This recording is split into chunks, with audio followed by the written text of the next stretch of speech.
if it comes like this, then go, because you know you can block that. Yeah.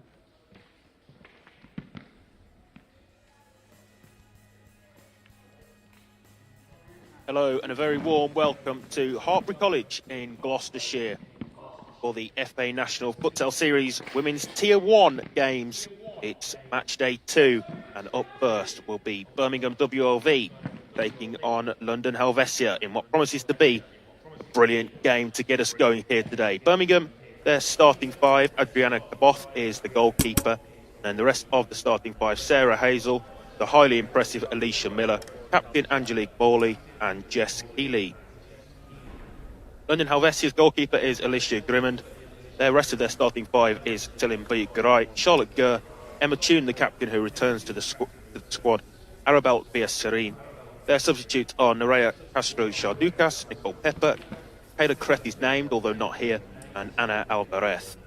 Birmingham's bench consists of Arwa Hazem, Beth Dutton, Harley Simpson, and again, Lotta Santa named, but not in attendance here today. Alongside me for today then, Matt Hardy. Brilliant to be joined by Matt again. What are your thoughts going into this one, your expectations ahead of 4 great games here today? Yeah, really good one to start us off with, isn't it? Probably the one team who have been the benchmark for the women's competition in this country, in Helvecia, against probably the side who will feel they're their biggest threat. Birmingham have pressed a number of games, really good individual players, the like Alicia Miller, who was probably the standout performer on match day 1 for this national series. So I think they'll have this real hope they can threaten Helvecia and try and get a result. Yeah, Alicia Miller mentioned there, she's part of the Wolverhampton Wanderers football setup, was named in Pippa Monique and Steve Sidwell's team of the week last week, the FA National Futsal Series team of match day 1. He's in the fifth position and he's such a hugely important player in this Birmingham side as the teams make their way out onto the court, ready for the first game of the day. Our match officials are James Jarrod, Michael Coffey and Duncan Kings. Helvecia, well, they are really the undisputed favourites to go and lift the Women's Tier 1 trophy. They had a 100% record in the South Division, coming through with a goal difference of plus 72 after the 7 games, and I think that match just really says how strong they are as a squad.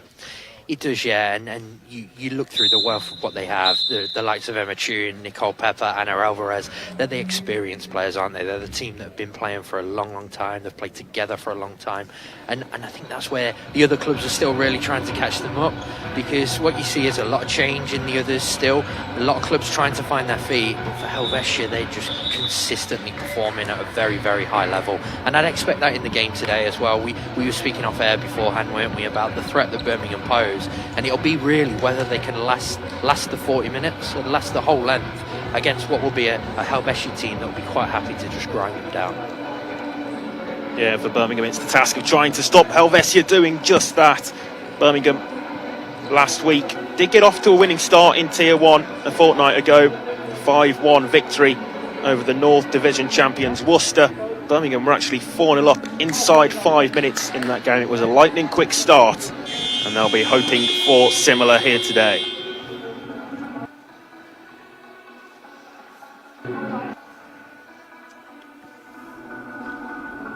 Helvecia then, their first game in this year's Tier 1 proved to be a much more closely fought contest. They did eventually run out 3-2 winners against Manchester.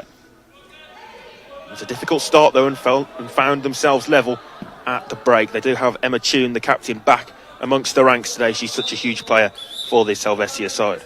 Massive, yeah, because she's almost like when we see it so many times, but almost like a coach within the team. A player who is really highly thought of, both on and off the court. Somebody with a wealth of experience and has done so much for the game as an ambassador for the game as well. So to have her back today is a huge, huge addition to what they're fielding. So we are in position then and ready to get off and underway. 4 games to bring to you live today from Hartbury College. Following this one will be Southampton Azteca against University of Liverpool, but we are off and underway in the first game as Birmingham get us started. Did actually score straight from the kickoff 2 weeks ago. This time it's straight to Helvecia, who have early possession. Yeah, I think they do preferred that again this week, wouldn't they? One of the things that Birmingham will have to try and do today is not surrender possession easily. If you give Helvecia the ball too easily, you're not going to see a lot of it, and that's where with the small squad, players missing, it's really tough if you're defending for large periods, because that's where you will tire. Kicking for Helvecia, it's intercepted and defended well by Birmingham, but Helvecia maintaining possession early on. This is Grimmond to Emma Chu. Via Serene up against Miller. Birmingham's just dropping off a little here, Matt, and trying to sit half court. Yeah, probably a little bit of just sitting in, not giving away anything too early, and then, like I say, when they've got it, these are the important moments now. Try and retain possession. Again, surrendered it a little bit easily. So they're the idea is what they'll be trying to do is just drop in, not give Helvecia any easy chances, make them work, okay, find out a little bit about them, and then from there, when we've got the ball, can we retain it? I would imagine that's the message from the bench. Yeah, again, Birmingham just sitting in that half-court defence, and Helvecia goalkeeper Alicia Grimmond did initially come over onto the near side and take up a fly keeper position, was told quickly to go back by Enrique Guillen, so not something that he wants to use right from the start of this game, seemingly. No, but it's a feature of their play. We see it across the club, don't we? Almost that Helvecia DNA as such. They're happy to bring their keepers out. Mark Croft is a goalkeeper who likes to come forward and attack for the men's side, and Alicia Grimmond has shown that already, that she is comfortable coming and joining in as well. First half opening there for Birmingham from the kick-in. It was cheaply given away by Helvecia, and Sarah Hazel with the diagonal towards the second post. Miller wasn't on the end of it. Helvecia back in possession. First minute play. Tune. The link up between Emma Tune and Charlotte Gurr, such a key feature of this Helvecia side. We've seen those two link up many a time for goals across the summer series, and of course the qualifying section for this Tier 1. It's a really strong starting four for Helvecia. Players who have impressed across the board, across the course of the season. Gurr and Tune, the experience, and then the talent of Via Serene and Bia Karai, who are real dangerous players who make an impact in every game they play, and that it's a really interesting battle in terms of the four that Birmingham have got out against them as well. Yeah, Birmingham probably with their strongest four on court 5, including the talented goalkeeper Adriana Caboth as well. It's fired across and just over the top of the crossbar, but that's the first real opening. Via Serene puts it over the top of the bar. Yeah, really nice set piece. Birmingham need to be a little bit alert, a little bit more switched on with those, and they cannot afford to give too many easily opportunities away. But Garay using her strength well and skip past Miller, does win the kick in on the right side. Yeah, Angelique Morley disappointed with herself there, but I don't think it's the worst situation to be in as a fix in that position. Put the ball out of play, make sure that we get set, and really give away no opportunities. But Garay, Morley wins it back, and the 3v2 opportunity here for Birmingham. There's an advantage there as well. Really good opportunity that, and really good defending in the first place. But Garay on the right foot. Saved and pushed behind by Caboth. And straight away what we're seeing is a fine line of sitting deep and sitting too deep. So I almost think from Birmingham's point of view, they need to engage at the halfway line. If they drop too deep and too far towards the 10-metre spot, they're almost inviting that pressure, and they're going to allow too many opportunities. Another really good save from Caboth there. Yeah, a really strong save down to her right, Adriana Caboth, to deny Helvecia again, and selling Garay, who we know has an absolute hammer of a strike. This time it's a cross, and left-footed effort is fired in from Via Serene, but those efforts in those sorts of positions, Matt, seem far too easy to come about for Helvecia. And that's right, yeah. So again, they're almost Birmingham are too deep. They're almost on their heels a little bit. They need to be on their toes and engaging much higher up the court to stop those shots coming in. It's that halfway line. If you look at them now, they're almost allowing Helvecia too much freedom in their half. Nicole Pepper is on for Helvecia, another strongly and vastly experienced part of this Helvecia squad. They do have strength in depth. Yeah, Pepper's a really good back right-back player, somebody who just sits in, organises the players in front of her, and will come and join in as well. And again, another player with a hammer of a strike. Pepper across to Captain Chu. Serene Gers in the pivot role at the moment. Tune into the feet of Charlotte Gert and holds the ball up well, but in the end the last touch did come off Charlotte Gert, and it's out for a deep Birmingham kick-in. And again, really good defending from Morley. Just stood her ground, allowed Gert, didn't commit, just didn't allow Gert anything in terms of an opportunity. Shame, disappointing for Birmingham there. They're giving the ball, Keeley giving the ball away from the kick-in. Yeah, really disappointing, that one. Needless, unforced error. It's gifted this opportunity for Helvecia. It's across to Pepper. Off target again. And again there, for me, I think Birmingham will be looking for Sarah Hazel to engage much quicker, stop that shot from coming in. She almost just about got there, but stopped the shot in the first place, because when you're just about there, a deflection could cause anything from happening, couldn't it? So they need to engage a little bit quicker, a little bit higher. Yeah, Helvecia controlling proceedings early on. We've played 3 minutes of the opening game of the day. That one is loose from Tune and easy for Kaboth. Miller tries to spark something with a diagonal towards Jess Keeley. Helvecia ring the changes again. Birmingham still with their starting four that started this game on court. I think it will be a feature of what we see today. We know that this starting four can probably match Helvecia. It'll be what Birmingham have in reserve when this four starts to tire. Can they make those changes? And will that be almost weaken them and give Helvecia an opportunity? Because we're already seeing that Birmingham are just hanging on, clinging on almost. And as the way this game started, it seems a matter of time before Helvecia will get that goal. Alvarez thought she was fouled in amongst that. Referee James Jarrod thought otherwise and gave Birmingham the kicking, but they haven't worked it the way they would have liked. And now Helvecia on the counter-attack. Tune. It's cleared away by Jess Keeley. I think Kaboth was in close attendance. Maybe better communication needed between those two there. Yeah, better communication, a little bit more awareness, and also just a little bit more composure to just let that ball roll through to the keeper, maintain possession, and then look to build. Go across. In the right place, right time defending from the captain Morley. Been really strong so far. Everything that's coming in around her, Morley's looked to win. I think if you had one criticism, as we were just saying of Birmingham, it's when they do win it back there now. Probably just put their foot on the ball. They have the players that can go and impact this game. So in these kind of situations here, counter-attack opportunities. It's played across onto the left side for Miller. Miller onto her right foot as it's blocked away, and handball. Much to the frustration of the Helvecia bench, who are just right in front of our commentary position here. Yep. And it will be a free kick in a brilliant position for Birmingham. Yeah, really good position.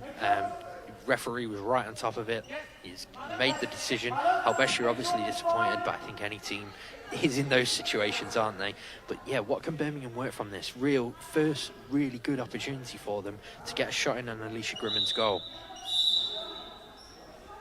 Miller and Hazel behind the ball. Miller leaves it for Sarah Hazel, and it's gone in. I think it's took a touch on its way in as well. And smash and grab for Birmingham. They take the lead through Jess Keeley. Yeah, really well worked set piece, wasn't it? The run over the top of the ball from Miller, the shot goal from Hazel, and Keeley is at the back post just to almost nudge it home, wasn't it? It almost hit her and went in, and Helvecia will be disappointed to concede in such a manner. Yeah, Helvecia have controlled large parts of this game so far, but Birmingham working their set piece to perfection and coming forward again here. Miller blocked that time. And you can see straight away what the goal's done for Birmingham. Just that short passage of play there, look more confident in possession straight away. That's what they've got to do in this. Now they've got the lead especially. They look to move that ball, get the rotations in, work the spaces, and just maintain possession where they can. That's a really good decision from Morley though. Just as we take another look at the goal, it's a really good move from Miller, just to almost distract the wall, and Hazel's strike is just nudged in. Really good set piece. Yeah, Birmingham, I know, do a lot of work on their set pieces. Assistant coach Calais is often involved with that. And that will be one that he will be very pleased that has come off for Birmingham. And they take the lead. Just shows the benefits of set pieces, though, in futsal, Matt. Such a huge part of the game, and as you can see there, they can be the turning point in games. They can, and in really tight games like this as well, it's the fine margins where you can get something from it. How many times have we seen already this season goals come in those situations, just from a well-worked free kick, a well-worked corner, or even a kick-in, where you can just find that small opening that gives you a foothold in the game. This time as a set piece down the other end in favour of Helvecia, but we've seen that a few times, just get in under the ball a little, and again it's over the top of the bar. Yeah, and that's been the difference, hasn't it? Birmingham have had one real chance, but the quality of the finish was excellent, whereas for Helvecia, so far, a little bit wasteful. And while they've had a lot of the ball, when they will feel that the goal came against the run of play, they've not made the most of it. However, they will be, as we said at the start, they will be quite happy to just keep the ball, keep moving, almost tire Birmingham, who still haven't made any changes really on this four. They'll be quite happy to tire Birmingham down and take chances later on. It will be about patience for Helvecia and not getting too frustrated. Helvecia win it back in the centre of the court. It's a lofty ball forward that's half dealt with, and eventually Birmingham will come away with possession. This is Hazel looking for Miller, and Grimond comes out and wins the ball cleanly.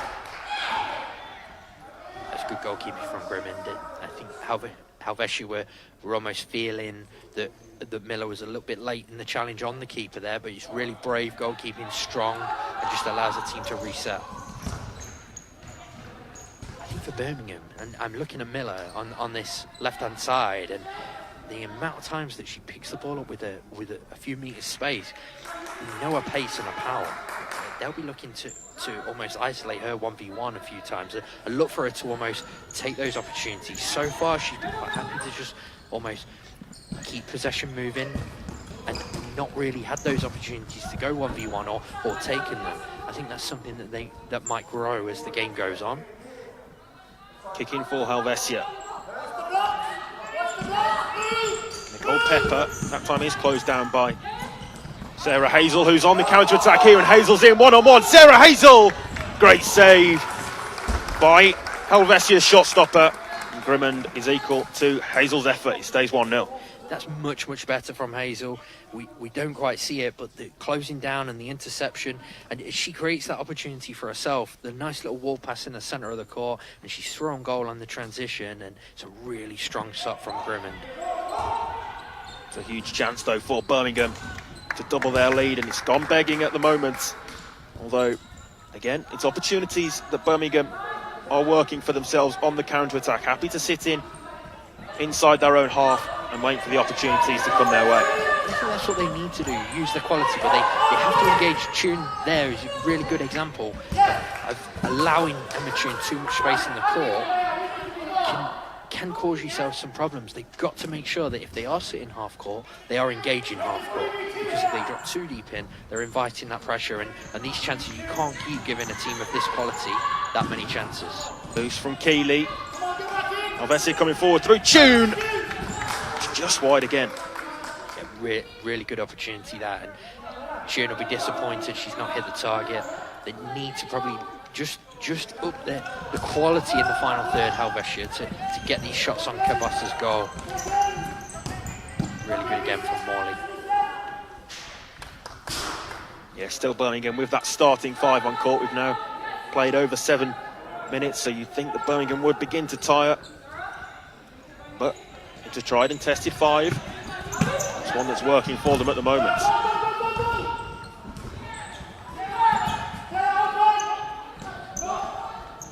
Kaboth into Miller. Referee James Jarrod thought that the Helvecia player would won the ball. And that time it's Sarah Hazel who's penalised. Yeah, I think Birmingham would be disappointed with that phase of play. The first challenge in, they're a little bit aggrieved with, and then it leads to the second foul, doesn't it, almost? have to go with it, respect the referee's decision and go with it. But yeah, you can see why they'd be disappointed with the one in the middle on first glance, couldn't you? It'd be interesting to see a replay on that just to see whether that was actually a foul or not. These are the ones that can build up in the game, as we know, especially when you're not having a lot of the ball, as Birmingham are finding. Loose pass from Shardukas gives possession back to Birmingham. Morley to take the kick in. Wide left, it's lofted forward in search of Alicia Miller, and that's the third foul against Birmingham. Just got to be careful, don't want the fouls to tot up too quickly. And they're the ones that can't afford to give away, because, like we say, when you're not having the ball, there is going to be moments where you're a little bit stretched and you almost tactically need to foul. It's not great from coaches to say that like that, but we both know it's part of the game and it's things that need to happen, and you use your fouls for that. But when you're giving them away very early like this, you're putting yourselves instantly under a bit of pressure.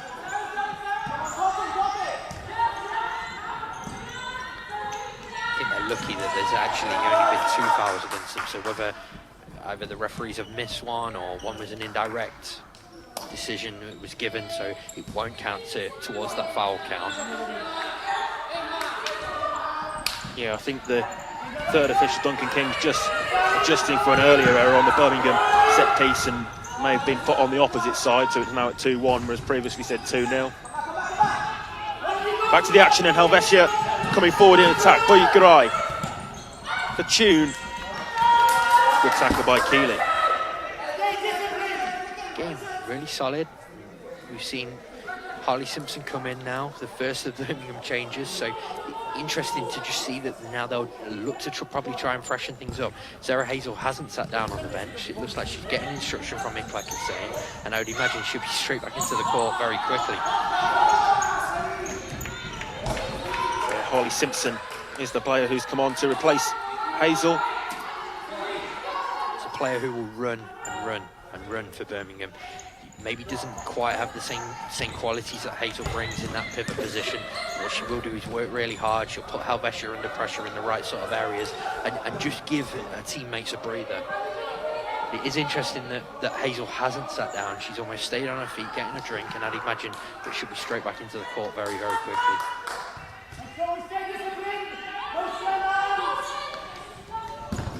Long ball's fired forward. There's a heavy whack for by Garai. Tough one, that one. It's been some touch if she'd have managed to control that, I think. Again, though, we're seeing similar patterns of play with Birmingham dropping off to their half-court defence, and Helvecia at the moment struggling to find the success that they're used to in breaking opposition teams down. They are, yeah, but they'll be quite happy. It's only 1-0. It's very early. We're seeing there's 30 minutes left in this game, and we both know that Miller's done superbly to win the ball back there. It's Alicia Miller! And Birmingham double their lead. Alicia Miller stole the ball from Emma Tune, and Miller makes it 2 for Birmingham. And almost as I was speaking, I was saying Helvecia will be happy. They won't be happy with that one. Disappointing place to give the ball away from Tune.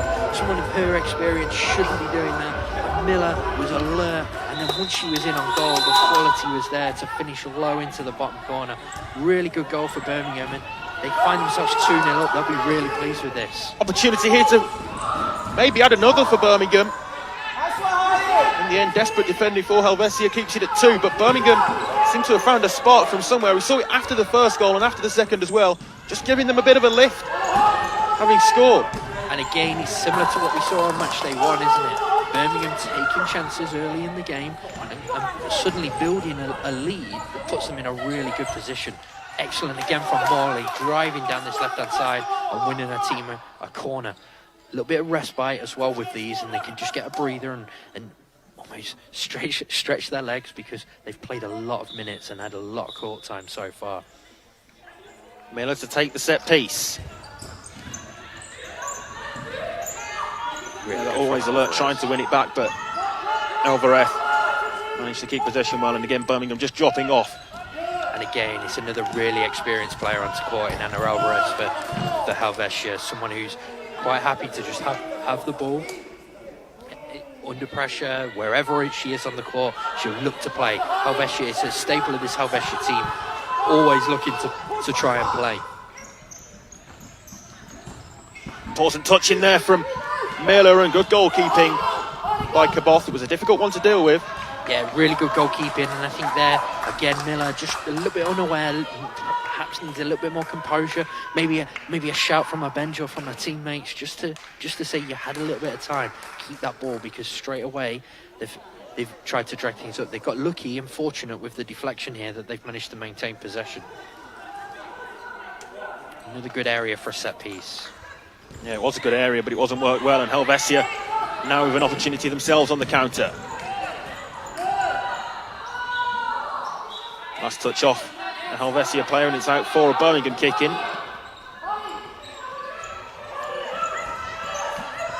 That's the final quarter, and it's going Birmingham's way so far. Good ball forward to Miller, and a good save by Grimmond. That was a simple parallel from Angelique Morley into Alicia Miller, and it seemed to cut through the Helvecia defence. Another good, just pause then, another really good block. But another good set piece and a good effort from Morley, but yeah, that save from Grimmond there. It's poor defending from Helvecia, to be honest. They've allowed the line, and you can't allow someone of Miller that much space, someone of Miller's ability, that much space in that position, and Grimmond was out quickly to smother the shot and almost block it away. She's keeping her team in it at the moment. Beat Garay under no pressure at the back, but just those kind of moments that haven't really been working for London Helvecia, haven't really been on the same wavelength. It's that chemistry that seems to be lacking somewhat. That's a great diagonal forward, and the touch just let the ball slide away from Harley Simpson.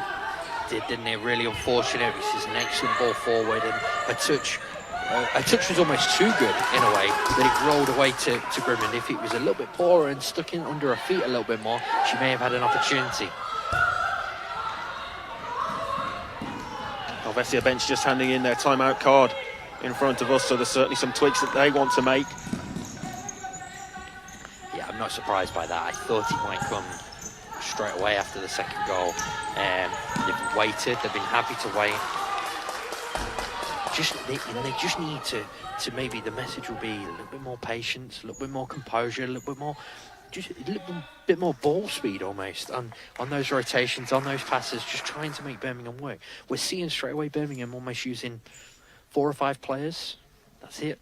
So they've got to make them work harder, haven't they? Because they will get opportunities as this game progresses.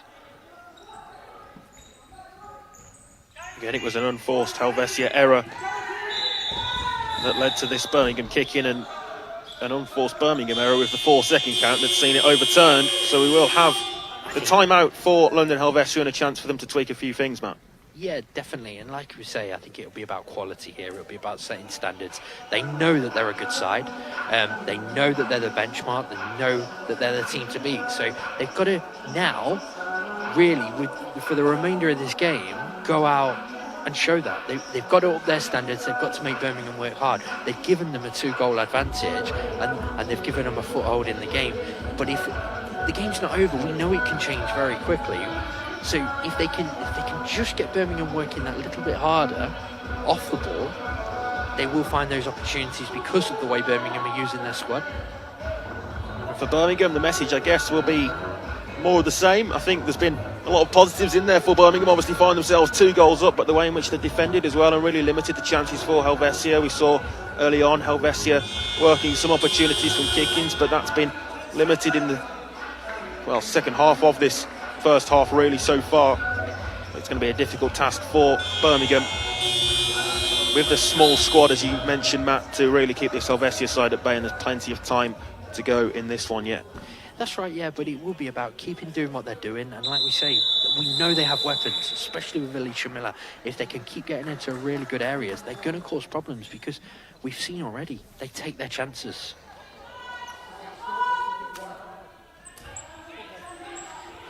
Frustrated appearance on Enrique Guillen on the Helvecia bench. He's just chucked his tactics board down on the bench. Really disappointed, I think, with the start to this game, and will be looking for more from his side. Garay under pressure. Cries of reset though from the Birmingham bench as they look to drop once more and invite the pressure, but maintain their defensive block and structure in front of their goal. Yeah, and I think that would be the disappointing thing for Helvecia. Should we see good opportunity? Garay. Save, really strong save from Kabas. But you know, for Helvecia, there's a prime example in that last passage of play. Just as we look from the set piece, Kabas is up quickly, made the save, and then recovers really, really well. They've got to move that ball quicker though, Helvecia, because Birmingham, as good as Birmingham are defending, because the ball is moving slowly, it's allowing them to get bodies into the spaces and almost cover the ground that Helvecia want to go and play in. Here we see it again, almost too many touches in these deep areas. High ball forward into the Birmingham box that time, and it's controlled, but Birmingham do manage to clear through. Miller aren't able to maintain possession though. Yeah, but again, they're set early, aren't they? They're set nice and early. Just we have another look at their shot, and they're really strong. But the most impressive thing is she's up early, isn't she? She's commanding that box. Strong play from Garay. Interesting battle that, isn't it?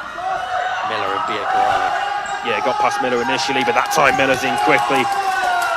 And those two really strong players for their respective sides. It's a real battle out there on court between them. And I think that's the key area for Birmingham, is making sure that they win their 1v1 battles, making sure Miller in particular wins hers, because we know that she's the main weapon, isn't she? Frustration again there for Helvecia as they see their kicking overturned. Yeah, it's just not working for them so far, is it? And that is a staple of what we're seeing. A lot of frustrations, mistakes that you don't expect from this team being made. And Birmingham been on hand to punish them. Here we go again. Good defending. Yeah, well positioned was Arabelle Serene. Handball is the decision. It goes against Garay and Helvecia. There's a half opening there as well if she'd have controlled properly. Yeah. Again, really good defending, probably forcing that error from Angelique Morley. Garay, that time looking towards the second post. Girl wasn't quite in attendance. Birmingham again on the counter, but Captain Emma Tune is across quickly and puts the ball out into touch. Yeah, really good position for Beth Dutton there, and Tune was in quickly. Happy to tow the ball out of play and allow the Helvecia the room to reset.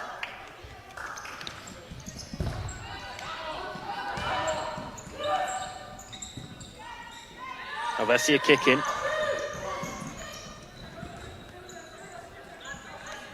6.5 minutes to go in this first half. The first of 4 games to bring to you live today. This is Charlotte Gurr. Helvecia tried to break down this resolute Birmingham defence. Tune, second post was Gurr. Did get a touch to it, couldn't direct the header. Yeah, but that's better from Helvecia, isn't it? So really nice couple of 3-in-line movements on the halfway line, almost diagonally. Creates the space for Tune to almost find the cross shot, and Gurr's at the back post, and she'll be disappointed that she's not done better with a header. Long distribution by the Birmingham keeper. That one runs all the way out for a Helvecia goal throw.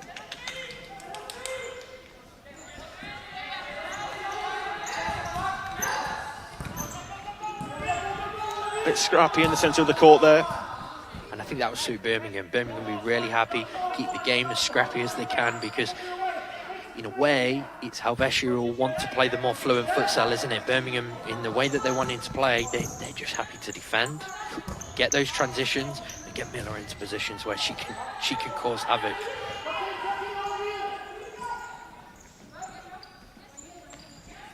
Via Serene to Tune. Via Serene once more. Left-footed again, looking for the diagonal towards the second post. It's much better this from London, Helvecia. It is, yeah, moving that ball quicker. Again, good defending from Miller and really good from the goalkeeper. Yeah, Miller tracked her reference all the way there. Solid defending. important as well because the parallel ball was a good one. It was. We've seen a couple of really good passes from Helvecia there. The diagonal just beforehand as well from Bikarai. That's what they need to do. They need to move that ball quicker, and when they get those half chances to play almost, is take those chances. So far, it's been a little bit slow, a little bit lapse, and the quality's not been there. Just as we speak, Nicole Pepper toes one out of play. Sarah Hazel, who we thought might be back on the court a little sooner, does now return back to proceedings. Yeah, I think she'll be quite happy to have had that extended rest.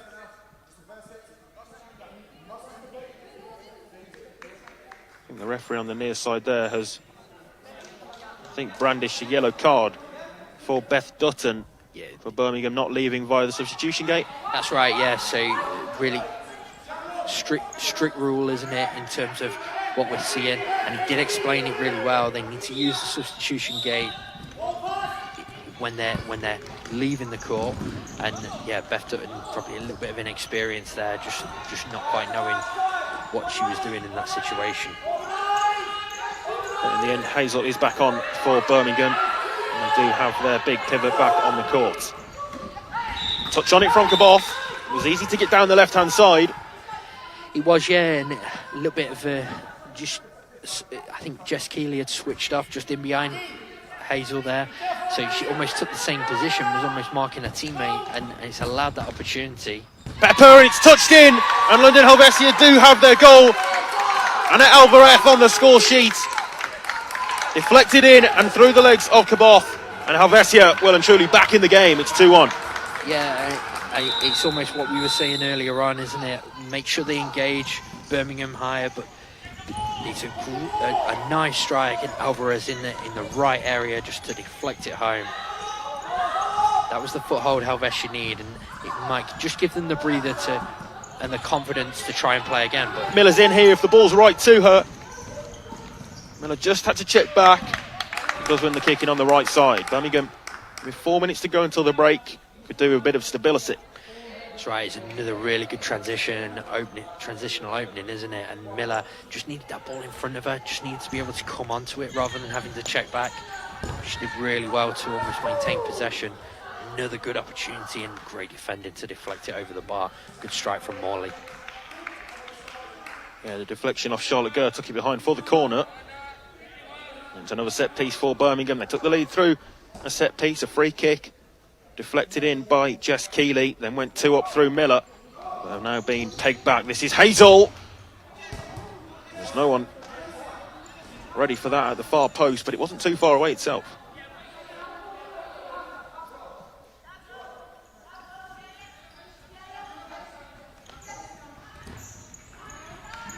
Gurr. Well held up. Another set piece for Helvecia. If they could get the goal to take it in at half-time at 2-2, that could really be a turning point in this one. You feel the momentum then would be with London Helvecia. But Birmingham at the moment holding their own. They are, yeah, and they're much better defensively there. You saw Miller out quickly to almost rush the shot, rush the Helvecia strike, and Kabas was quite happy to let that roll past the post. Again, really good pressure in a good area, and it forces the error from Helvecia. Helvecia, if they can keep it like this, or keep moving the ball, or get that goal back, it almost resets there. But I think either way now, what's the most important thing for them is don't allow Birmingham to get another goal in front. If they keep it a 2-1 or even better, they'll be fairly confident with how the game's gone, that as this game progresses, they will grow into it, because Birmingham are only using really these 5 players. We've seen a couple of short stints from others, haven't we? But it tends to be these 5 that are being used. Helvecia coming forward once more. Played a cross, and Kaboth was off the line quickly. Good goalkeeping to command her area. Late challenge on Miller. Cynical. Yeah, clumsy one from Pepper. And Miller knew what she was doing. She perhaps could have played on, but quite happy to take the breather in that situation. Put another foul on the count. So that's Helvecia up to 3.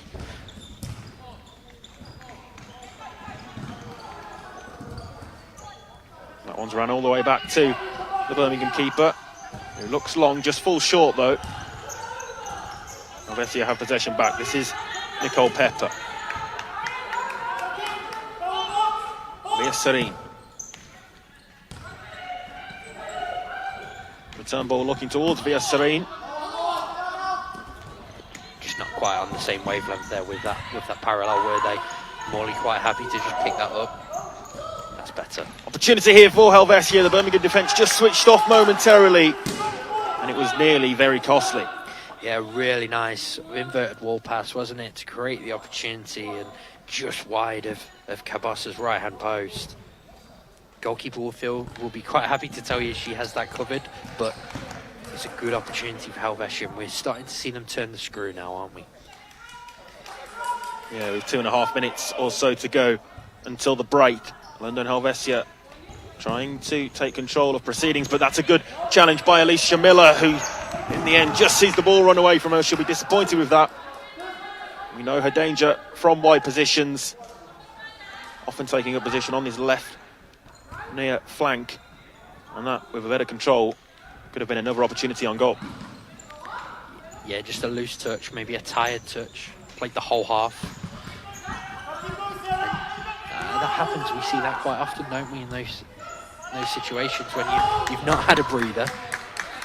It can come back to bite you in those kind of areas, especially when you've had so long without the ball as well. 2 minutes to the break. Helvecia kicking was fired across, and the pressure will only come again. That's right, and just seeing Miller and Simpson as they step up towards the halfway line, deep breaths, just happy to take that breather again.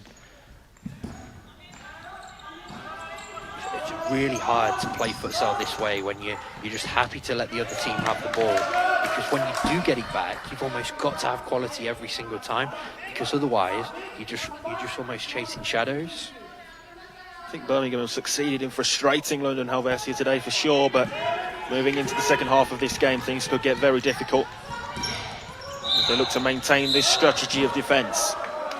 Free kick goes the way of London Helvecia. It's a promising position. It is, and I think it looks like Alvarez is over the ball, perhaps going to put a strike in on goal. Towards the second post, and there's the equaliser. And it certainly was a promising position, and they worked it beautifully. And London Helvecia draw level. Yeah, it's a really good goal, isn't it? Birmingham just perhaps a little bit tired, not quite switched on, and not quite alert to covering those passing lines, and it allowed an easy one for Alvarez to just almost slide it through to Castro, who's shot high at the near post. Really well worked goal.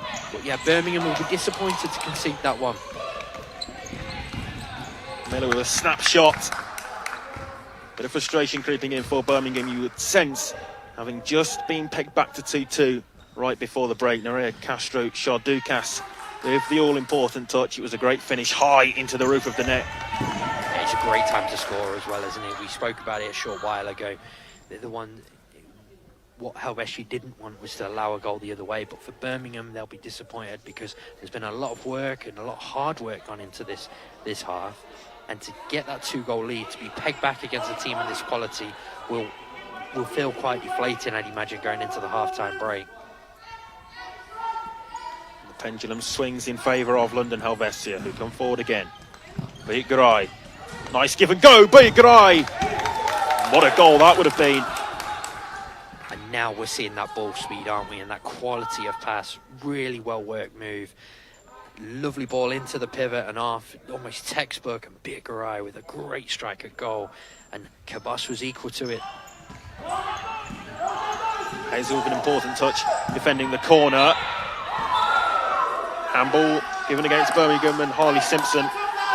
And again, it's a set piece for Helvecia, not dissimilar to the one that they've just scored from. No, a little bit wider, maybe. But they'll be looking here to what can we work. Alvarez is in a really dangerous position. Don't use her. Look down the line. To wait for the kick in. Final 70 seconds before the break in game one here today at Hartbury College in Gloucestershire. Delivery was bouncing, made it difficult for Helvecia, and the strike. A think may have took a deflection on its way in, but Helvecia will not care. And they've turned it around. They now lead 3-2. And it's something we've spoke about all half, isn't it?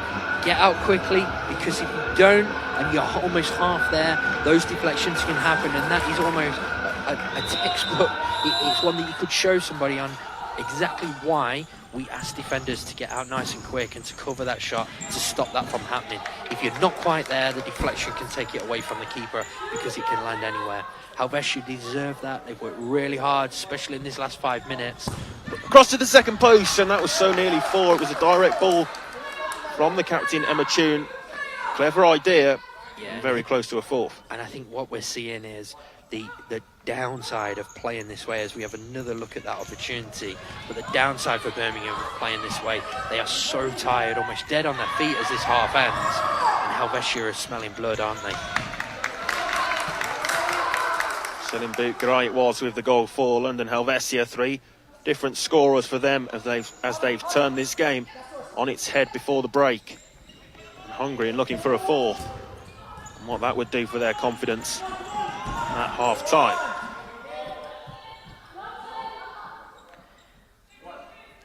This is what we spoke about earlier, Isaac, when we say it's about patience for Helvecia in these situations. Birmingham are quite happy to sit in and make it hard for them. For Helvecia, it's about not getting frustrated, not rushing anything that they want to do, making sure that they just keep playing their way and the opportunities will come, and when they do come, make sure they take them. Birmingham now will want to get to the break at 3-2 and reset, but Helvecia have other ideas, although Boutgaray took a heavy knock there and stayed down on the deck. I don't know if it was the knock or whether it was when she landed, but yeah, quite heavy. It landed with a thud, didn't she? So instantly went down. She seems okay though. Just happy to run it off, and I'm sure both teams would be happy just for the extra breather. Yeah, Birmingham not having used their timeout in this half. Helvecia did when they found themselves 2 down, and since then they looked a different side. Came back out and really got things going. They lead 3-2. And barring a late twist, it looks as though that will be the way things are at the break. Across though to Boutgaray. The Boff didn't manage to prevent the ball going out and behind, and it will be a late corner for Helvecia. 2.2 seconds on the clock, so they've got to work the shot quickly. It's more than a good opportunity.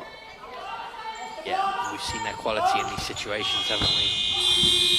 Really well defended from Birmingham to finish the half, but Helvecia will be really pleased to be going in 3-2 up after what's been a tough opening half to this game, hasn't it? It certainly has. Birmingham went 2 goals up through Keeley and Miller, but London Helvecia are leading at the break. They've turned the game on its head. A brilliant watch, this one. Don't go anywhere. You won't want to miss the second half. At the break, it's Birmingham WLV 2, London Helvecia 3.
Welcome back then for the second half in match 1 of 4 here today. As the second half gets underway, half-time, London Helvecia leading 3-2. It was a really lively first half.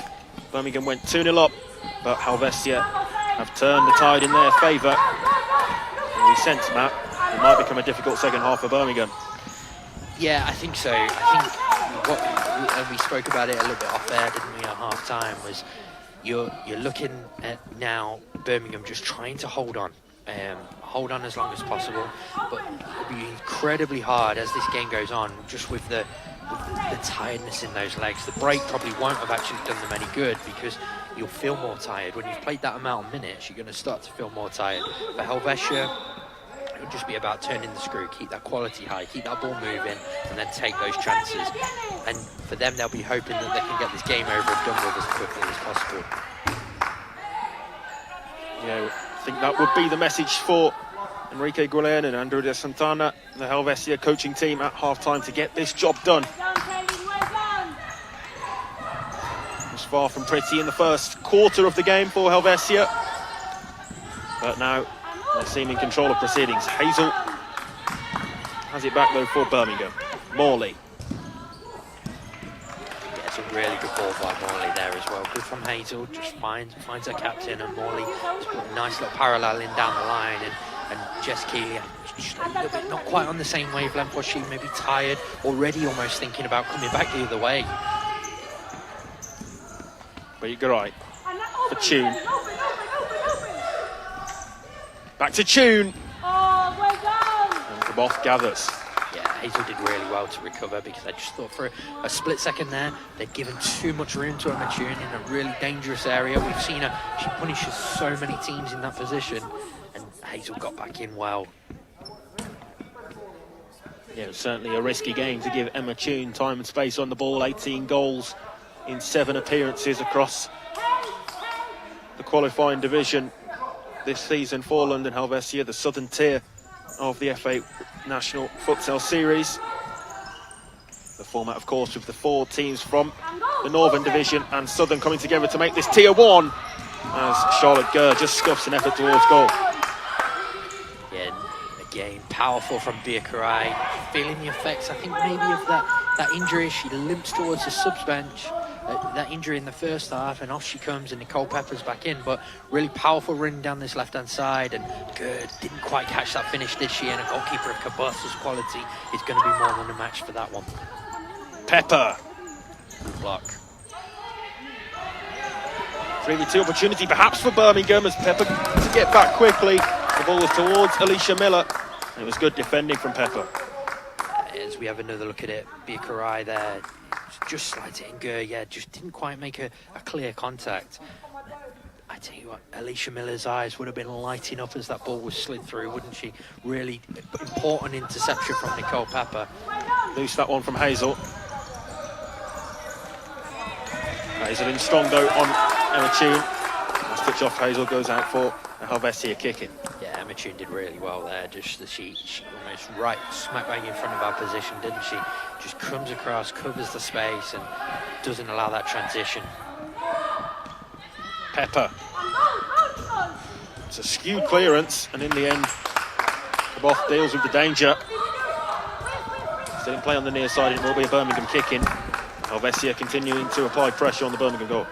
They are, and you're seeing legs are tired, and getting more and more tired. Tired minds as well with some of what Birmingham are doing. We're seeing those mistakes now start to appear. It's so hard playing the game the way they've almost had to in this one. Good from Miller.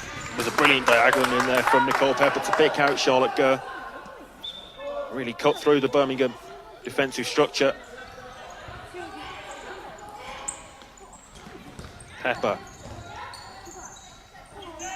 Tune. Across to Gurr, who's free over on the right side. And a well-placed Jess Keeley had to get it away, and now Grimman down the other end. Had to meet the ball. Alicia Miller was racing through. Birmingham feels she was fouled, or certainly her own teammates do. I think Grimman met the ball well. I agree with you, Isaac. I think she meets it really well. We see Miller's pace there, but Grimman was stood tall. She didn't overcommit. She made sure she played the ball as well. So important in that situation. But that is the danger. There, he's Miller's energy, the energy and that pace of that breakaway, that's what Birmingham will be hoping for. That's their foothold if they can get back into this. And just a reminder, Helvecia, they've got to stay switched on, because there are players in this Birmingham team that can hurt them. Lovely give and go there. But now Birmingham on the counter-attack. It's 2v0. And it's a really poor touch, and she'll be really disappointed with that, Morley, because Birmingham were in there, but now down the other end they have danger to deal with themselves. And there's an important touch on it from Kabov to take it behind for a corner, but a chance wasted for Birmingham. They were in there. They were, and Morley will be disappointed, but again, he's tired legs, tired minds, isn't it? Just as we have another look at Kabas's save there, but it was almost that opportunity just before, wasn't it, that we were talking about, where Morley has to do better in that situation. Her touch has to be stronger, has to be composed, and yeah, well, that's futsal, isn't it? When you're seeing it, the game stretch really starting to open up now as Helvecia go hunting to kill the game, and Birmingham obviously looking to try and get back into it. Goal throw for Birmingham. Kaboth goes long in search of Sarah Hazel, but Pepper well placed. Helvecia have possession back. I think I'd like to see a little bit more from Birmingham in those situations there. They're trying to go long to Sarah Hazel all the time, and against a back player like of the quality of Nicole Pepper, you're never going to keep the ball. She's going to win the ball in those situations. But from the goalkeeper, there's a good opportunity to work something straight away. Can they pull some... Great ball forward that was, and that would have been something spectacular there. It was Charlotte Gurr's ball forward to Nicole Pepper, and she caught the strike well, but into the side netting. That would have been something special. It would have. What a strike that would have been. But again, going long, and all they've actually resulted in doing is giving away a free kick. I think I'd like to see Birmingham look to work something more from these goal throws. We all have these goal throws in our arsenal to try and open up spaces on the court and just get a little bit better movement, because all that's happening is the ball's coming back the other way, and you're already taking Sarah Hazel out the game by trying to go long. And just take another look at this foul penalised against Sarah Hazel, just a talking to as well from the far side official Michael Coffey. And as you can see on that replay, the defenders always favour it, aren't they? Tune to Gurr. On the other side, Birmingham kicking. Gurr was pressured well by Jess Keeley. Yeah, really good defending. She didn't overcome it. She was quite happy to just let Gurr make the error, but didn't commit or try and sell herself. She was happy to win that ball back. And again here, what can Birmingham do? Everyone's run away from Miller for a split second there.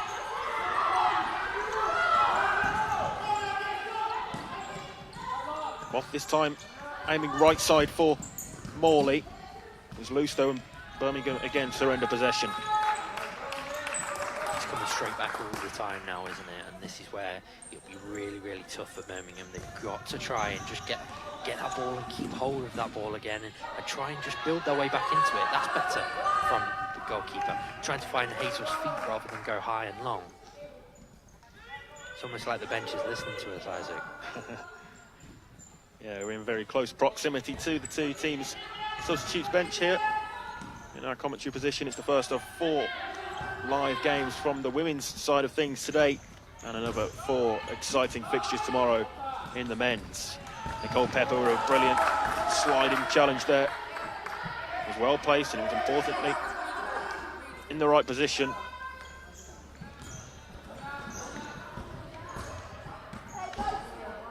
Birmingham kick in over on the left. Can they work something from the set piece?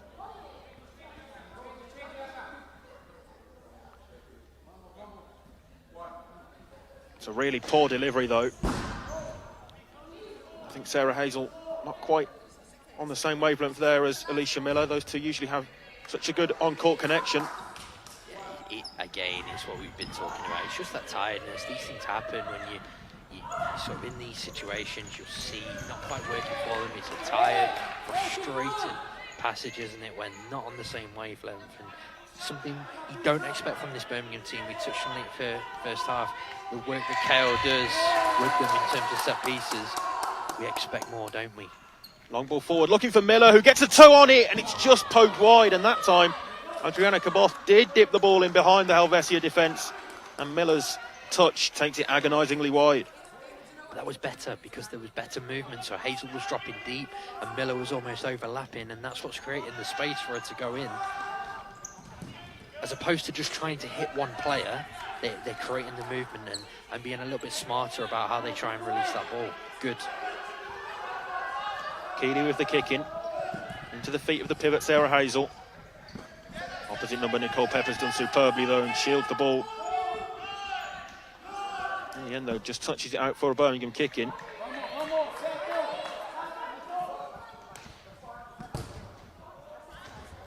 I think, again, there, maybe the message from Birmingham would just be to Sarah Hazel, just take your time with that one. Don't rush what you were trying to do. They almost rushed themselves back into position. Use the clock. Think about it. You use the quality that they have in those situations just to try and set something up, and just trying to almost rush it and losing that quality because of the tiredness that it's only natural that will be creeping in at this stage. Helvecia attacking once more. Birmingham sitting really deep across onto the left side with Villasarin. Well blocked by Hazel. Really good defending and an incredibly good passage of play from Helvecia, just highlighting their quality. They're moving the ball well. They're moving off the ball into the space as well to create spaces for their teammates. Opportunity, and it's well closed down, and Caboth's on hand to gather at the second time. Birmingham again, though, just loose in possession. It seems as though when they get the ball back, they want to go forward so quickly. Haven't really had any periods of sustained possession in the whole game. Birmingham has the touch there. Has taken it just wide. Coming together between the Birmingham goalkeeper and Nerea Castro-Charducas. Have a look at it there. Really good lofted ball forward. And I'm not sure whether Castro is asking for a corner, a foul. There certainly seemed to be a little bit of contact somewhere, but yeah, maybe the referees just gave goalkeeper the benefit of the doubt there. Just like she got a little bit of a knock in that as well. But it'd have been a tough one to give anything other than what they did give there, because you couldn't really tell even from the replay, could you? Pepper across, that's a short ball though, and you can see Alicia Miller always trying to go and win the ball back in high areas. Yeah, looking to win it back, and that's the threat, isn't it? If you're loose with that pass when Alicia Miller's around, she can punish you, and Pepper recovered really well. Just to get in, put the ball out of play, and allow her team the chance to reset. It's a high ball, slightly misplaced by Birmingham captain Angelique Morley.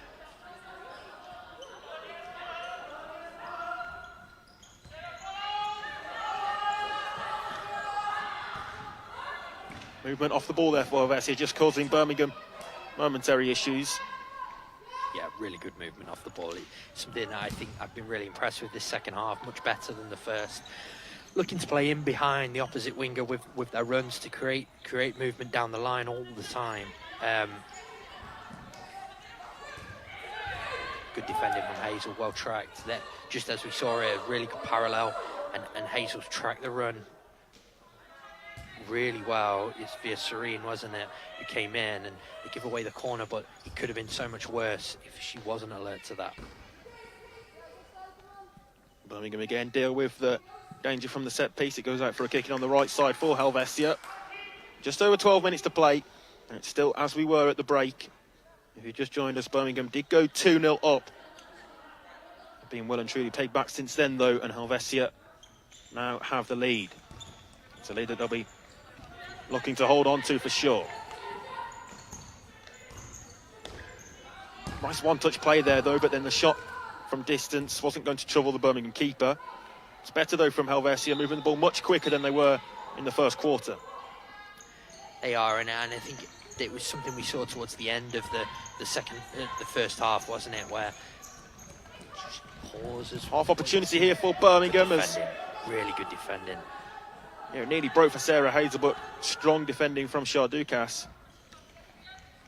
And now Helvecia come down the upper end. Morley well placed, trying to start the counter. And Miller's dispossessed. Helvecia have it back.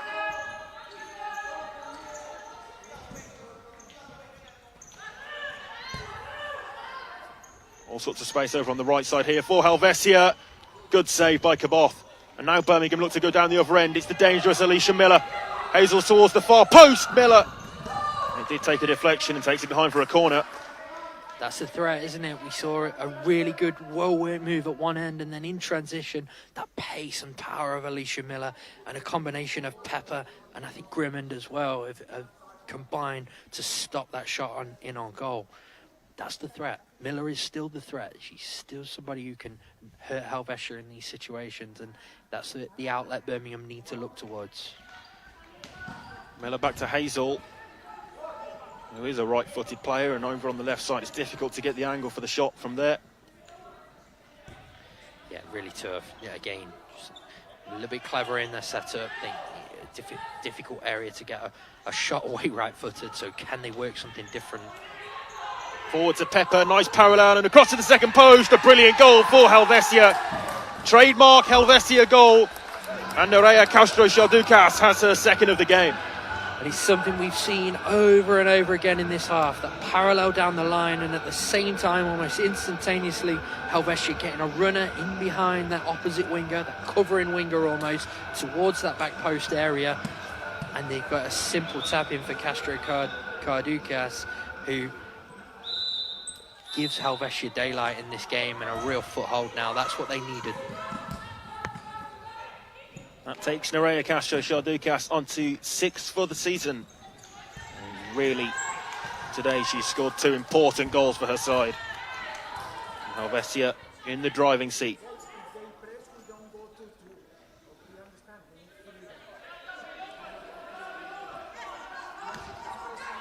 And across, and there's another one for Helvecia. Again, it's the ball to the second post that cut Birmingham apart, and this time it's Charlotte Gurr who makes it 5. Yeah, as we take another look at it, well-worked set piece, and I think Angelique Morley was just a tired lunge towards the ball, something she was cutting out all half in the first half. She played every minute of this game so far and was just on her heels a little bit, couldn't quite react, and it's a simple tap in for Gurr. And Helvecia here, this is where you'll see their quality. They're really starting to smell blood as we see the timeout card go in. Yeah, not surprised to see that timeout card handed in by Birmingham. They need that breather and that refresh, don't they? Difficult minutes this for Birmingham, who held Helvecia off for the first 9 of the second period. But having conceded 2 in a matter of many minutes, they now find themselves 5-2 down. And it's an uphill task from here for sure. Yeah, really tough, really tough. I think the message here will just be dig in, keep trying to get Alicia Miller into 1v1 situations. She's the outlet, isn't she? She's the player who we know can cause damage. And I think really it'll be understanding the fact that the players will be tired. They're going to have to work hard. They're going to have to dig in. And likewise, on the opposite side, we're going to look at Helvecia, who look much more composed than they did at their time out in the first half. But what they'll be looking for here is just keep turning that screw. Keep doing the things that have worked well for them. Keep looking to find their spaces. As Birmingham tire, there'll be spaces start to appear in the middle of the court that they can exploit with those nice little paired movements, the 1-2s, the wall pass, and we're seeing them get so much joy from it. Do Birmingham have to go and press now to try and get themselves back into the game, but with tired legs, is that a difficult task in itself? It's really hard when you've played for so long in this game in a certain way to then try and almost recover and go and press and get higher up that court. It's really, really tough because they've had a clear game plan and a clear mentality, but yeah, they almost do. Maybe not straight away, but as this game ticks away, they're going to have to start pressing higher up the court because ultimately they're going to need the ball back to be able to get a foothold in this game and get anything from it, aren't they? It's important they stay calm and don't get frustrated, don't make any rash decisions, because if they give away too many fouls as well, they're just going to heap pressure on themselves.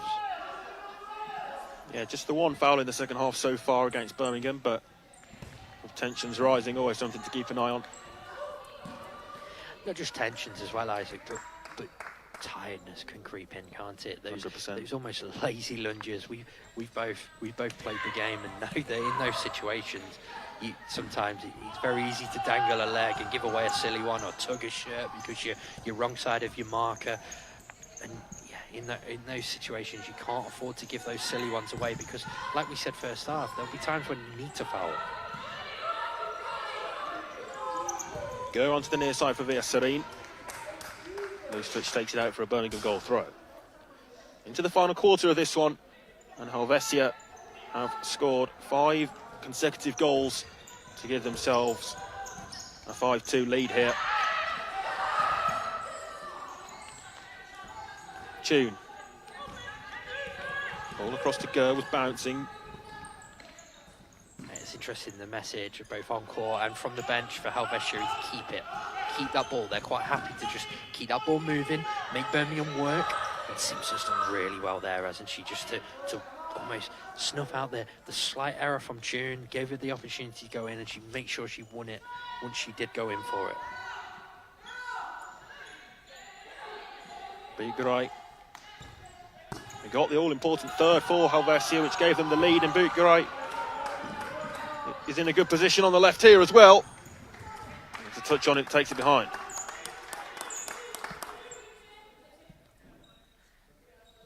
Again, so we saw similar area. This corner will be to the last goal that Helvecia scored, and good, lurking menacingly, and somehow that hasn't ended up in the back of the net. It was a combination between Serene and Bootgaray. It was a really well-worked move, wasn't it? We said Gur was lurking menacingly, disguised, sort of pass out to Serene, and Bootgaray, well, it was harder to do what she did than it was to score, I think. It certainly seemed that way. Foul there going against Birmingham, takes them on to 2. Miller going in search of possession back, but Helvecia have it through the kick in. I guess it's triggers the press as well for Birmingham, and not just pressing needlessly and then tiring yourself out even more. That's right, yeah. They will look, and that's something they've been looking to do all game, to be fair. Press on those triggers, try and press the mistakes, the poor touch, the negative touch. But they're also going to have to, at some stage, look to engage higher. I think sitting half court isn't going to work, because Helvecia are going to be quite happy to just have it in those deep areas. They don't need to keep going. They'll wait for Birmingham to step out. Bootgaray again. She solved the Birmingham defence. Skipped past beautifully. And on the second follow-up effort, just off target, but Bootgaray really showing good quality there. Yeah, really good, solid run through, good strike, good save, and then the follow-up as well, she's desperately unfortunate with. Just didn't quite come back down for her to get a clean connection, did it? But that's what I was saying, just as she broke through, is Helvecia are quite happy to have the ball in these positions they're in now. They'll keep it. They'll keep moving it, and they'll wait for the slight opportunity to almost just go, almost exploit when there's an opportunity to do so. Really good movement off the ball from Gur and Serene as well, just looking to create space for each other. Birmingham kicking. Morley returns possession back to Kaboth, who's pressured quickly. Miller kept it in. Wow. Lofted forward, it's scrappy in the centre of the court there, and eventually Helvecia come away with a sustained possession.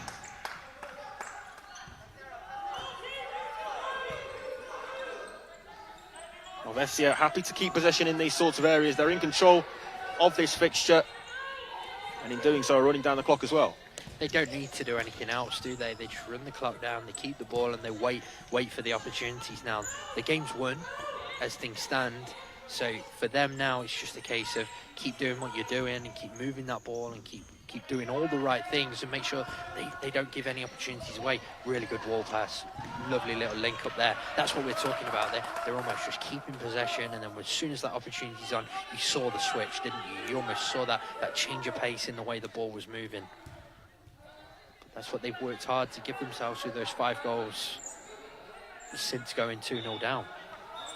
Yeah, it's been a true turnaround in this one as it's taken directly towards goal. Birmingham on the counter through. Miller might get one back here. Miller denied by Grumman. Big save. Hazel on the follow-up from far out is blocked twice. And now Helvecia coming down the other way. Birmingham in the end have it back. It's a good challenge from Bootgaray. Leaves the Birmingham player on the floor though. And Helvecia sportingly put the ball out of play and into touch. Yeah, I think a little bit of... It's really good opportunity. Again, you see Miller's burst, and and Grimmond again, as she has done. She's not had a lot to do in this second half, but she stayed alert, stayed high. I think Simpson stayed down here. Maybe a little bit of tiredness, a little bit of the decision she made not to release the ball was probably the wrong one, and a little bit of frustration on herself, and probably the right thing to do, to stay down and get the breather rather than leave a team defending a 3v2. Simpson replaced by Beth Dutton, who we saw a short cameo of in the first half.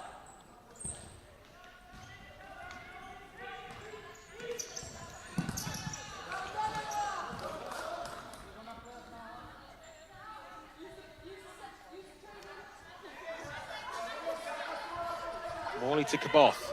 Hazel. Got ball through the first line of Helvecia defence. 3v2 here for Birmingham. He's played a cross.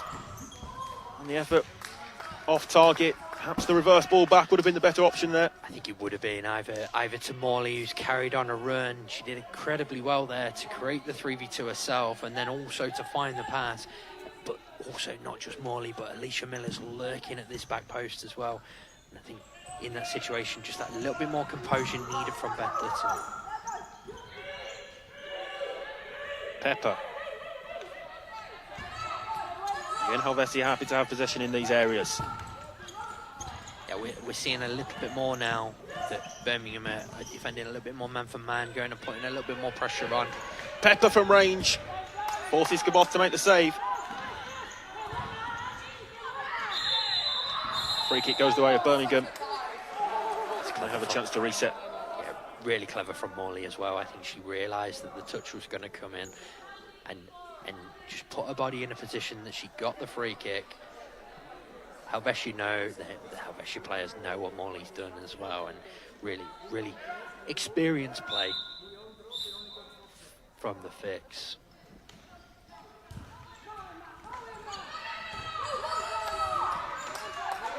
Last touch off Birmingham captain Morley. Helvecia back in possession. 5.5 minutes to go. Helvecia truly in control of this one now. Didn't have it all their own way though. They did fall 2 goals behind in the first half. That seems a long time ago now though for Birmingham, who've endured a difficult second period. Tune for Alvarez. Good from Dutton. She's got to now make the right decision, which she has. She's got back to her goalkeeper. Just thought for a split second there she was going to try and turn on it and turn herself back into trouble, but really good defending. She had to track that run through. That if you are going to defend man for man, that's something you're going to have to do. Is make sure that we track those runs through. We talk about it an awful lot, is being alert at all times. Strong challenge from Miller. It was well timed. Important one with Alvarez in close attendance and in a good position.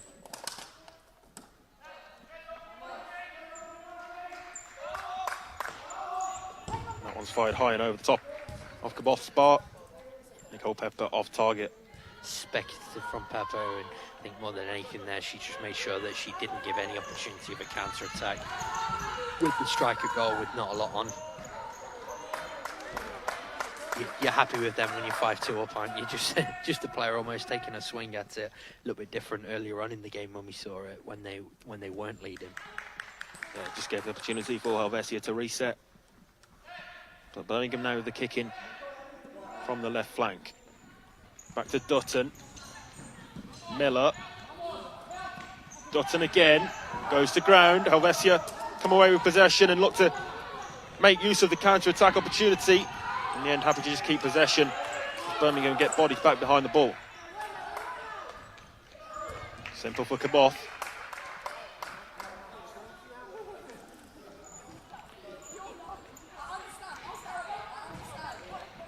Four minutes and change left to play. Helvecia in possession once more as Morley returns to the fixed position. Yeah, I think she was caught in 2 minds there, Angelique Morley. She didn't know whether to carry on pressing or whether to drop through. And it was almost a couple of mixed shouts. She just decided to return to that position. We've seen her play for almost all of this game, haven't we? Difficult at this time for Birmingham, because they'll be tired. It's not when you really want to be going and pressing the way they're going to have to. But with just under 4 minutes left in this game, they're going to have to come higher and almost take a few more risks, which at the same time it's that risk and reward element, isn't it? Because to get something out of it, they need to press higher up the court, but they know by doing so, they're going to give Helvecia chances to punish them further.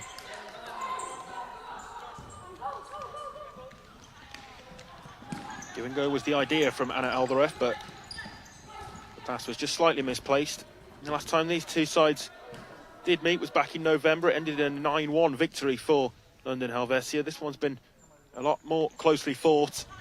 Birmingham have held their own for large portions of the game, but seemingly towards the end of this contest, Helvecia just coming through with their quality and strength in depth as well. They've managed to change their 5 on court much more frequently than the Birmingham side have. They didn't panic as well, which was an important thing, I think, at the start of the game. They knew they had the time to get back into it. Yeah, and it's a message that you deliver as a coach in those situations, especially when you're coaching a team that's expected to have a lot of the ball. Is be patient, be prepared to just have the ball.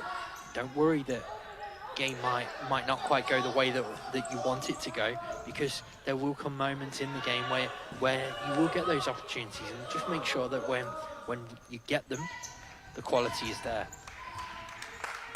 Good defending from Alicia Miller, who's been on court for the full game. A really difficult task out on court for Miller today. Scored the second goal for Birmingham when things looked so rosy. Yeah, she's done really well, worked really hard, and I think that'll be the one thing that does please Birmingham with a small squad. The players that have played have performed really, really well. They've not hidden, have they? They've kept working hard. They kept trying to do the things that their coaches were asking of them, and it's just come down to the fact that they're playing a real quality opponent here, and playing in the way that they have done it. It's really tough to change. Again, Morley using her body well to win a free kick in a really good area. This is an opportunity they have to take.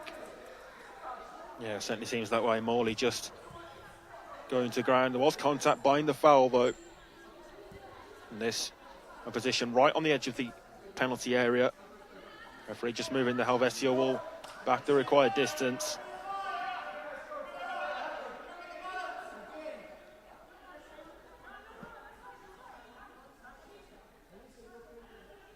Hazel, the obvious option. And Hazel does take. It was a direct shot towards goal, hoping for a deflection. The deflection took it wide. Yeah, good effort. Really good defending. They stood firm and grim and organised a defensive unit well. As we just have another look at it, I think it was the goalkeeper who got the final touch in the end. So really good defending from Helvecia.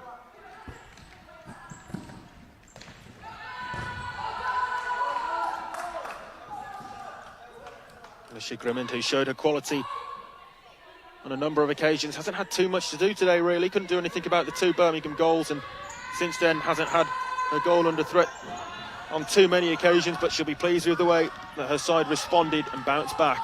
And it looks as though we'll take all 3 points in match day 2. Yeah, Helvecia looking to ring the changes here on this kick in, freshening out those legs for this final 2 minutes. Eager right to go. Alvarez, lovely footwork. Morley, Hazel to the right, Hazel across, and Morley scores. It's a well-worked goal for Birmingham, and they get their third. 5-3 with 2 to go. It's one that Angelique Morley deserves as well. We were talking about tidy footwork going the other way, but this was all about Angelique Morley. Good footwork in the middle, looks for that ball, is happy to find Hazel on the overlap, and then look for that return ball at the second post. And she did really well. Birmingham, we were pleased with that. It's a really good response to a lot of tough pressure. Girl taken down, and that, I think, will be a yellow card for the Birmingham skipper. Indeed it is. Angelique Morley becomes the second player to have her name taken. Yeah, it's one she had to do, isn't it? Gurr had skipped away from her. Really good turn. She's bearing down on the Cabas's goal. She had to make that foul, so she'll be happy with that yellow card, and I'm sure so will her teammates.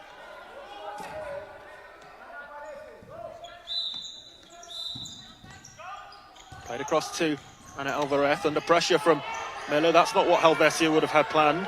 She's done well. She's done really well.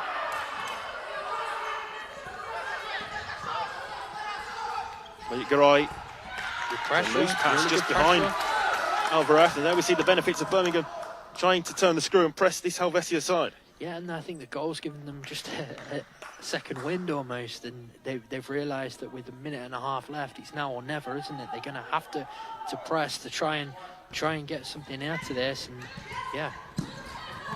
Morley, Miller's lurking. She's done well. She's done Miller well. really strong, and Miller pokes it wide. She's done really well, but Morley and Miller both did really well in the challenges they made. Desperately unfortunate.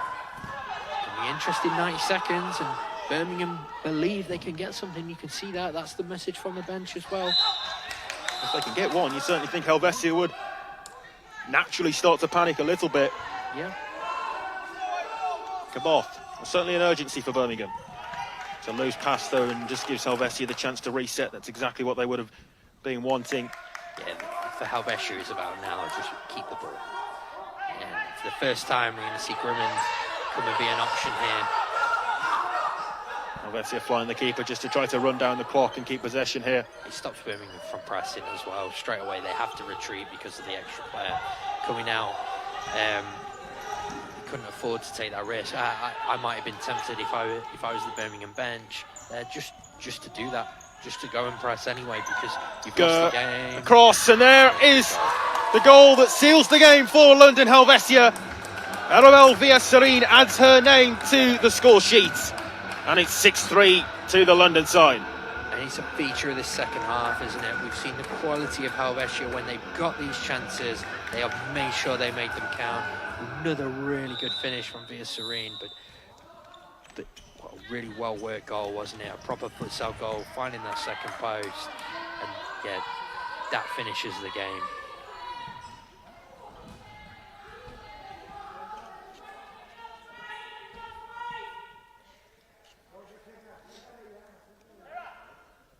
Yeah, 35 seconds left to play then, and Helvecia will take home all 3 points.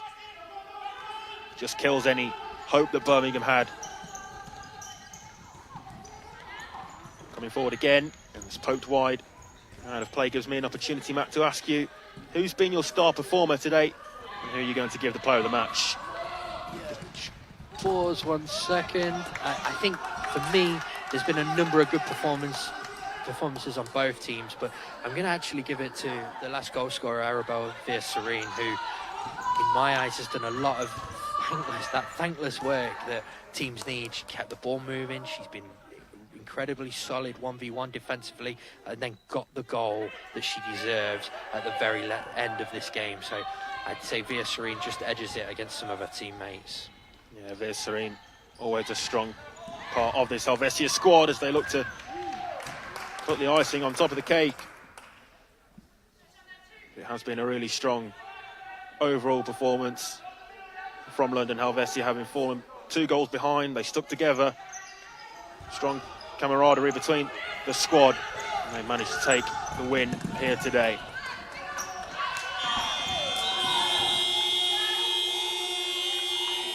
The buzzer sounds then for full time, and that is the conclusion of game 1.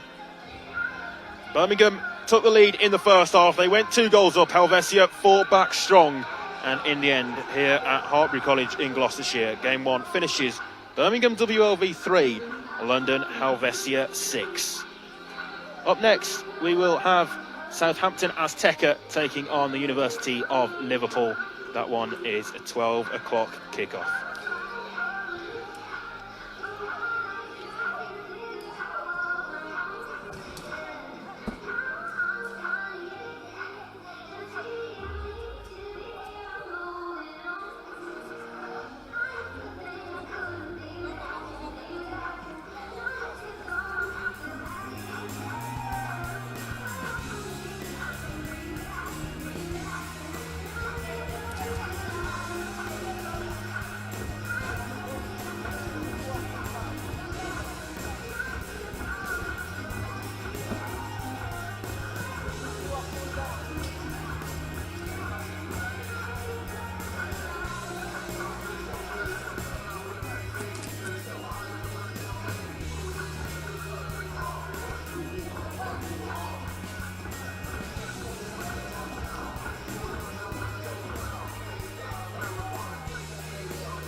welcome back then to Hartbury in Gloucestershire. London Helvecia taking home 3 points in the first game, and now we have Southampton Aztecs taking on the University of Liverpool. We'll run you through the two team lineups then, with the Southampton Aztecs up first. They have Lauren Saylor, their captain and goalkeeper, starting. Nicola Curtis, Rebecca Moody, Kaylee Tonks, Rebecca Tonks and Charlotte Broughton are the starting five. Amy Maidman, Molly Sumner and Laura Ingram are the substitutes. They're coached by Will Wilson. For the University of Liverpool, they have Hannah Austin starting between the sticks, Emma Lysons, Erin Slade, Danielle Camp and the captain Kat Moran. Their bench is Sophie Brooks, Cherry Ogdon and Amy Forshaw. They're coached by Danielle Farrell. So the teams are out onto the court, Matt. Excited for this one. Should be a very lively game and two well-matched teams. Definitely, yeah. So what you've got is a little bit of experience in the Uni of Liverpool, a team that's been around for the last couple of seasons and done reasonably well. Obviously lost Charlotte Newsham, who is here today watching, who plays in the Women's Super League. But they're playing against a really energetic, exciting new Southampton Aztecs team. They have a very unique style, a way of playing that is almost a crowd pleaser in a way, but it'll make for a really interesting game, because we know Uni of Liverpool have quality that could punish Southampton if they're a little bit naive. Yeah, you mentioned the fact that Uni of Liverpool have lost Charlotte Newsham. She's injured at the moment as well, so we of course wish her well, but they are today back with Emma Lysons, technically gifted but also very clever futsal fix. She was forced to sit out of the game 2 weeks ago, but back in action today for the University of Liverpool. Match officials are Duncan Kings, Michael Coffey and James Jarrod is the timekeeper. So University of Liverpool in the blue and Southampton Aztecs in red, and it will be the Aztecs to get us started.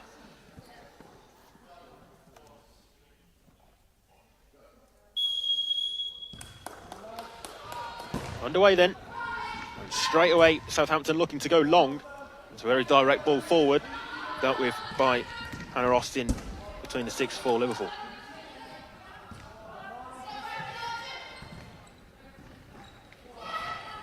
Saylor. Ball across to the second post is on.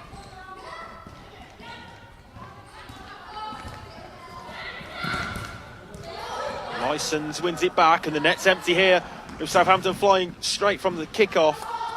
Goes out of play and Liverpool have the kick-in. Yeah, and it's something you'll see from Southampton throughout this one. They're quite happy to bring Lauren Saylor out. She'll come and join in with every attack pretty much, but it does leave that risk, doesn't it, against sides who are knowledgeable and experienced enough to just sit in and be patient and then exploit it. You can concede goals playing that way.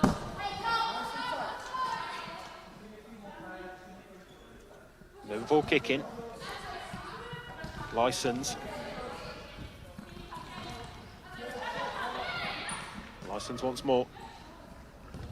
As we see Southampton just playing half court, similar to what we saw Birmingham in the first game perhaps, just dropping off, but then looking to go on the counter, and this is a good opportunity. Give and go passes, it's cut back and the opportunity there, it's straight at the goalkeeper though. It was a simple save in the end.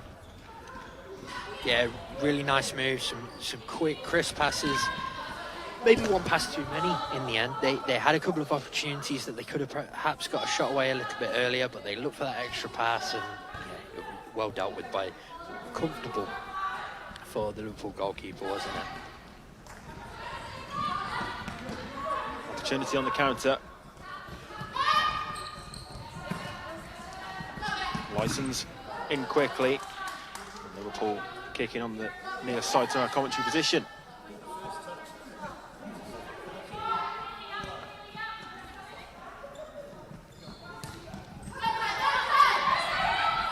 Good position this. Played back to Camp.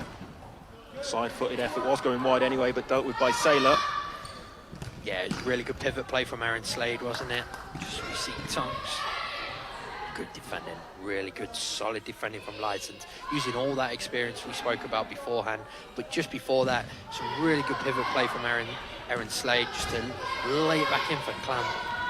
Tonks. Sees Rebecca Moody. Now Tonks across to Moody. Didn't quite get the contact that she would have hoped for.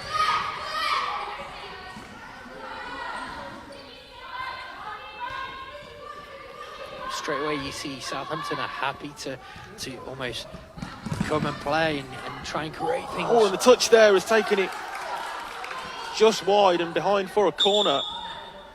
Yeah, the keeper trying a little bit of deception there. She knew she'd got a touch, a really important touch as well.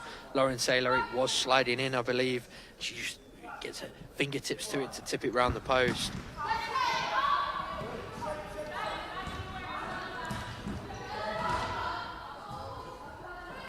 Southampton's ball over on the far side. Two teams really comfortable having the ball here, who are going to look to play when they've got it, look to have that quick, crisp link-up play.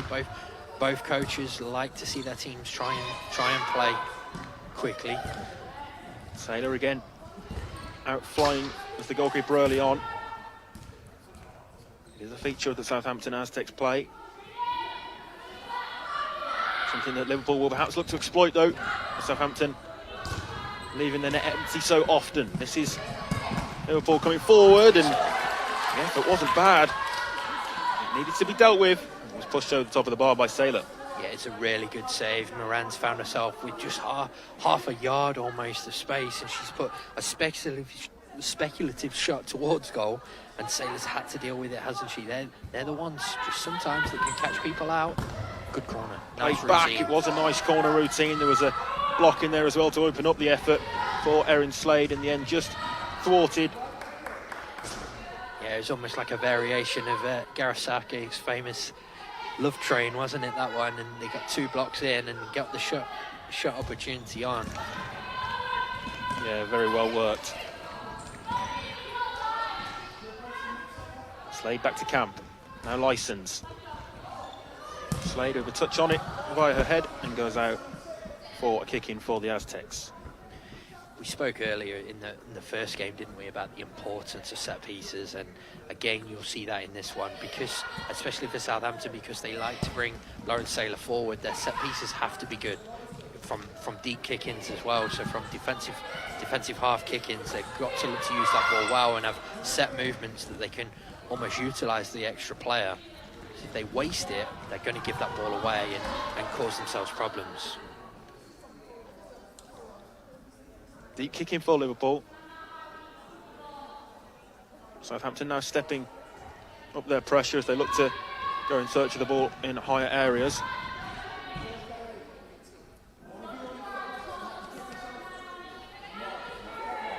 Count to take the kick in. Cuts through the first line and across to Slade. Well, one back though, and this is Nicola Curtis. Kaylee Tonks just ran away from her. She'll be disappointed with the initial control. It was a good area. Yeah, two really good little bits of defensive work on the pressure from Southampton. And Tonks, desperately unfortunate, just it races away from her in the bottom left-hand corner.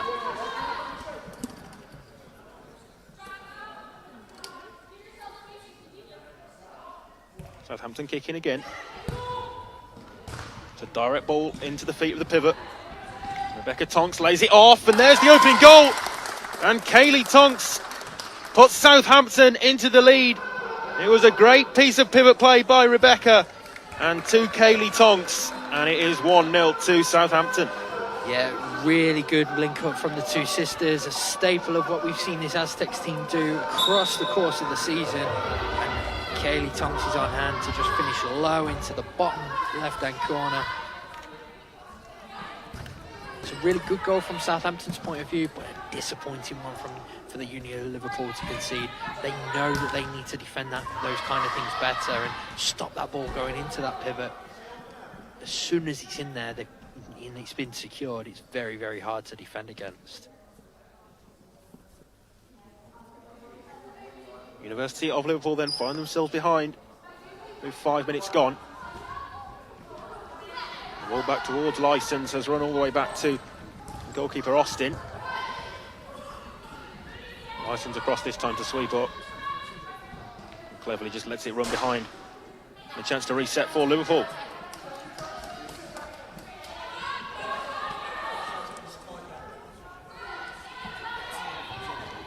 Licence driving forward over halfway. Give and go back to Emma Licence. Save. Yeah, great save from Saylor. Really, really strong save. She stood tall.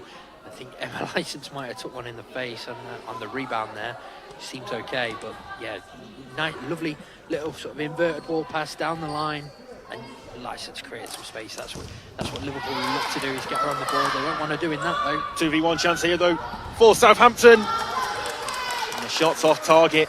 It was Emma Licence who gave the ball away initially, trying to play in between the front line of Southampton. And Cherry Ogden comes so close to making it 2. Yeah, really, really important in that position that you don't force the ball as the fix. You don't try and force that ball through. It almost looks on sometimes when it's not. And Kaylee Tonks was there, wasn't she? She was alert, and it's one player, like I say, that Liverpool won't want to be giving the ball away to, because Tonks is Southampton's real danger player. And somebody who scores a lot of goals. Licence across! And how on earth has that stayed out? It seemed easier to score than miss, but Liverpool agonisingly close, and Southampton riding their luck, but do stay 1 goal to the good. Yeah, I mean, as I was speaking, I thought I'd been caught out again so many times. This game acts so quickly, and it's rolled across to the back post, and I was sure she was going to score. My view was actually blocked by the referee at the time, and yeah, it just came back the other way. Licence again, runs away from her.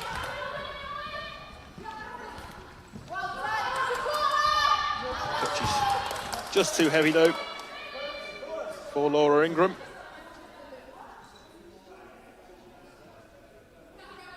As we see, it's just not a clean contact at all.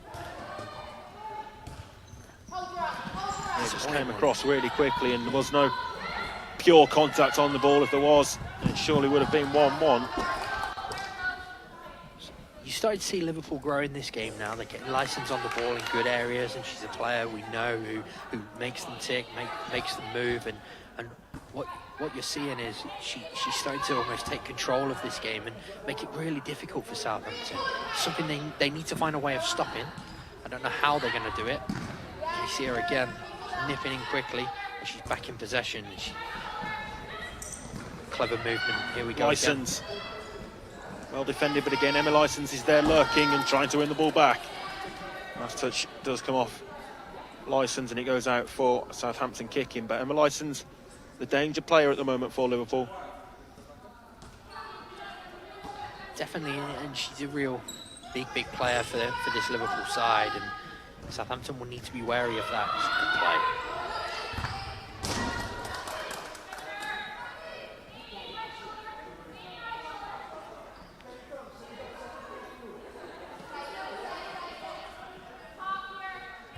Licence to take the kick in. Looking long into the pivot. Well defended though.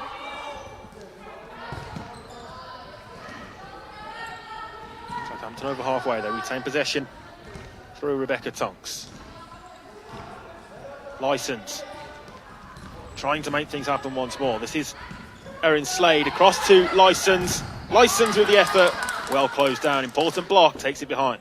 Yeah, really good recovery block from Rebecca Tonks there. Just for a split second, it opened up for Emma Licence, didn't it? And it was a good ball through to her. Maybe a little bit behind her. She's had to sort of check her run and take a touch. And it's given Southampton that opportunity to get back in, and they defended well once they could. Southampton there looking to start a quick counter-attack, but Rebecca Moody just unable to get the ball in play. I think they need to be a little bit more alert, Southampton, on these corners. Liverpool have got some really nice little routines, and Southampton on their heels a little bit, and Liverpool are getting some joy. Need to pick up, or this one will be level very, very quickly. Licence.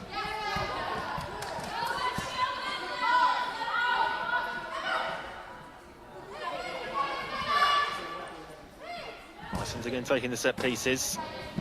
That one was speculative. Well one back though, and an opportunity for Liverpool. The shot was scuffed. Ogden with no luck there. Slade holds the ball up well. Returns back to License.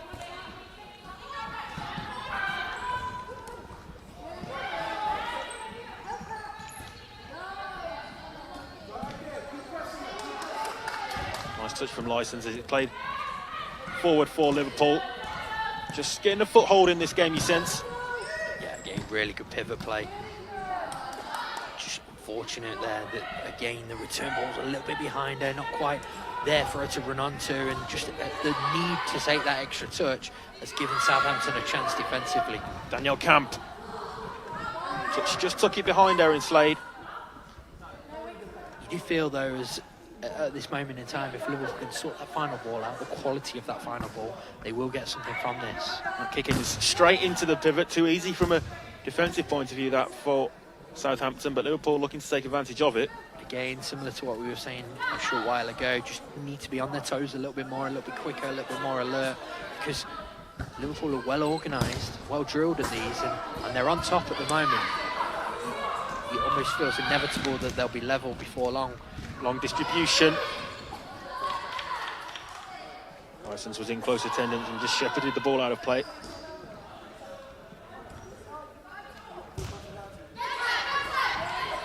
The ball forward to Slade. Getting really good from Slade, wasn't it? Just side on, happy to control the ball, happy to have it with a back to the opponent, back to goal, to bring other players into play. Really had a job of duty there as well, with a good block. Yeah, and it's the job of her teammates to get in and around her, realise that she's going, as long as they get the pass right into her, she will secure it. So if they can react on that, there'll be some really good opportunities from it.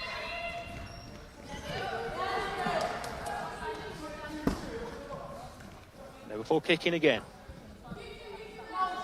Good positions these if they can work the opportunity to shoot. Yeah, and they've got some really good, we've seen already some really nice, well-worked moves from these. So it'll be interesting to see what they try and do. I'd imagine Slade will be the target in and off her. There we go. Straight into Slade and back to License. Straight through and behind, didn't catch it how she would have hoped. Something Southampton are going to have to think about. It's 2 or 3 times now they've played that same routine. They're just hitting Erin Slade and they're struggling to deal with her. As soon as she's secured that ball, very, very difficult. It seems to be a free pathway through to Erin Slade in the pivot position. Not much screen in front for Southampton. It's something that they do need to try to adjust and attend to.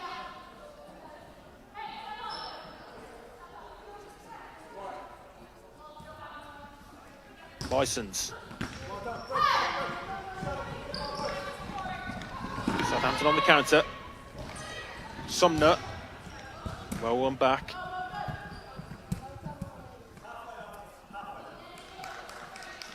First quarter of this game played then, and just the 1 goal. Kaylee Tonks' opener is the difference between the sides at the moment, but it's been a good response from the University of Liverpool. Free kick given the way of Liverpool there. Erin Slade didn't actually go to the ground, maintained balance and stayed on her feet, but near side official Duncan Kings deeming it to be an offence and a free kick for Liverpool in promising position. He's given him a few metres up the court here as well. For me, it was about 5 metres deeper where the foul actually took place, but it's a really good shooting opportunity. Which is really good from Slade. It was brave, and it was clumsy from the defender, and once she'd nipped in there first, it was always going to be a foul. Good effort, good save. Camp on the follow-up, second time of asking. And in the end, it falls kindly for Saylor, who starts the counter-attack. Always positive and looking to go forward, Lauren Saylor. Got to return quickly back to net now, though, which she does.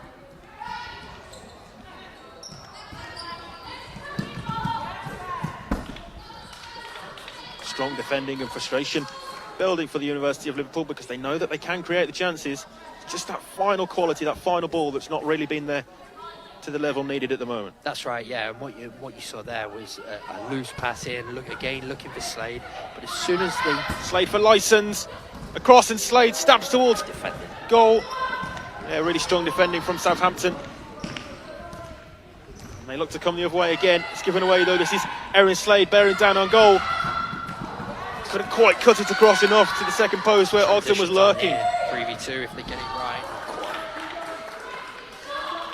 a little bit end-to-end, a little bit scrappy there at the moment. A couple of good chances, but you're seeing the joy that Liverpool are having when they're finding Aaron Slade's feet. If they can play in and secure it, it's a real good opportunity for them.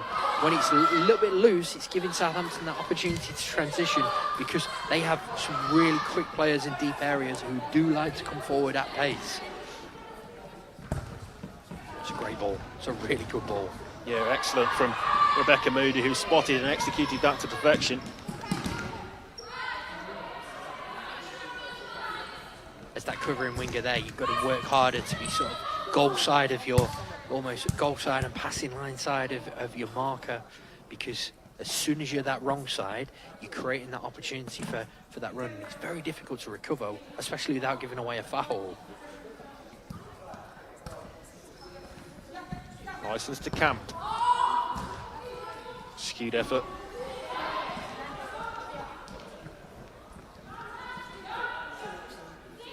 Under 8 minutes till the break. And it's Southampton who have the lead at the moment. Distribution, long up court, and it was well controlled by Kaylee Tonks.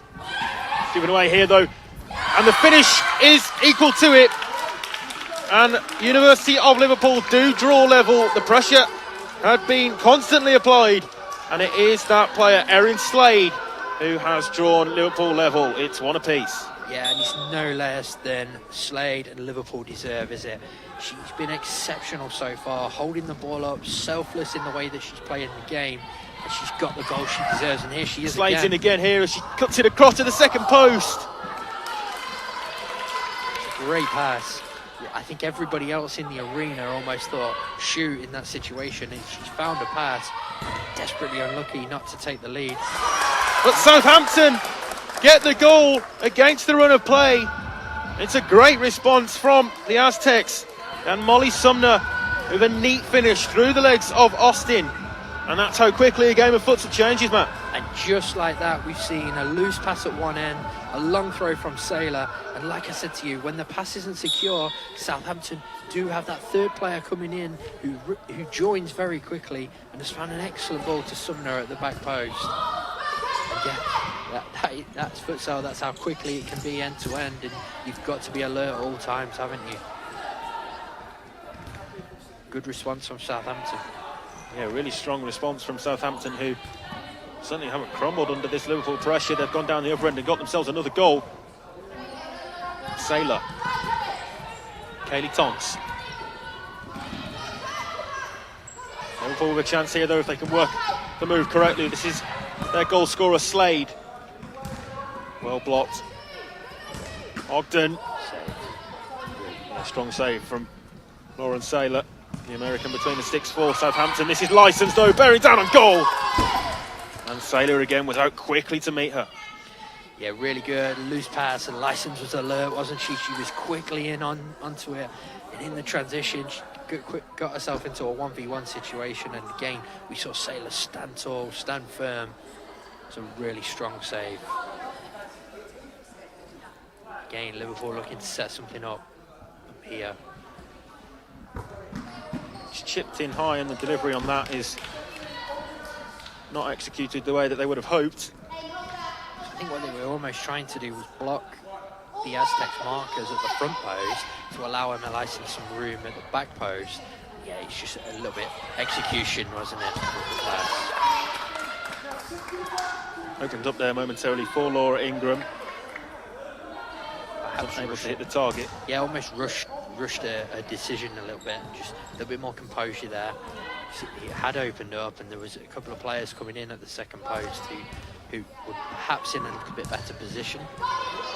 License into Slade. Again, it's good defending, and it needed to be.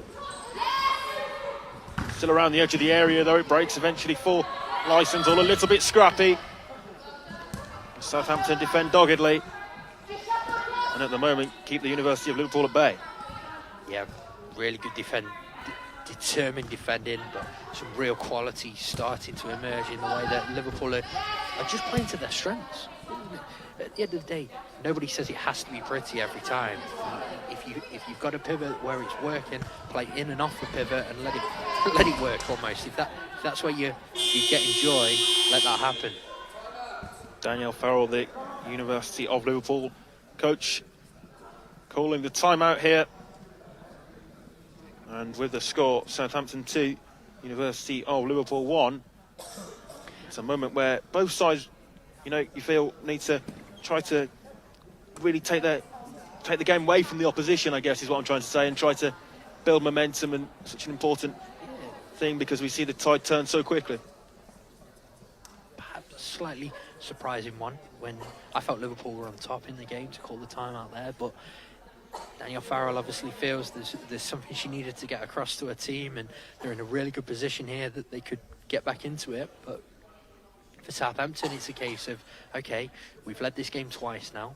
Let's make sure that we don't do what we did before. We've got to keep a foothold if we can, because previously they perhaps dropped off a little bit too much and allowed Liverpool too much joy, and the goal felt inevitable, didn't it? So I think it's important that they continue to work to their strengths as well, and just protect that pass into Erin Slade, which is causing them so many problems. Yeah, that ball into the pivot, Slade, has been a key feature of the Liverpool attack, the way in which they're playing this game. But Farrell calling the timeout, obviously disappointed with the performance and feels that there's things that need to be tweaked slightly, but there's plenty of time left in the game. We saw earlier Helvecia fall 2 goals down to Birmingham. They came back and won convincingly in the end. Licence, nice one-touch passing. That's a better speed of play. Better speed. Now they just need that quality in that play, don't they? It was a well-worked and a lovely little move and a well-worked set piece, but the passing quality wasn't quite there, but you could see what they were trying to do. Given away, and Southampton in a good position. Didn't really make use of it, though. There was runners either side. Ingram went for goal. Again, decision-making in those 3v2 situations is crucial, isn't it? How many times in training sessions up and down the country every week will you see 3v2, 2v1 situations like that, where everything we're doing is geared up around decision-making, and Southampton need to start, when they get those chances, they need to start being a little bit smarter in their decisions, because otherwise it's going to come back to bite them when they're having so much of the game without the ball. Licence with a heavy touch that time takes it out over on the far side. Southampton kicking. For me, the decision should be simple as well in those situations. That when you've got a player of Kaylee Thompson's ability overlapping on one side, look to find her, because she will create problems. She will get the shot in on goal, or likewise she will find that right pass to that second post. Good effort. Yeah, strike was from Nicola Curtis, the number 8 for Southampton. On the left foot, just unable to get enough bend on it and hit the target, but it was a solid set piece routine, getting shots down on the Liverpool goal. It was, and then again straight back into defensive duties. They've got to be a little bit sharper. Here we go again, another Curtis for Maidment. Loose pass falls for Licence, over halfway. Licence with Slade ahead of her. Saylor gathers.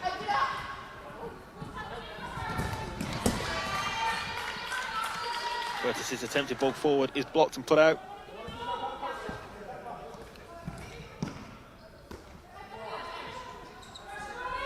Saylor with 4 seconds to distribute inside her own half. Slade. Slade goes for goal herself again with the overlapping option. Did open up for the shot, but eventually was blocked. Nice cutting ball through, and the touch was loose and falls through to Hannah Austin. Chances at either end. Then we saw that was the right decision this time, wasn't it? To find that pass, and just the touch didn't quite. Here comes Kaylee Tonks again. Just poor decision. I think if you're central in that position 1v1 and you're bearing down on goal, you've got to look to take a shot, haven't you? Yeah, this was the effort of Erin Slade for Liverpool, just thwarted initially by the block, and then a save as well for Lauren Saylor. Chances keep coming though for Liverpool. If they keep creating, then they'll surely take one. she's been a constant thorn, hasn't she? She's quite happy, Liverpool quite happy to almost leave her in a quite advanced position at all times. She's dropped in a little bit now just to keep an eye on Kaylee Tonks, but not really interested in defending. She's quite happy to she'd almost just sit in and around the halfway line, look to receive that ball, either go on her own 1v1 or look to bring those others into play. Really good attacking pivot display so far.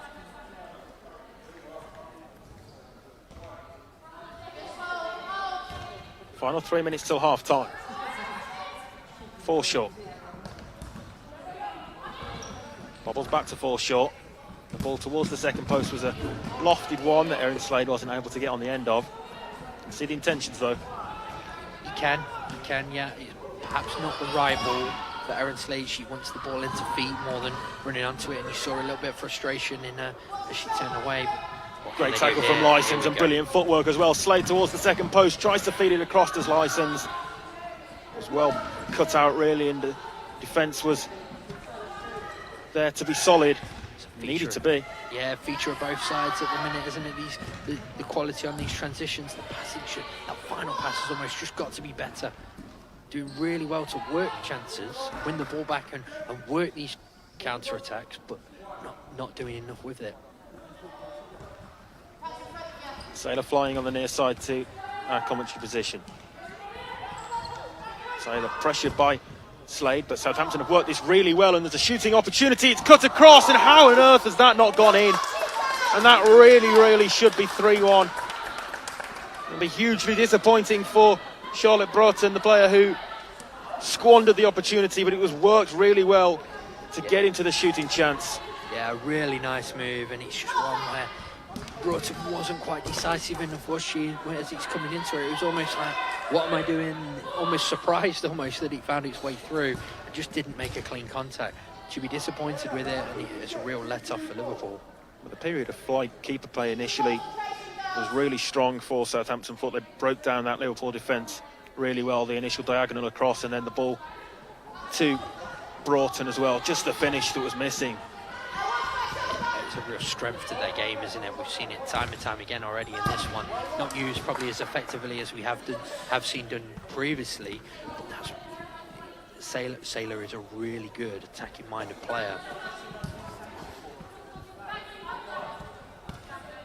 And you can see she loves having an influence in the game like that as well. Give and go, brilliant ball pass there, but the finish again, just the final bit of quality missing. And that time it was Sophie Brooks for Liverpool who wasn't able to hit the target. Got to test the goalkeeper. Southampton down the other end, it's played back. Touching there from Austin as well. Southampton kick in. Again, it was quality. Both ends we've seen two passages of play where quality and that final decision in the final third just isn't quite there. Difficult situation this for Sailor under pressure. She's only got 4 seconds to distribute, remember, and in the end just resets things cleverly. Yeah, she made the right decision there. I think sometimes when inexperienced players can just tend to panic in that situation, she was cool, she was calm, and just best thing to do is put the ball out, let your team reset, surrender possession, rather than give that goal away by trying to do something too over elaborate. Licence got underneath.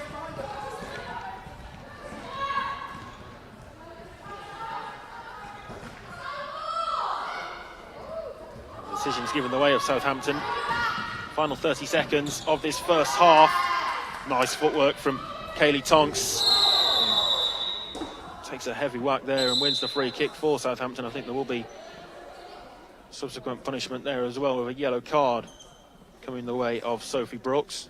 Yeah, not the kind of challenges we want to see in futsal, is it? That Kaylee Tonks just toes one down the line for the parallel. He's just a little bit left on her and leaves her in a heap. Keep that on the grass outside, thank you. Yeah, it was a late challenge, and not one made for the futsal court for sure. So 22 seconds until half time, and this is a solid chance if they've got something up their sleeve from the training ground here. Southampton, it's a deep free kick really, but if they can work something, they do have the option of Lauren Sailor as the fly keeper as well. And in the end, the whole team not on the same wavelength, and the pass was poor and straight out of play. Disappointing. Yeah, poor execution from Rebecca Tonks, and she's a player. She'd be disappointed in herself because a player of her quality should be doing much better in that position. What's interesting is that while Slade's been off here, getting a breather towards the end of this half, Southampton have really took charge of the game. Without that outlet, Liverpool have really struggled, haven't they, to just keep hold of that ball. So there the buzzer sounds to signal the end of the first half in what's match week 2 and game 2 here today. Southampton Aztecs lead at the break by 2-1. They went 1 up through Kaylee Tonks, were pegged back by Erin Slade, but Molly Sumner's neat finish sees them go into half-time with a slender advantage. At the break, it's Southampton Aztecs 2, the University of Liverpool 1.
Welcome back then for the second half.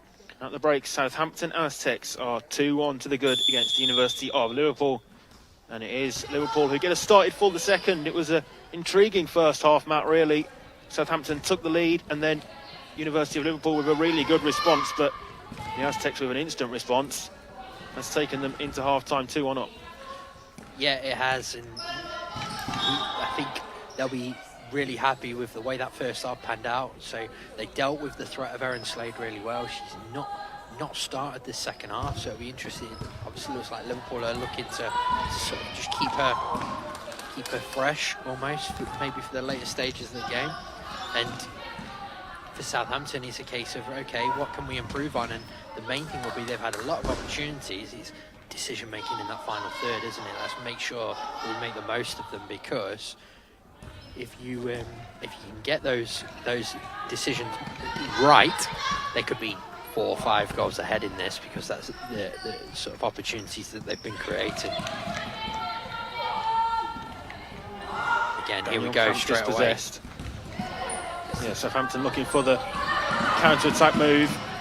The ball just too heavily weighted, but they're the sort of openings that Southampton are looking for on the transition, on the counter-attack, looking to use that to their advantage. And they're really good. They're really good at finding those sort of opportunities. It's just that final pass is letting them down every time, isn't it? Seems to be the way so far, but the more they persist with it, the more likely they are to hit the jackpot, really, and get one that works perfectly. And get the goal that they are looking for to add to their lead. But Liverpool down the other end with a shot. It was blocked as the defender fell to the ground, I think. Yeah, fortunate. On the floor, almost hit her rather than anything, but she'll take it, won't she? Good block. Liverpool in possession. Was a touch on that from the goalkeeper. It has been spotted, so will be a corner. Daniel Camp with the effort from range. Yeah, Lauren Taylor not quite sure whether had to do something with it and make sure. And it was a really firm hand, wasn't it? She does well to claim the corner as well. A little bit wasteful from Liverpool with the set piece. They won't be happy with that. Camp, good cutting ball across, nice diagonal. The shot had to be dealt with by Saylor.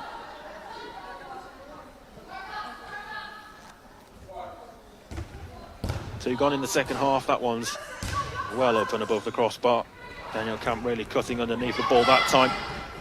Maidments for Southampton. That's how quickly they tried to go down the other end and turn defence into attack. It was a long distribution, and it literally sent Amy Maidment in on goal. Yeah, Maidment bearing down on goal, and a really good case save from Hannah Austin. Textbook, just to deny and stop that. That's the first time, I think, this half that Southampton have had a really good pass through and managed to get that shot in, and that's what they need to do over and over. Give Austin more to do, because though she's conceded 2 goals, she's not had a lot of the ball because of Southampton being quite wasteful with those decisions on transition.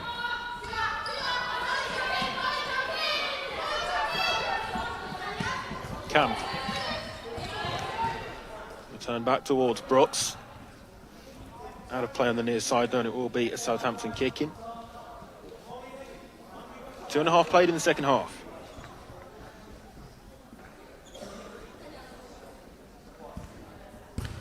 Rebecca Moody with the kick across. Nice Cruyff flick that. Just anticipated the pressure and tried to break away, Nicola Curtis. And it's important that in those kind of situations as a defender, you're not overcommitting, because that's what can happen. And as soon as you do, you can leave yourself wide open because of the fine margins that this game has. Lovely little ball through, and here we go again. Curtis, options to her right. This is Maidment. Straight to Austin. That's better. They're a little bit more patient, looking to work that chance rather than rushing it. And it's another good strike at goal, and Austin more than a match for it, but at least Southampton now testing her again. Lovely little flick, and there we see overcommitted by the defender. Yes, cynical foul committed by Rebecca Moody. It was a nice flick by Sophie Brooks, and this is a free kick for the University of Liverpool. First foul of the second half goes against Southampton. Good opportunity there, so we've seen their quality. Good save, Sailor. Yeah, and just towed out by Maidment to ensure it goes behind and Southampton can reset.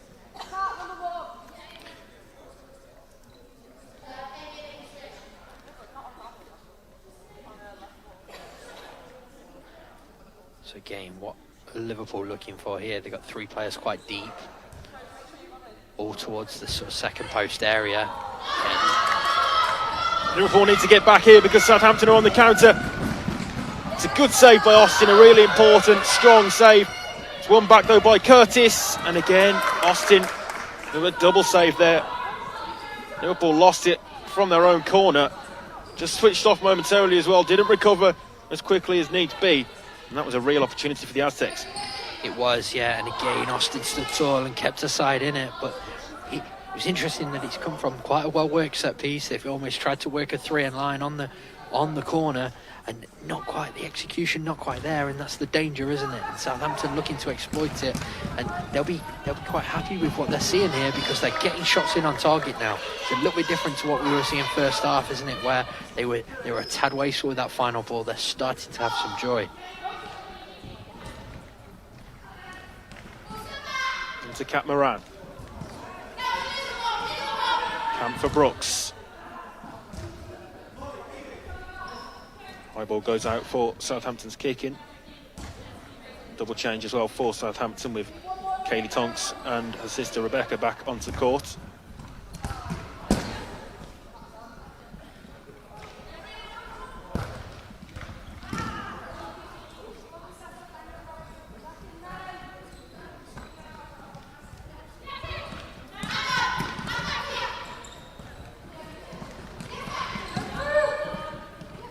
Moody.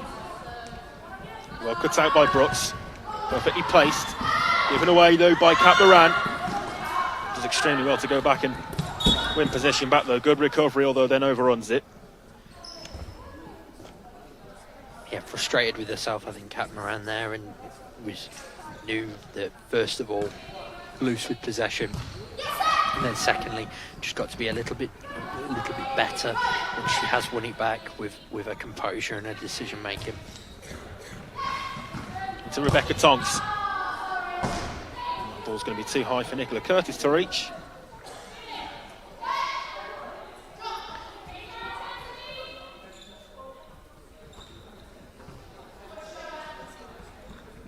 Camp. Southampton looking to engage half court. They do have it back, but given away back to Camp. Camp across towards the second post. It was a good ball across, but just too far ahead of Cat Moran.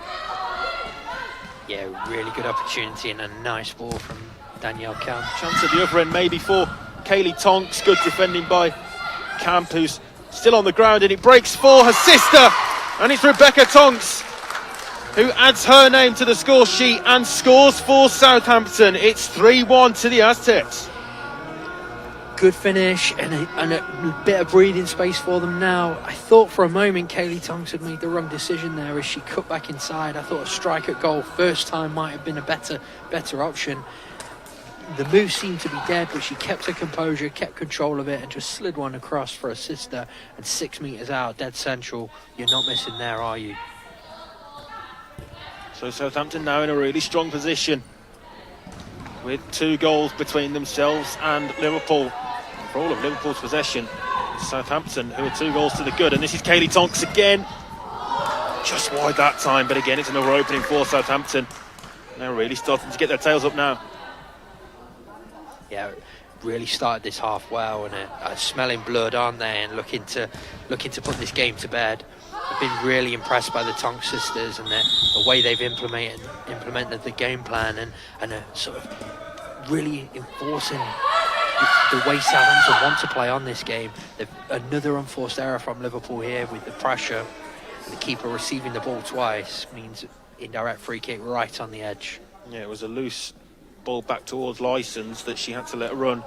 Liverpool tried to disguise it, and the referees alert to it and correct decision in giving Southampton the indirect free kick on the edge of the box. And there's a goal for Southampton. It was from that unforced error. Rebecca Moody was the player who fired in, set to Moody and past Austin in the Liverpool goal. And it's a real uphill task now for Liverpool. If you're going to play a counter-attacking style, you have to make sure that you seize the opportunities to punish your opponent, and that's what the Aztecs are doing here. A couple of really, really good finishes there, just to give themselves breathing space, give themselves a real foothold in this game, and make life really difficult in the final third of this match for Liverpool. Southampton now then in pole position. They endured a difficult first game in Tier 1 at Walsall campus, and they were beaten 4-0 by Bolton. But here today, they are in control of this one against Liverpool as it stands 4-1 to the good. Decision came from the far side referee, Michael Coffey, giving the decision in favour of Southampton. Not quite sure how he's seeing that. He's given it. He's obviously thought it was, and probably has got the right decision in the end. But yeah, it's I think Southampton will have learned a lot from that first game. A little bit of a raising standard, let's say, from what they've perhaps had in the first half of the year. Bolton, we know, are quite an explosive side, and Southampton seem to have just settled and really grown into this game as it's gone on.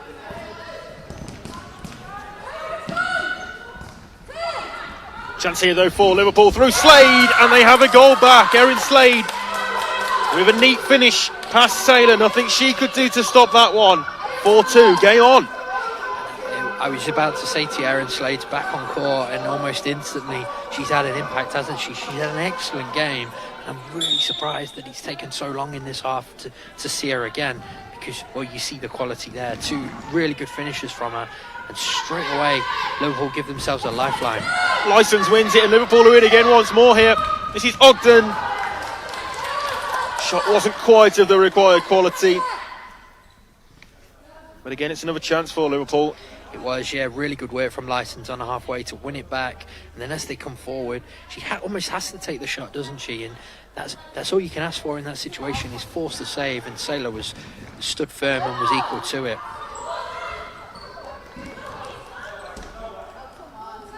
Goes behind for a restart from the Southampton keeper. Licence again nipping in quickly, and Licence manages to get the shot away, but straight at Saylor. Livened up a bit this one in the last few minutes. It has, yeah, and what Aztecs need to do is remember that they're 4-2 up, remember that they're already leading this game, and as things stand, they've won the game, because they can't afford. Liverpool are going to try and speed this game up now. They just need to have a little bit of composure, a little bit of control, and not rush things, not give away possession too much. When they have got it, make every chance they've got count. As soon as Licence and Slade have come back onto court, we've seen a difference in Liverpool, haven't we?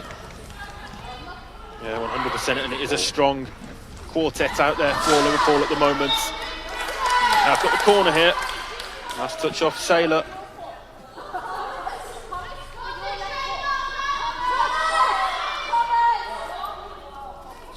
Really good opportunity.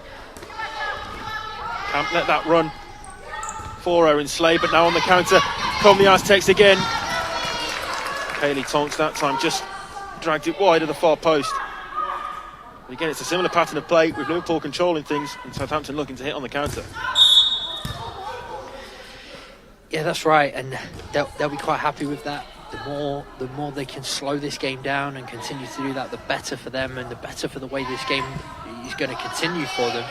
Liverpool will want to keep the game quick. A high tempo and a scrappy game suits them, because they know they've got someone with Licence ability going to be picking pockets, and then once they can get the Slade into situations where she is 1v1, they know they've got someone with the quality to punish Southampton. Tonks. Give it away for Liverpool. This is Licence. It's good, really nice movement as well. Opened up this left wing for Slade to receive it. Slade. Back to Erin Slade, who finds the bottom corner, completes her hat-trick, and now it truly is game on, 4-3. That was a really good goal, but Emma Licence movement in the first place, just to open up the ball down the line for Slade to receive it first of all, and then the little bit of link-up play, that's all about her, isn't it? What a finish that is into the low corner. Bit of an inquest between the Southampton 5 on court there as to what went wrong in that defence. Certainly an issue that they need to fix, the presence and power of Erin Slade. 3 goals here today. She has been at the forefront of all things good for Liverpool. And again, we spoke about it first half, didn't we? When you have a pivot of that quality and that ability. Chance at the other end here though for Southampton. Just takes a touch off the outside of the post. This game's happening so quickly. Every time I feel like we're talking and making points on what we're seeing, something else is happening. Another great opportunity. Desperately unlucky from Rebecca Tonks. But I was just saying with Erin Slade, when you've got somebody of that ability, that quality, who's been so effective on the game, just use it. Keep playing in and off her.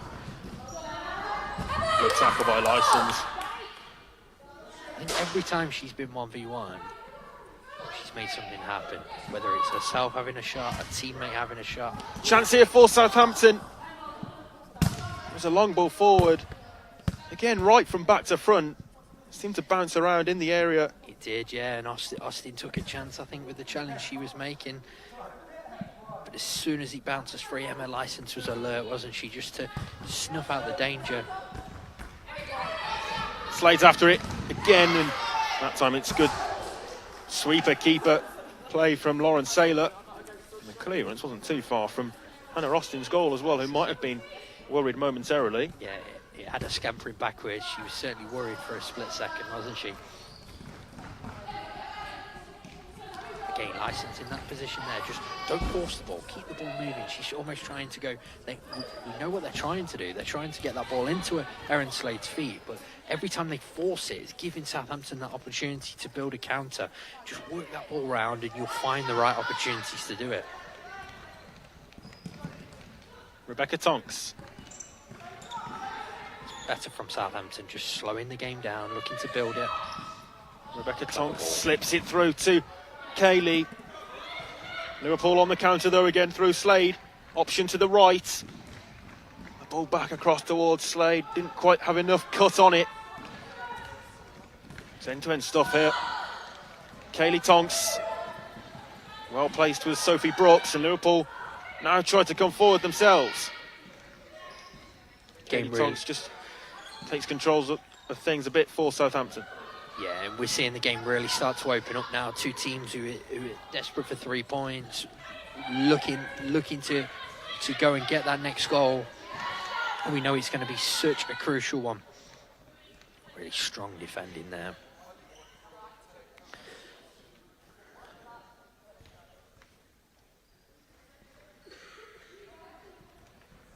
Saylor an option over to the left. Moody does choose to use Saylor. That was a bit short though.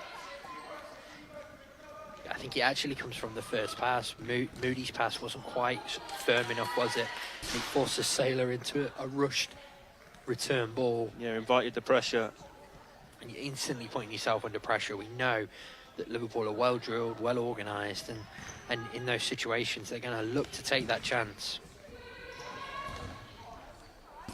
Really scrappy in the middle of the court now, isn't it? Important touch on that from Licence. Moody was lurking behind the Liverpool back line.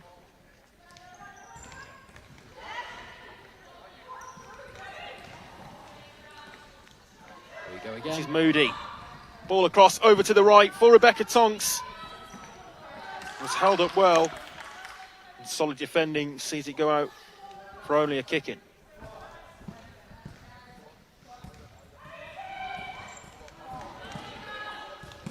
Ingram, Rebecca Tonks, just agonisingly too far ahead of Moody, who was coming in at second post.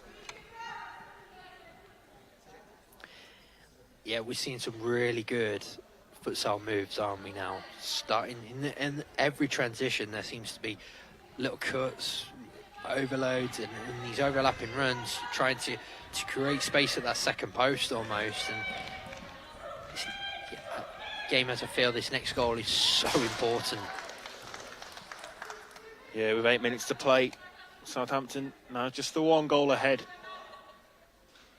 Really important minutes in the game coming up. Header from Lysons at the back post has actually started the counter for Southampton. This is Rebecca Tonks once more over on the right side. Good defending. Liverpool come forward. 3v2 opportunity. Lysons. Options to the left. Played across looking for Ogden. Again, just not quite. That execution there with that final ball, not quite there, wasn't it? Just really, really nice move. Two good blocks. Southampton quite happy just to push Liverpool back towards the halfway line. Here we go though. Slade, pivot position, could turn, does turn. In the end, just blocked out. Two Southampton defenders attended to her. Yeah, and that's probably what they need to do. As soon as she gets that ball with her feet, it's almost double up. Moody and Tonks there, just stopping that ball back towards that second post. Three-line corner was the elected option, but again, hasn't quite worked out. And Southampton on the counter looking to add another goal. This is on the edge of the area and just wide from Laura Ingram. Very close indeed. Desperately unlucky, wasn't it? Another good breakaway. The first shot was well saved. When it comes back to her, she has the composure to lay it into Tonks, who lays it back, and then the finish is just wide of the left-hand upright. Kaylee Tonks taken away from her. It was a good challenge by Kat Moran, and it's in the end ended up as a Liverpool kick in. Strong position.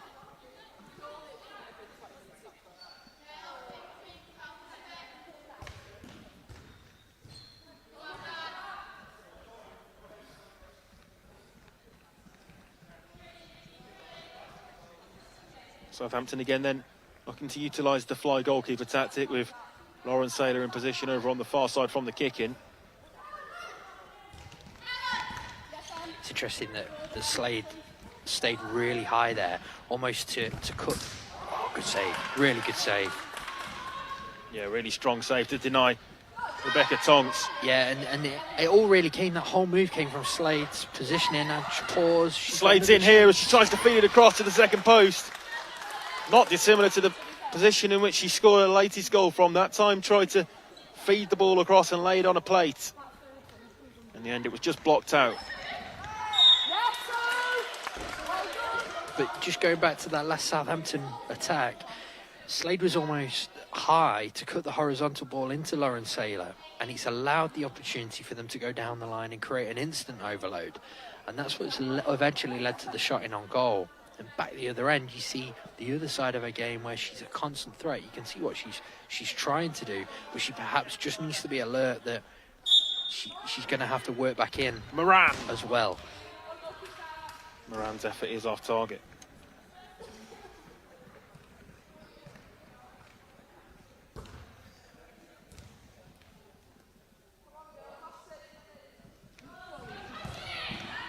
Six minutes and change left to play.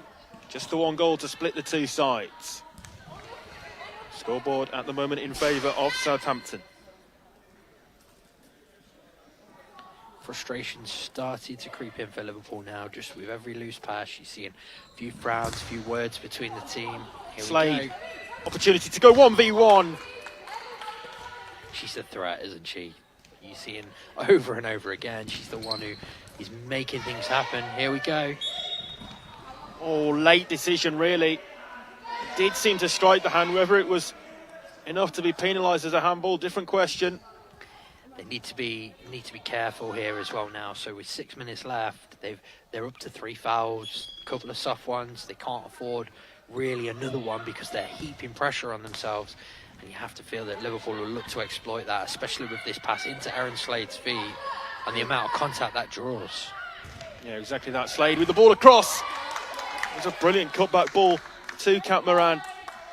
Just wonder whether Lysons could give Moran a bit earlier shout there, and if she could just lay that ball over.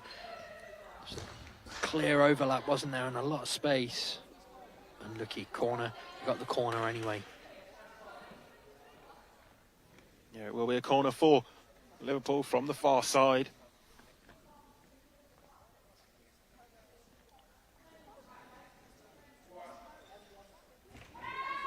Again, it's the 3-0 line movement. Slide there for that time. closed down quickly. It'll be take 2 for Liverpool. Play back to Lysons and Slade over the top of the bar, and I believe here we will have a timeout for Southampton. And so with 5 minutes and 37 seconds left on the clock, Southampton lead by 4 goals to 3. Tense moments in this one. Southampton far from over the finish line. Yeah, I think that will be the message as well from Will Wilson, just to his team. It'll be just about keep doing what you're doing right and make sure really that the next goal, as we've said so many times already, the next goal is theirs, because he's so crucial. You have to feel that whoever gets that next one will have a real good chance of winning this game. And for Southampton, if they can just give themselves that breathing space, they could break the spirits of Liverpool in what has been a really good recovery after going 4-1 down, wasn't it? Yeah, it was indeed. So University of Liverpool with a very strong response after that. Erin Slade with 3 goals for Liverpool today, scorer of all their goals here. It takes her on to 12 for the campaign. But the job far from done for Southampton, especially when the pressure keeps coming with players such as Lysons, Erin Slade, for Liverpool, such threats.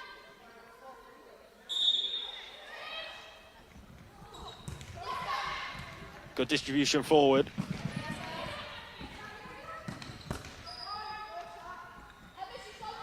Southampton with a nice period of possession, just as Lysons nips in. Kaylee Tonks back to her sister, and Kaylee Tonks again. Good position. It's cut across. Golden chance. Kaylee Tonks blocked on the line. Brilliant block from Erin Slade. We spoke a lot about her at the other end of the court, but there, what a block that is. That's match winning. It's as good as a goal, and a really solid block in the right place at the right time to snuff out the danger. The initial chance was the golden one, really. Then just came back to Kaylee Tonks. An alert defending from Erin Slade, showing the other side of her game. A really, really important block. Finest of margins.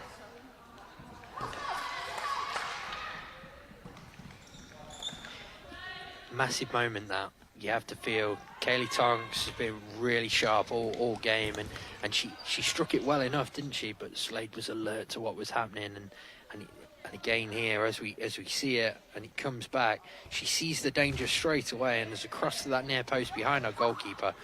Really important block. Yeah, the goalkeeper was beaten, but Erin Slade back perfectly positioned and really keeps this University of Liverpool side in with a shot. For Southampton now, it's important that she pause as she comes forward. Erin Slade coming forward again, always such a danger. That time on the left foot, didn't quite get the contact on the ball across that she hoped for. Yeah, almost ran out of room, didn't she? Yeah, Southampton, as much as their goal is important, also with the clock ticking down, it's important they look after that ball, because the one thing they don't want is this game becoming a transitional game, really. You don't want it being end to end. They want to take control and just run that clock down and heap pressure on Liverpool through time more than anything. Yep, 4 minutes and 11 seconds left to play. Very tight game from start to finish in terms of the overall performances of the two sides. It's been a really good watch. Intriguing tactical contest. Slade trying to turn again. Here comes Southampton though. Tonks cut out by Slade. Southampton happy to retreat to half court. Kaylee Tonks to Rebecca Tonks. And again, good defending from Slade. It is kept in though by Rebecca Tonks. Covering from Sophie Brooks as well. I think Slade just almost guilty as something we spoke about earlier, with overplaying in those situations. Just needs to put the ball out, get rid, and almost allow her team to reset. You could see what she was trying to do. Sometimes it's more dangerous than it needs to be, isn't it? Into Slade. And the last touch came off Kaylee Tonks, takes it behind for a corner. Set piece opportunity for Liverpool. Yeah, another really good opportunity. Let's see what they can work. Again, looking for that double block. That one straight at Saylor. Again, looking to start an attack quickly. I think they're the moments, and you see the frustration in Kaylee Tonks there as she's chased after that ball.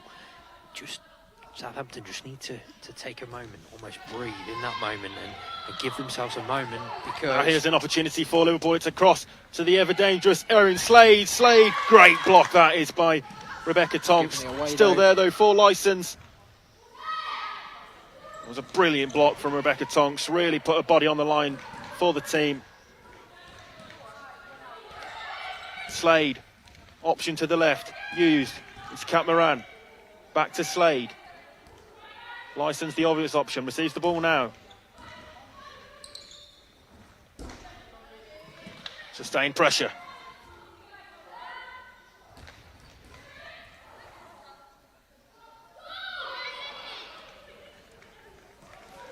Two and a half minutes to go. Southampton still in the lead. Got to be, again, another example, just got to be better with that ball out, haven't they, and secure the ball. They're just surrendering possession, almost inviting that pressure back on. And Liverpool are happy to have that there, because they're going to look sooner or later for the pass into Erin Slade. Again, licence just a little bit lapse, lacking that composure in the final third. That's the pass that Southampton can't afford to keep making. Slade. Gathered at the second time of asking by Saylor, who again goes quickly long looking for Curtis. But again, it will only come back towards the Aztecs' goal. This is Slade once more. Loses out on that occasion. Tonks. Rebecca Tonks gives it to Curtis. Liverpool ball.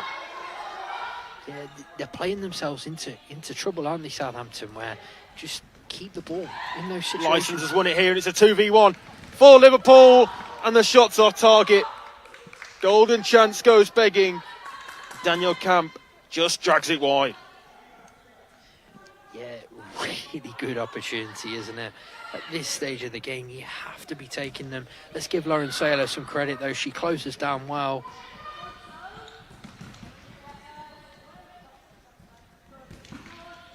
Licence. Clock continues to tick down. Time running out for Liverpool. Slade. Strong coming together, and Liverpool come away with it. Slade. Touch behind, corner. They're turning the screw, aren't they? They're trying to make things happen. I wonder whether a set piece might be the best opportunity at the moment, because they're not quite finding that right final ball. But Southampton need to stand firm, defend this well, be on their toes, be first to anything that's loose. Licence to Ogden. Newly on. Ball was just too far ahead of her, though, and it's gifted the possession back to the Aztecs. Disappointing for Liverpool. Yeah, now Southampton need to just take their time, not rush anything. High press from Liverpool. It's good for Southampton, though, because they can just run this clock. Okay, the clock stops, but by breaking the game down, it just breaks up Liverpool's momentum and flow. That's good ball, really good ball.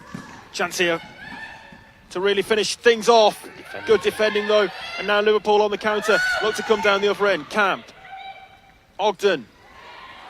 Strong challenge from Kaylee Tonks, who wins the free kick as well. Yeah, good time to win that kind of free kick as well. Again, just breaks this game up, heaps pressure on Liverpool, and now they're really up against the clock with 40 seconds left, aren't they?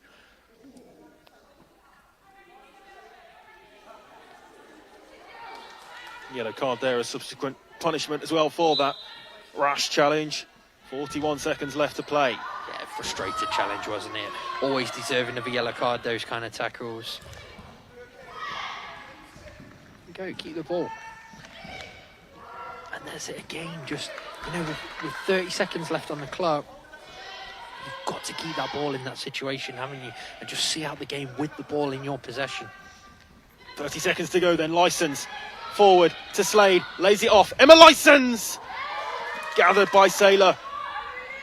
Now 20 to go, and a heavy touch sees the clock continue to tick down. 16 left. Matt, quickly, who do you think's been the player of the match? I don't know whether you really need to ask me, Isaac. I think the standout player on this court today has been Erin Slade, hasn't it? 3 goals for a team. She may end up losing the game, but she's had such a good opportunity to really make the game all about her, and that's what she's done every chance she could. And then when the big defensive moment as well, to keep her team in it and give them this opportunity they have with 10 seconds left now to get something from this. 10 seconds to go. The ball's fired straight in. It's behind Liverpool now with 6 seconds left. She was millimetres from a touch on that as well. What can they do from this?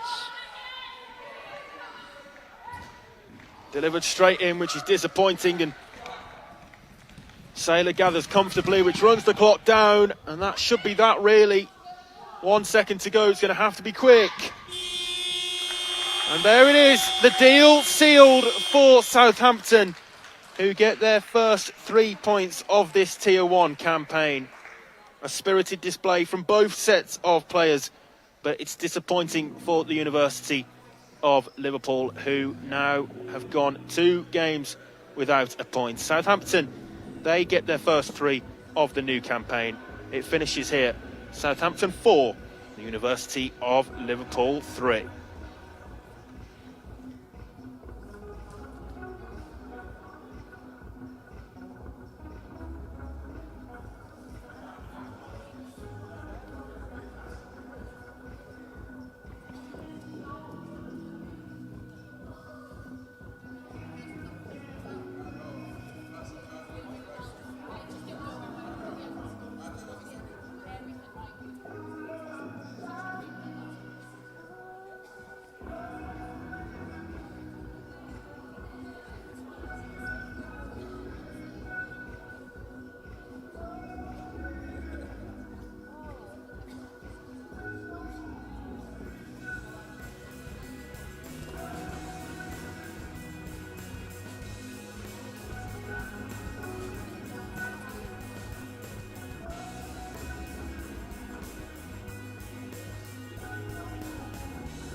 A warm welcome back then for Game 3. Two brilliant contests have gone before us, and now we have Bloomsbury taking on Manchester as we await the arrival of the two teams out onto court. That will be any second now. We'll run you through the two squads then. First with Manchester. Manchester have their goalkeeper Alice Harkness between the sticks. Lauren Beckford is their captain. Adora Yao, Rebecca Kemp and Carla Armstrong are the rest of the starting five. And for Bloomsbury, their starting five is Ajoa Amodonka, the goalkeeper, Helena Scotland, Louise Hogan, Paula Sanchez and Estefi Salas Ruiz. Their subs are Emma Thackeray, Gemma Aldine, Lucinda Lawson, the captain, Kate McGreevy, Larissa Vieira, Rachel Moffat and Rio Rosenberg. They're managed by Liam Francis and the assistant is Rachel Moffat.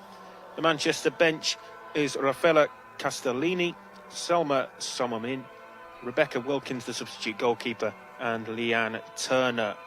Their coach is Leanne Scarrett and assistant Chris Berovets. The match officials for this one are James Jarrod, Ollie Rodriguez Ballinger and the timekeeper Darren McMillan. So then, Matt, really excited for this one as well. Manchester taking on Bloomsbury.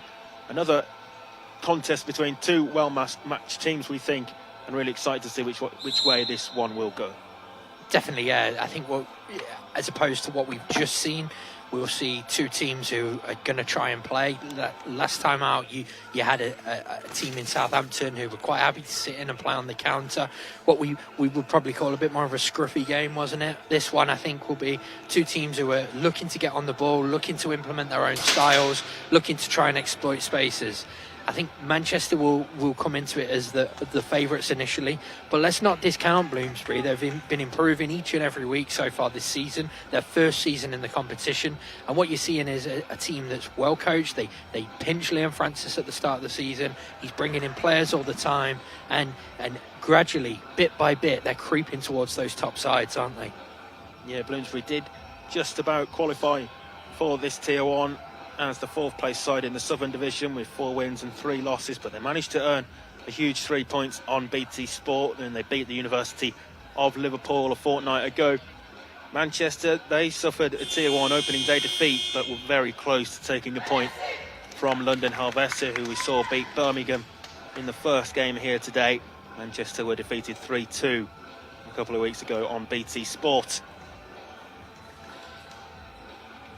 And this is actually the very first meeting between Bloomsbury and Manchester. The first time these two clubs have met in the women's side of things. Of course, we have the men's action to bring to you tomorrow as well. Excited for that. But action today very much focused on the women's NFS Tier 1 in this new format, with the 4 teams from the Northern Division and the 4 from the South coming together to meet in the newly formed Tier 1 for the women's. Underway then, and Manchester get us started. Rebecca Kemp wearing 7 for Manchester. Manchester in their famous blue strip, kicking from left to right, and Bloomsbury in the black and gold. This is the captain, Lauren Beckford. Early chance this for Beckford. It's cut across and well intercepted. Yeah, really good opening passage, wasn't it? Kemp showing a little bit of composure, happy to work the ball left and right. And then as it came across, Bloomsbury actually inches away from intercepting the crossfield diagonal. Gave Beckford that inch and very, very nearly managed to sneak through, and it was good recovery defending in the end. Beckford. Kemp back to the captain, Beckford.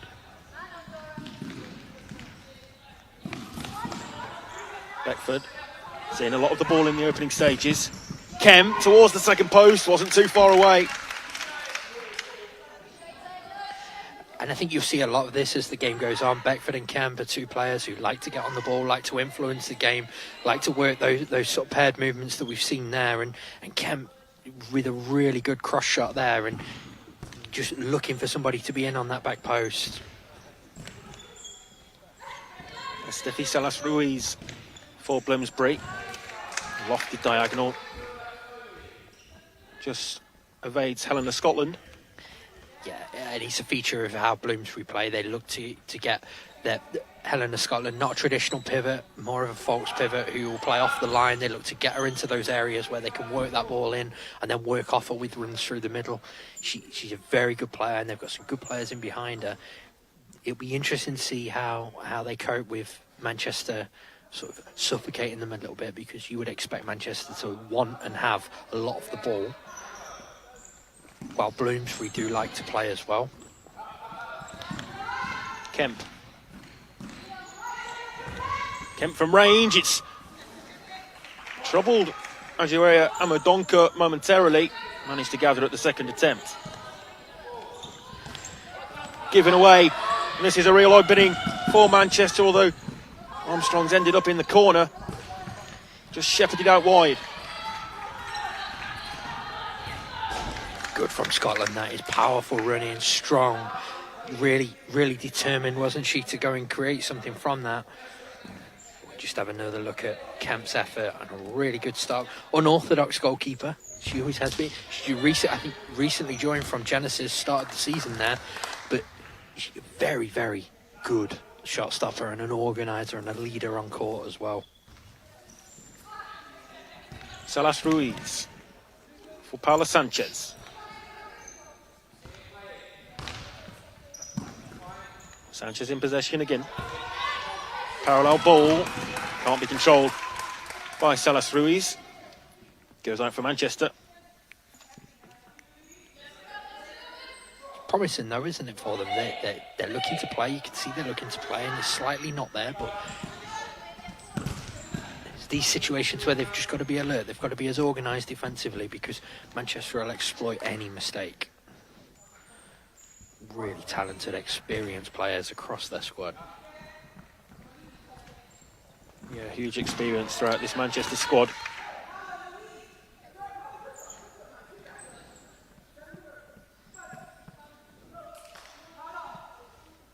Fairly slow start to this one then. Not many chances to note early on.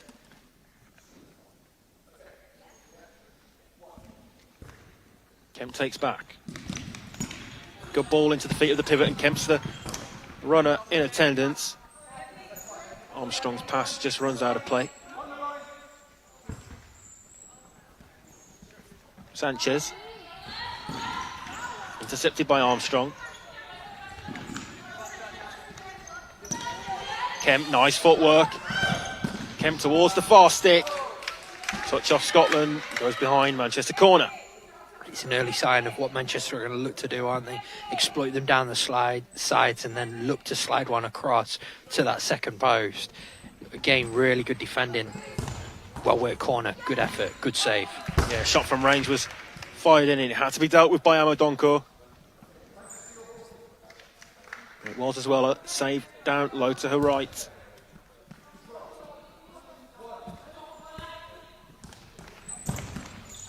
And from range, there's the opening goal. And it's Lauren Beckford for Manchester. It seemed to evade Amadonko. And it's 1-0 to Manchester. Yeah, really good finish, wasn't it? Strong strike. And Amadonko just had really no chance once it had left her boot. Excellent finish. Good start for Manchester. They'll be pleased with that. Yeah, right into the bottom corner from Manchester's leader, Lauren Beckford. And that is the opening goal. Inside the first 3 minutes, Manchester 1 to the good. Yao.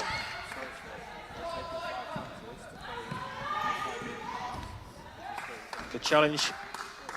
Louise Hogan with a toe in.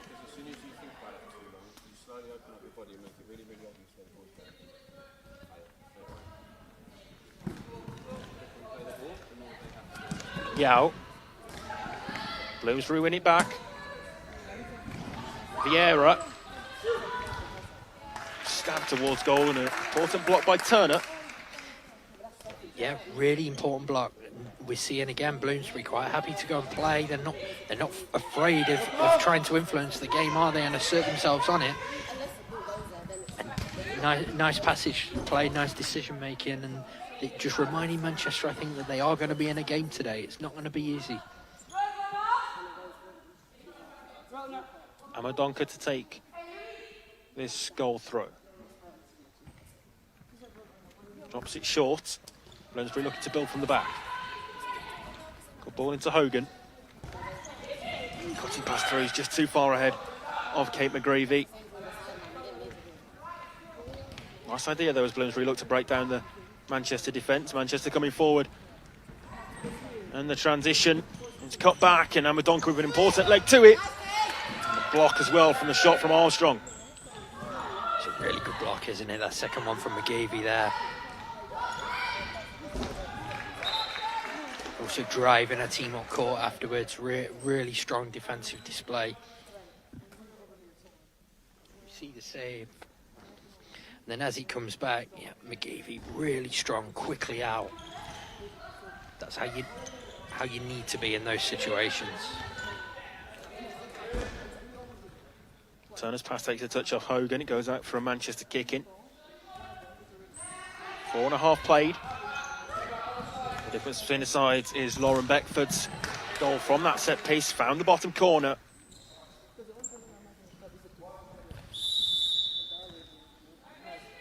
The ball not stationary on the near side there, and it's gone against Manchester, so it will be a Bloomsbury kick in.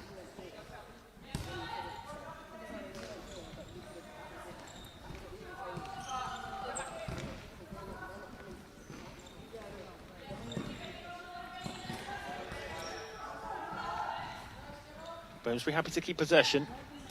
They try to work an opening. That's a good ball across onto the near side, and this perhaps is the opening chance. Aldine. Ball across towards the far post, the diagonal, but nobody there for Bloomsbury in a gold and black shirt. Almost rushing that forward pass, weren't they? That almost final pass as such, and trying to force it through, where perhaps there the right decision was just to come back in, be a bit more patient, look to build your attack again. Once it's not worked once, can we come back, can we start again, and can we keep trying to build? Because the last thing you want to do is keep surrendering possession. Bloomsbury kicking from the near side. Good ball forward into Hogan. Strong challenge.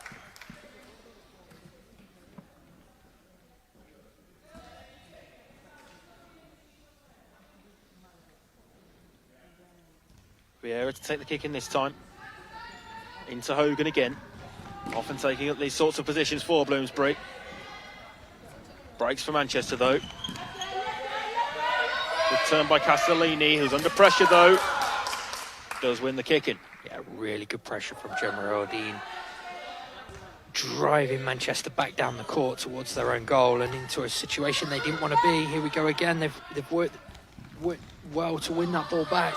It's really strong. Decision goes the way of Manchester kicking.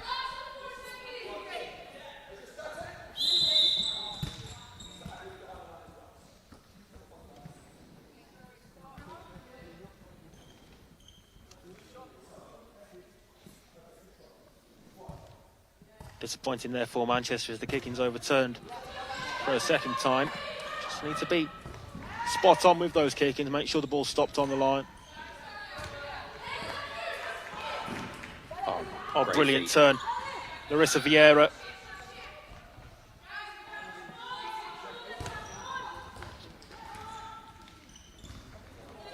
McGreevy. Manchester looking to counter.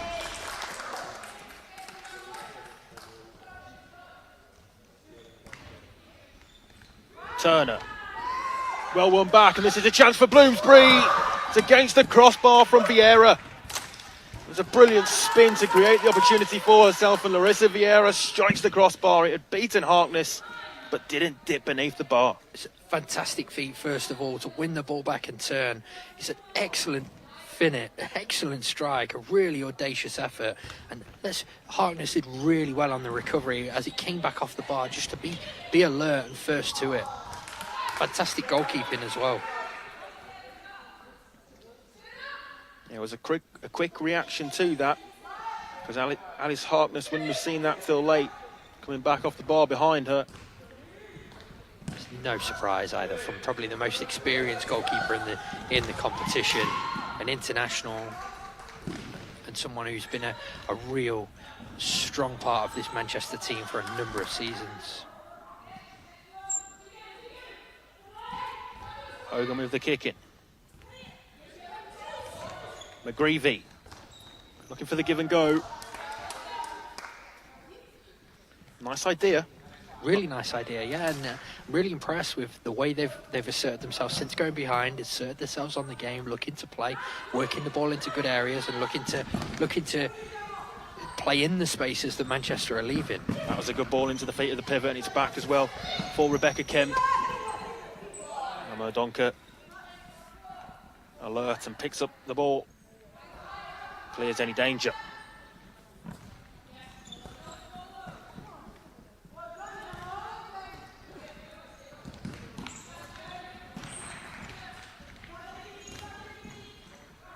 Play from McGreevy. Oh, nice footwork from Vieira. Vieira slides it across for Celas Ruiz. Beckford did really, really well, didn't she? Just to get in at the very last minute. But look at this again. Vieira, I'm not quite sure she knows how she got through, but she got through.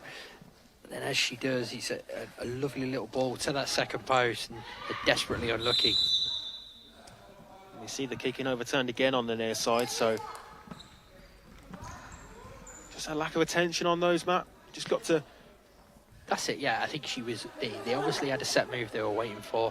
She was looking for that run, but she just got to be aware of it as well. Aware of that count that's happening next to her, because she can't really afford to turn them over there, just waiting for some... when there will be a pass on, where you can just retain possession. Beckford, the scorer of the only goal in this game. Bloomsbury pressing really well, stopping Manchester from playing anywhere near the way they want to. Working really hard out of possession to cover a lot of ground, as we saw from Helen Scotland there, getting out from the halfway line towards Manchester's 10-metre line almost. Working hard to force the errors. Yeah, with the kicking for Manchester.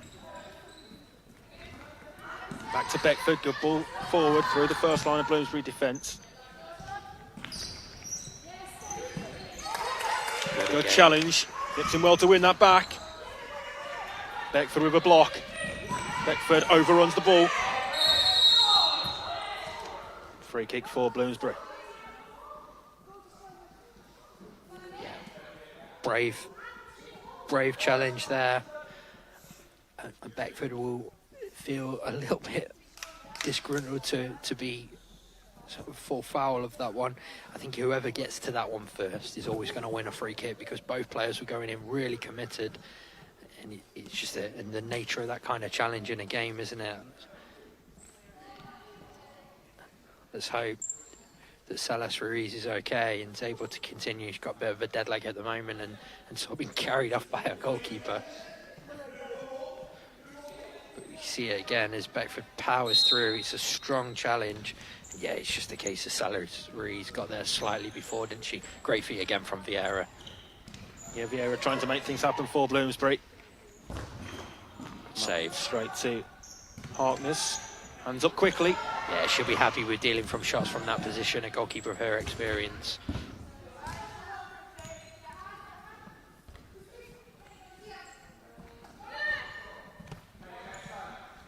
Approaching 9 played.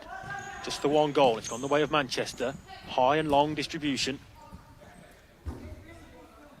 Keeper's ball.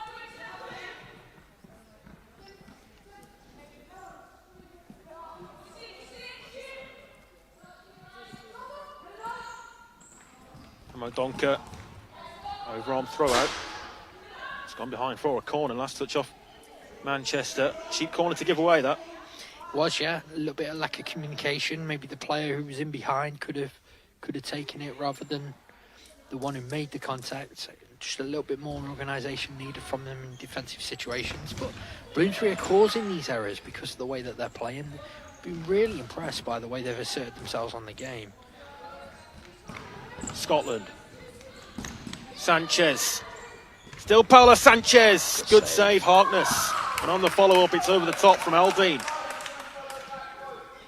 Really, really good passage of play, isn't it? And Bloomsbury having a real strong period in the game. Firstly, great save from Harkness as she sees it late through Beckford's legs. And then the second one, desperately unlucky from Aldine. Chance this for Bloomsbury. Again, though, the shot's off target and over the top of Harkness's bar. Good opportunities, these, though. Yeah, I think she may have saved that one. The look on her face, I think she knows she did as well. Got away with one there, Alice Harkness. But yeah, really good opportunities, and it's one that they'll need to take, because the team as experienced as Manchester sooner or later are going to get one themselves, and you can almost count on the fact that players of the quality of Beckford, Kemp, they're going to take it.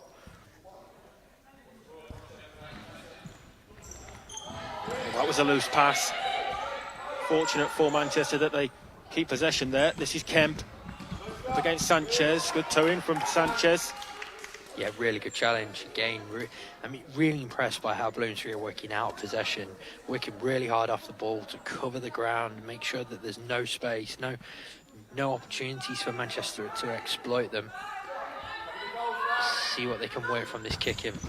It's fired across, and combination of players from both sides there got contact on it, and in the end the ball bounced away to safety from a Bloomsbury point of view, but they have now conceded the free kick. Yeah, I don't think they'll mind how he gets away to safety, will they? But as long as he does, yeah, really clever from Rebecca Kemp after that passage of play, just wriggling free, taking the free kick, and gives her team a really good opportunity here. Let's see what they can work from this.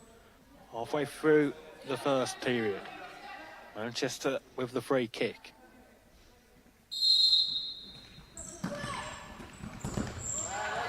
Well closed down by Sanchez. Goes out the blocks quickly there. Yeah, Kemp and Armstrong almost just wanted to move the wall, didn't they? And didn't really do anything with the two touches that they had. Scotland.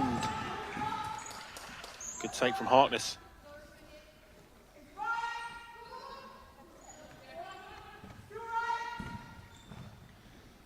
Turner goes left. Tricky footwork, just took the ball out of play over on the far side, ran out of room.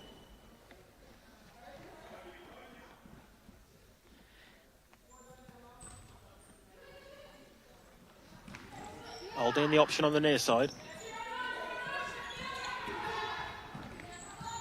Paula Sanchez. Perhaps a little bit of naivety from Gemma Aldine there, because she was the option and she was in the right position, and once the ball didn't come the first time, she tried to make a different run, but actually I think it was a case of if she'd have stayed there, the ball would have come eventually, because in the end it was the one that Bloomsbury were looking for, wasn't it? Yeah, exactly that. Nice movement there. Good ball by Sanchez as well.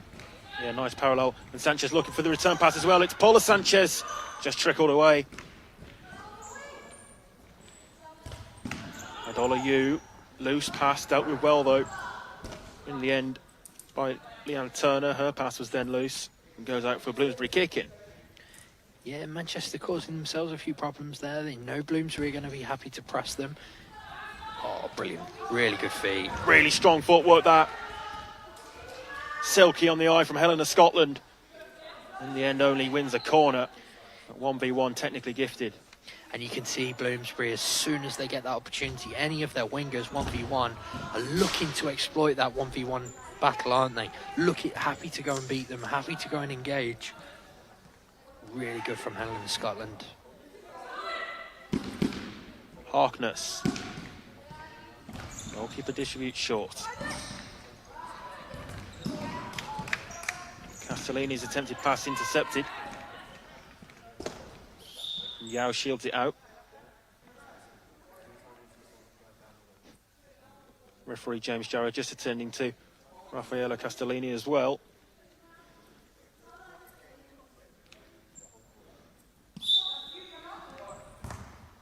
Good ball. Yeah, nice diagonal across. And this is an opportunity as it's Played in towards Castellini. Bloomsbury on the counter though, looking to work an overload. The pass was too negative really, and back behind Gemma Aldine. It was the right idea, yeah, just the execution wasn't quite there, was it? Looking to almost engage the player and suck the pass in before, suck the challenge in before playing the pass, and yeah, just wasn't quite there. The line change here from Bloomsbury before the kick in, just freshening up all four.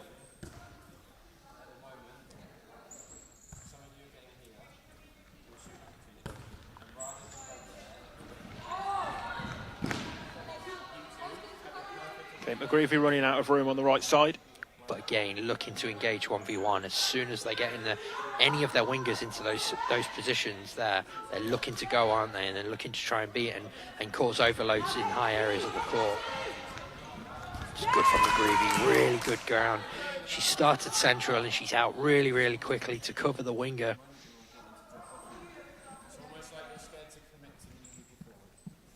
Manchester kicking on halfway.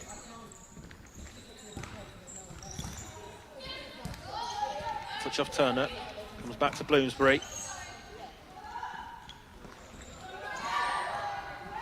Castellini for Manchester, and it's gone in. Through Amodonka, and Manchester double their lead. Raffaella Castellini. And it's exactly what we spoke about, wasn't it? All Bloomsbury's opportunities, they've not taken anything, and Castellini with a brilliant bit of quality, first to turn, and then as soon as she got a yard to tow it past Amadunker.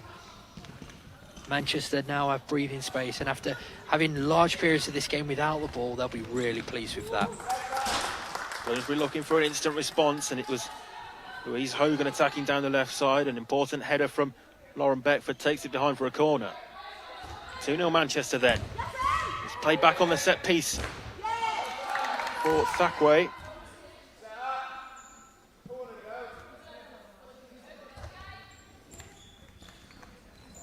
Through the middle of the defensive setup to Larissa Vieira, who certainly has some flair. Vieira. Well intercepted by Beckford. And again, though, for Bloomsbury, this is Vieira, and played across, and there's the goal. Wow, for Bloomsbury. Great futsal goal, and Kate McGreevy finishes it off, 2-1. And it's no less than they deserve, is it? They've been fantastic so far today. And you know, that goal is all about Larissa Vieira.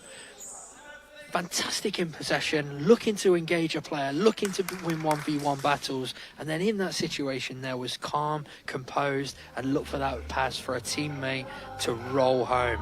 Excellent from Bloomsbury, really good response to going 2 behind. Kate McGreevy's 5th of this campaign. This is just her 3rd game this season for this Bloomsbury side. And a timeout called here by Manchester. They are still in the lead, but just being pegged back by that Kate McGreevy goal.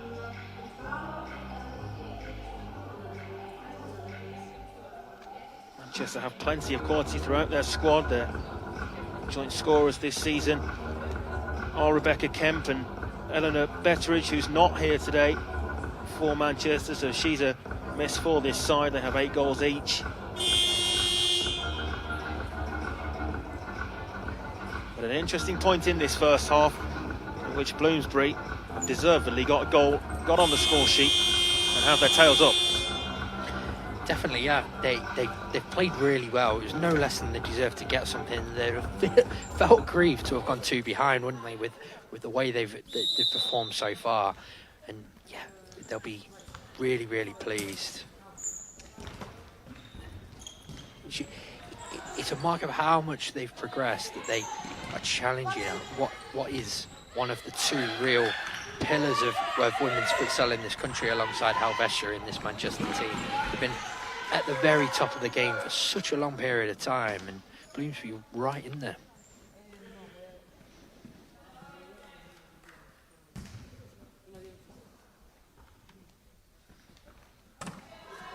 McGreevy, the goal scorer for Bloomsbury. Across to Hogan on the near side. Well intercepted again by Beckford, who has done that on a number of occasions so far. It's across over to the right side and back in search of Beckford, and Bodies flying around all over the place there for Manchester. And there's that unorthodox goalkeeping that I spoke about earlier. Amadonka, she puts everything on the line and will put anything in the way to make sure that she stops conceding goals. Fantastic goalkeeping, a really good defending. Last ditch, albeit, from the Bloomsbury team. This is good as well. Look at this pressure. Driving Manchester back. Good, though. Beautiful give and go that, and the shot's just off target. Nice position to shoot from, though. Did well to work the opportunity. And the ball was played across by Castellini, and the shot just off target.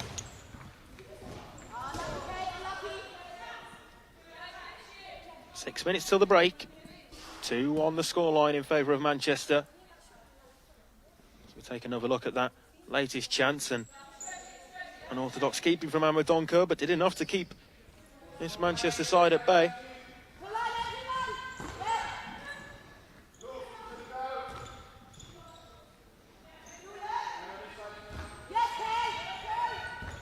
Vieira underneath it. Again, great pressure, winning the ball back in good areas and looking to get shots in on goal. Here we go again. It's given away to McGreevy, drags the effort wide. If they had one criticism, I'm sure this will be Liam Francis' message, is that they've been slightly wasteful with the chances that they created for themselves. Defending so well, applying pressure in really good areas, forcing Manchester into traps, and then when they do win it back, they're not making the most of these chances, are they? I think in terms of the stats, you can argue Bloomsbury have had more of the opportunities. They just haven't taken these opportunities, and that's why they find themselves on the wrong side of the scoreline as it stands. But certainly creating the opportunities, they just need to be more clinical, more ruthless in front of goal. They do, yeah. I mean, yeah. I'd argue they've probably been the better side, but the fact on the scoreboard will obviously matter at the end of it. And at the moment, the experience of Manchester puts them 2-1 ahead, and they'll still be quietly confident as a team that they're in control of what's going on. You still feel that Manchester have a gear to go, don't you? And could quite quickly turn it on to get something if they needed to. Just not really quite working for them so far. And that's full credit to Liam Francis and his Bloomsbury side. Manchester kicking was quickly closed down. That avenue attack was thwarted. Manchester coming forward once more, though. 5 until the break. High ball forward, Amadonka with a cry of keepers. Did manage to get something on it in the end. Yeah, it's really decisive. I think at the very last minute, she lost sight of where she was and wasn't sure where her area finished, and that's why she sort of went with her body. But she was decisive and made the call clear, didn't she? Again, good pressure, forcing a mistake. Deep Bloomsbury kicking. Larissa Vieira to take this for Bloomsbury. It's back to Louise Hogan. Comfortable possession for the side in black and gold. Through the legs of Yao there. In the end, though, Manchester do get the kick in.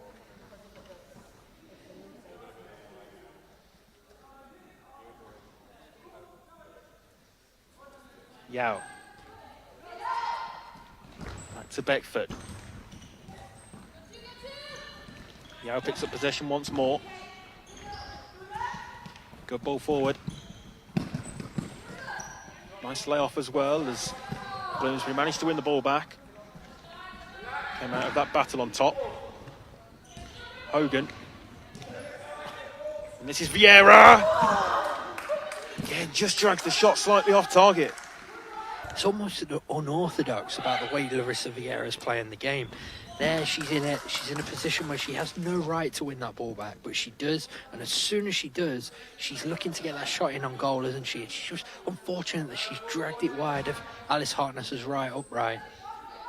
Really impressive display from the Bloomsbury number 13. Kent back to Beckford. Giving away to Vieira. He's always trying to make things happen for Bloomsbury. That time she loses possession. Could be costly as well. This is Kemp driving forward. Vieira, though, managing to get her body in between ball and opposition player. Here we see it again, just robbing Kent of possession in the 10-metre mark, and then it is just a dragged shot, isn't it? They're the ones where Bloomsbury have got to take advantage. They've got to hit the target and at least force Harkness to make a save. Given away to Kemp. And a good save from Emma Donker. Stood up tall. Yeah, really good start. Sanchez caught on her heels a little bit, not protecting that ball as it came into her feet. And Kemp was in quickly, and she doesn't need a second invitation to take a shot. Here we go again. And they're on the follow-up. Manchester have their third. It's put home, and for all of Bloomsbury's hard work, they do now find themselves 3-1 down.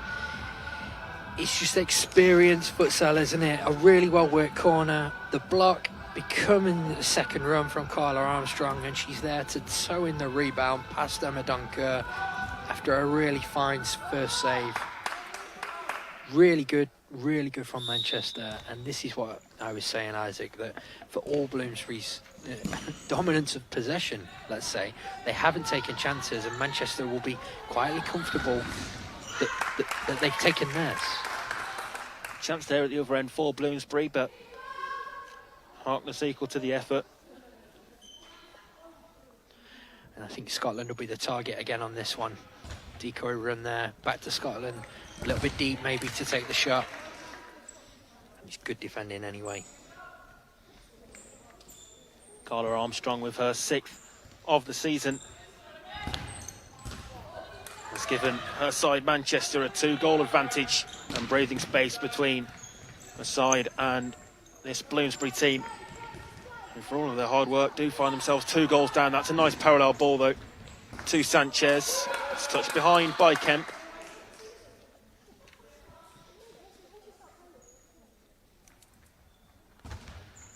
Good effort, really strong effort, and a really good save from Alice Harkness. That's what they were trying to work on the last corner. They just need Scotland to meet that ball a little bit more, and that's what she did there. Really firm strike. Here we go again. Again, a little bit deep. So now they've got to just keep possession. Given away though, Manchester look to spring a counter. Here as well. Yao, run to the left with Turner. Scotland's done incredibly well. She stood up strong, didn't commit, didn't overcommit. You talk about as a defender in those overload situations when a team is counter-attacking, it's just about denying and delaying that space, isn't it? Delaying the attack, letting your team get in behind you, and making sure that if you get that opportunity, you do win that ball. Madonka with another save there as well, down to her left-hand side. Concedes the corner. Manchester continue to apply pressure. Paula Sanchez out quickly. She's closed down those opportunities from kick-ins and corners a few times. They're defending really well. They're on the front foot, aren't they? They're looking to put pressure on the ball at all times, and willing to engage, being confident, believing in themselves in 1v1 battles, both in possession and out. Making it difficult for, let's face it, a really experienced Manchester side.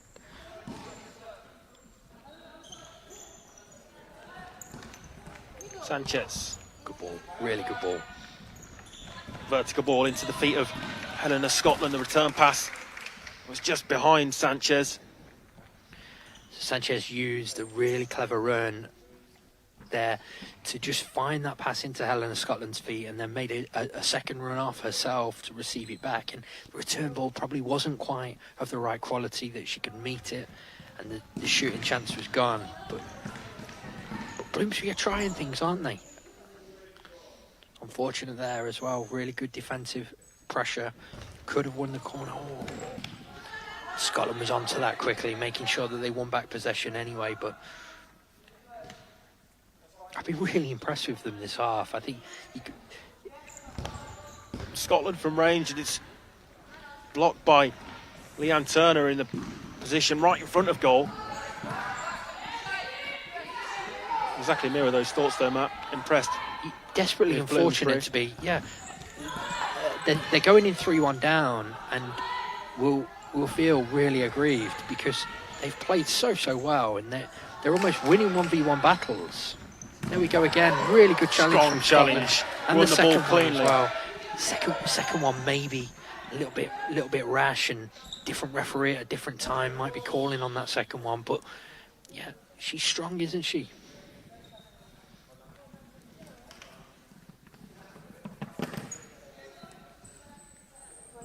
It is a kick in for Bloomsbury, but I think the ball will be going back to Manchester as it was kicked out to attend to that injury.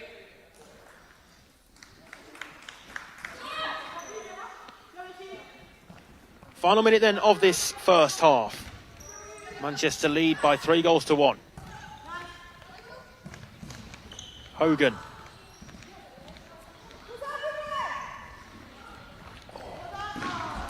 Last touch comes off. Kate McGreevy as she looked to make an overlapping run. You could see what Aldine was looking for, couldn't you? That she had two options with that parallel, either the overlap or Vieira was coming in on the underlap as well. And they had that chance to go and work something really good. Brilliant from Harkness, that. Yeah, great cutting ball across to break through the Bloomsbury pressure. Again, Vieira and Aldine covering ground quickly, though, to get back in after applying pressure to the top line. Back to Turner. Nice ball across to Armstrong. Side netting.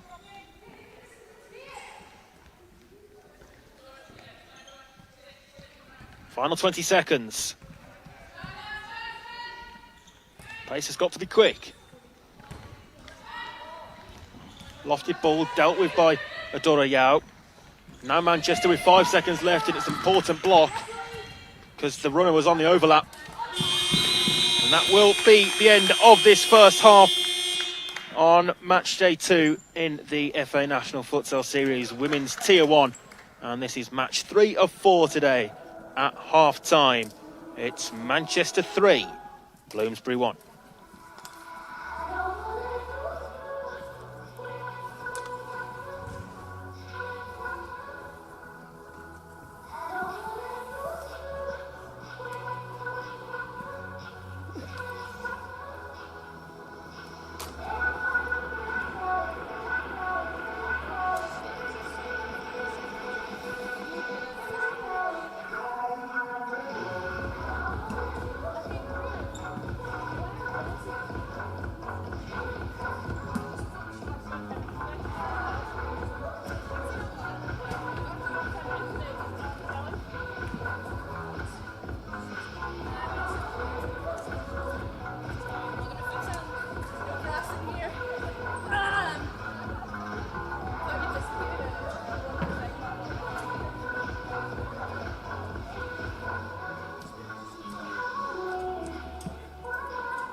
Welcome back then to Hartbury in game 3 of 4 here today in the women's side of the FA National Futsal Series.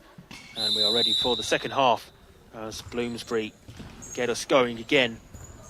Manchester leading 3-1 at the break, but both me and Matt really impressed with the Bloomsbury performance in that first half. Yeah, definitely. We were saying at half-time, weren't we, that we felt Bloomsbury were the stronger of the two sides, playing some really nice stuff, really influencing the way the game's being played and the tempo of the game, and the way they've played out of possession has been equally matched by their willingness in possession to go and engage 1v1, to keep doing the right things. And if they could just get a little bit more quality in the final third and look to take some of these chances they've created, they could really cause an upset here.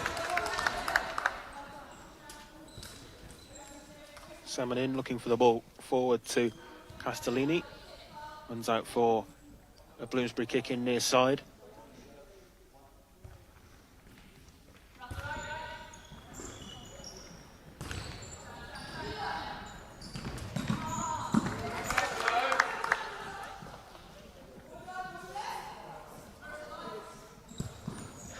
Again, Bloomsbury looking to engage quickly, putting the pressure on. As soon as that ball went back into the captain Beckford there, Scotland was on her, wasn't she? Looking to force them into areas where Bloomsbury want Manchester to play. Manchester's keeper Alice Harkness taking position on the left side to be an outlet from that kick in. Nice footwork from Selma Salmonin.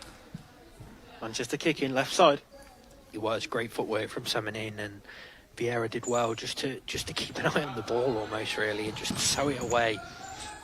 She very nearly skipped past her. Salmonin, good ball across. Good save on that from Ajuea Amadonka. Important save, down quickly to her left-hand side. Yeah, and I think it's important to say at that moment, as impressed as we've been with Bloomsbury, the threat that Rebecca Kemp in particular has caused throughout this game has been incredible, hasn't it? And Amadon Kerr has had to make 3 or 4 really smart stops from that player in particular.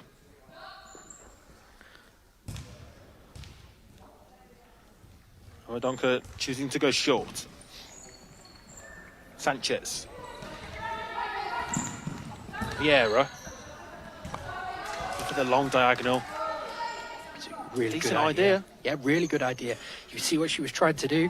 They've got Scotland into a position where in almost that L off the start, when she could have gone down the line with the parallel into Scotland's feet, but no, she looked for that diagonal in the space they'd opened up. Oh, really good pressure again, and very unfortunate. Working really hard. Was after it.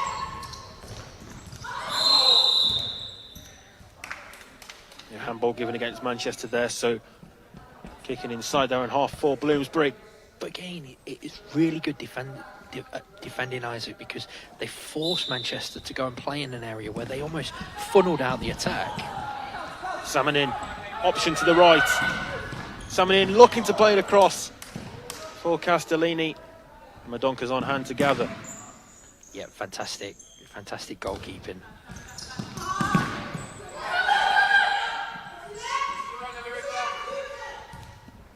Harkness, good distribution. Castellini's robbed of possession. Eleanor Scotland played through, and it's somehow evaded Vieira. Yeah, desperately unlucky again. Deflection with the ball on the way through. Just almost took it away from Vieira and across her heels, didn't it? They've got the corner. What can they work from here? Good challenge. Stop the breakaway, that challenge, really important. Salmonin again adventured down the left side, but just overran the ball. Yeah, 2 really good moments from Larissa Vieira. First with the block right on the edge of the Manchester D that stopped the counter-attack, and then to follow that run and almost force Salmonin into an area where she ran the ball out of play. Good defending. Beckford. She scored the opening goal for Manchester. Bloomsbury coming forward here, though. This is an opportunity for Kate McGreevy. Side netting. It's a chance that you feel Bloomsbury need to be taking there. And how many times have we said that already? They're creating opportunities, but not getting their really good feet to skip away from the last challenge. And the only thing I will say in favour to her is Alice Harkness is out quickly. She's smothered that ball, hasn't she? And anything on target, she's probably saving anyway. But yeah, they've got to be looking to take those opportunities. Yeah, the Manchester keeper was out quickly, closed down the angle. And that's been the difference so far, hasn't it? That in those situations, Manchester have been really, really clinical. Bloomsbury a tad wasteful, let's say, when they've had them. Not a tad wasteful, very wasteful, because they've not been able to make the most of what's been a really good display. Again, Vieira somehow finds a way through. Vieira so strong over to the left, and that's such an important touch by goalkeeper Alice Harkness. Yeah, a big save. Really strong left hand. We see Vieira sliding the ball out. Scotland can shoot with either foot. And yeah, important touch from the keeper. Shot from range. That one's simple for Harkness, but she started the counter quickly and successfully.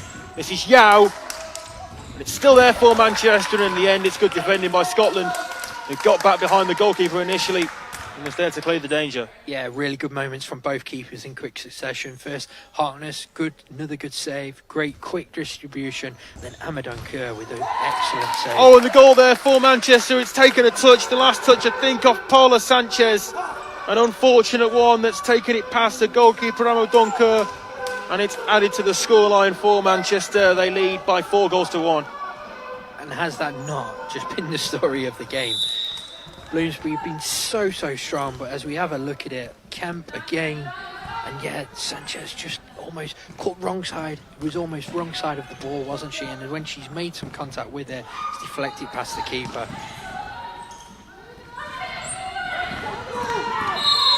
Vieira might be in trouble there, yellow card potentially for the tuck back. See how lenient Ollie Rodriguez Ballinger is here.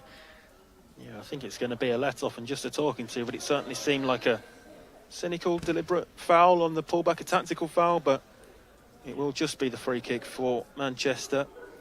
He's going soft as he gets older, I think, referee.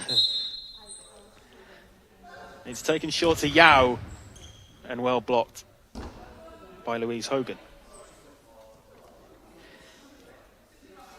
These will be the difficult moments for Bloomsbury, how they react to the fact that they've been so good and somehow are losing this game 4-1. I think it's really important that they stay positive. They keep trying to do the right things. They keep showing why, doing the things that have brought them so much joy, and if they can just improve their finishing, well, they could turn this around quite quickly with the amount of chances they created.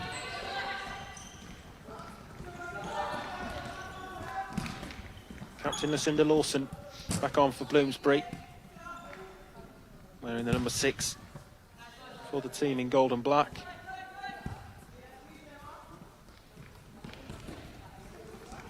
Adora Yao goes down the line, nice footwork, takes it onto her left, and it's squeezed in again. The story of the game so far, really, with Manchester taking their chances and Bloomsbury not. It's gone in for Manchester, off Carla Armstrong. Just squeezed into the bottom corner, and that's the 5th. Really unfortunate goal again, but quality from Manchester. What we have to say is, though they've not had a lot of the ball, they've been so clinical, haven't they? Every attack, when they have come forward and they've created those real clear-cut ones, they've taken them. It's a mark of a quality side, isn't it? Maybe not their best today so far, but they're still winning this game and winning comfortably, and you have to feel now this one might be out of sight for Bloomsbury. Yeah, Manchester now well and truly in control. That's a loose pass though, it's given away to the dangerous Vieira, who goes inside onto the left side, and it's played across, and Vieira will score. Vieira deserves that goal for Bloomsbury. It's 5-2. Yeah, fantastic from Vieira. First to win the ball back, then to carry it forwards, to find the pass to Aldine, and then to following Harkness' save. No less than she deserves, no less than Bloomsbury deserve. They need to keep doing the right things. think from a Bloomsbury point of view that it would just be disappointing that they conceded those 2 goals just before. That's right, yeah, because if they got that goal now and it was still, if it was 3-2, it's a completely different game, isn't it? But Manchester have a cushion, they have a strong position and a foothold in this game, and you have to feel a team of their experience aren't going to give Bloomsbury enough chances, not without creating them some themselves, to really get back into this one. Nice turn by Larissa Vieira again, who's gone down the line. Harkness going for this over halfway, then retreats back, but there's still a chance this for Manchester. Played across and well intercepted, important one. And the ball across was from Carla Armstrong. Yeah, really composed pivot play from Armstrong, wasn't it? So many players would shoot first or second on the first or second touch there. She didn't. She took her time. She looked for the pass, and in the end, it was good defending, wasn't it? Good recovery and defending. Clever movement in amongst that by Lucinda Lawson, who went for the pass around the back as the shot from Louise Hogan doesn't trouble Harkness. Again, great feet from Aldine. Lawson may open up. Hogan returns back for Vieira. Uses the option to the right in Hogan.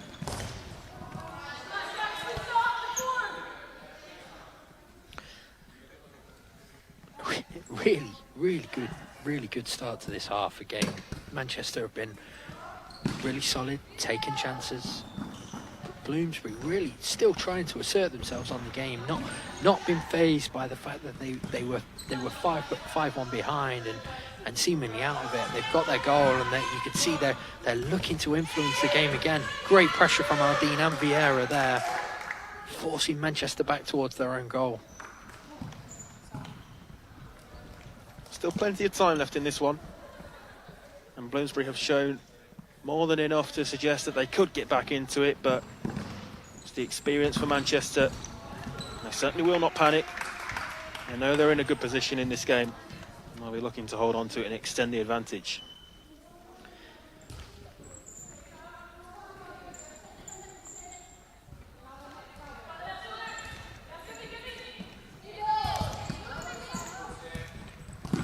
Sanchez just forcing that pass a little bit. Straight at Selma Samanin. Samanin's the option to the left. Armstrong instead goes right, and it's played across, and again it's gone in. It's touched home. Samanin, the player, to get the congratulations. Whether the last touch was off her or Sanchez, we'll wait and see. But either way, Manchester have a sixth. It's 6-2. I think it is Samanin who he's off. It's a really tidy finish. But again, it's all about Rebecca Kemp, isn't it? Clever movement, creating the space on that right-hand side, and then finding the right pass. Down the other end, Sanchez, and it's prodded wide by Kate McGreevy. And again, another chance not taken for Bloomsbury. Yeah, not taken. And then at the other end, Emma Dunker has just given away a slight error to give away the corner, and it's another Manchester opportunity here. Kent from distance. Dunker across quickly. Good throw out. Efforts wasted again though for Bloomsbury, and that will be the disappointing factor. That's it, isn't it? It's decision making in the final third, and it's when they're in there, it's that little bit of quality. They've done everything right. They're defending well, they're working hard out of possession, they're using the ball well, and in that final third, just not quite there. And that's been the main difference, isn't it? Manchester have been so clinical. McGreevy going parallel. Bloomsbury have the kick in.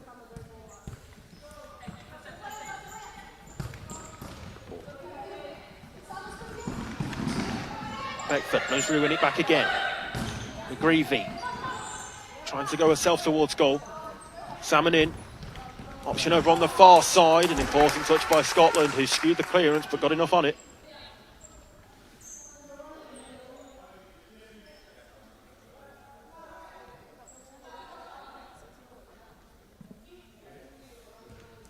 Kick in for Manchester, it's taken short and won by the Bloomsbury defence as they come forward on the counter-attack, but again it's forced really wide. It has in the end gone over the sideline on this side. Again, disappointing for Bloomsbury because they had a 2v1 overload there. That's right, yeah, and again Sanchez's pass just wasn't quite there, was it? It's forced McGreevy slightly wide, and in the end she ran out of room on court. limiting Manchester, aren't they? Straight away, Harkness had no real options but to clip long, hopefully. And Bloomsbury have got possession back.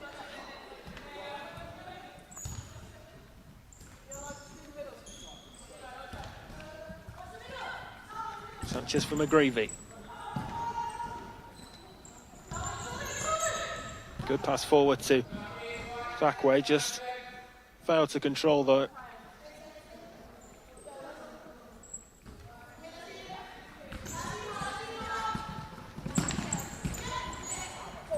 Salmon in, nice footwork. Selma Salmon in.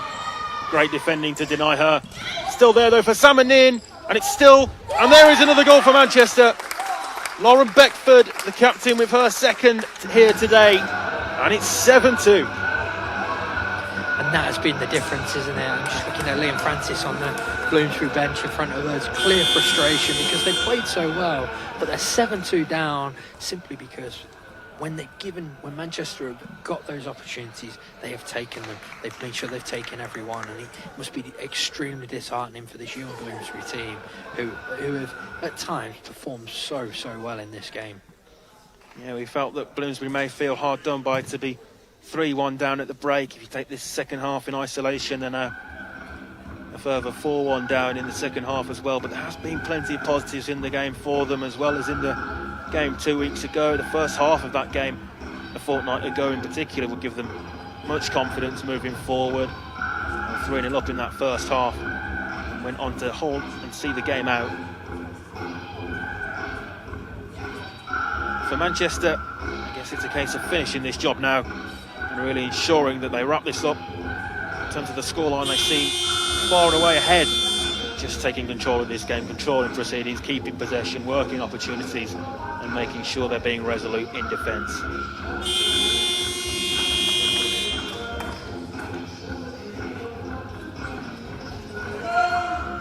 I think the message is just going to be, surely keep your heads, keep doing what you're doing, keep working hard, because if they can get a couple back into this, they come out of this with some real credit, don't they? But yeah, they've got to be really careful for the remainder of this game, that they don't let the standards that they've set themselves drop and let this run away from them too far. Scotland. Again, the pass is just overcooked and misplaced. It's a real brutal place to learn, isn't it, the futsal court, especially at this level.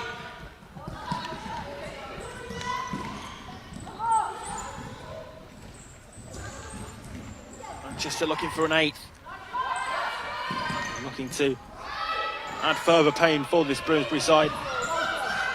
Selma Salmon in, nice ball forward with the outside of her right. It's forward through to the ever dangerous Rebecca Kemp, who we've seen less of in this second half really, but always a threat for this Manchester side. We've seen less of her in terms of court minutes, but she's been very impactful. Here we go again. Really clever player. Yeah, Kemp kept in reserve somewhat in the second half for Manchester, but Bloomsbury down the other end. Have they squeezed that in? I don't think they have. It stayed out somehow, much to the bemusement of this Bloomsbury bench, but Manchester down the other end. Now, how did that not go in? Referee Rodriguez Ballinger wants a word just to address things with Helena Scotland. I don't know how it's not going in at one end, and then I pause for a moment and let you continue, Isaac, because at the other I just had visions of what we've seen so often in this game happening again. Manchester attacked really quickly, and yeah, it was inches wide of Agma Dunker's right hand post, wasn't it? But crazy scenes. Chance again this for Bloomsbury. It's another chance that they don't take. Have another look at this one. Yeah, just there, it was Alice Harkness grounded on the deck and somehow seemed to claw the ball out from the goal line. Well, you have to say that is unbelievable goalkeeping, don't you? That's what I think you have to do. Using every inch of that experience she has to keep a team's 5-goal advantage. quality.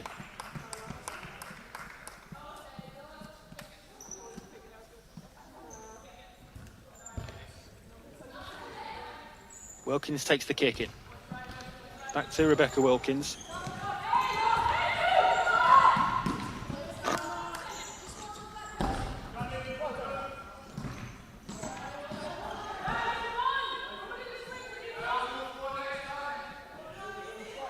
It was Helena Scotland, I beg your pardon, who took that kick in for Bloomsbury. As you said, getting your teams mixed up. Yeah, Rebecca Wilkins, the opposition number for Manchester.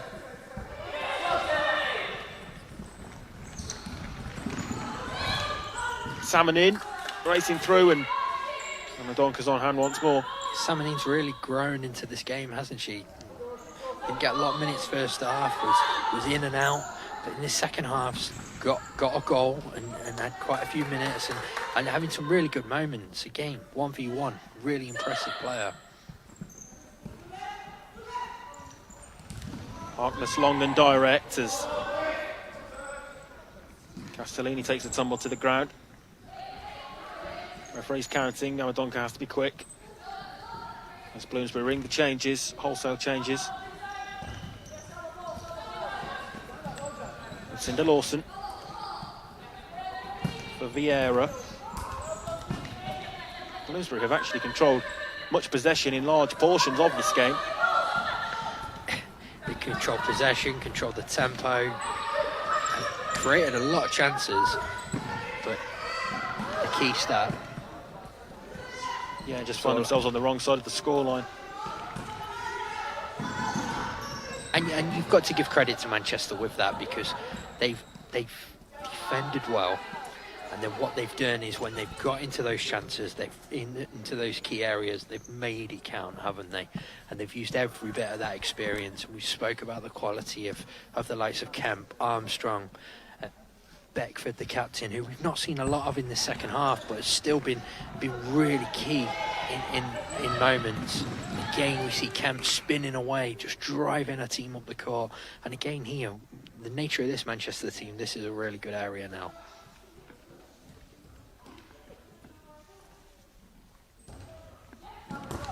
Seven minutes 20 to go.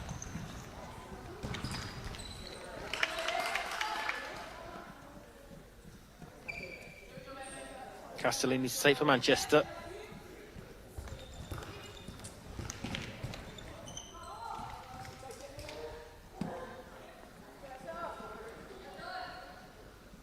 Keeper's ball that will be for Amadonka.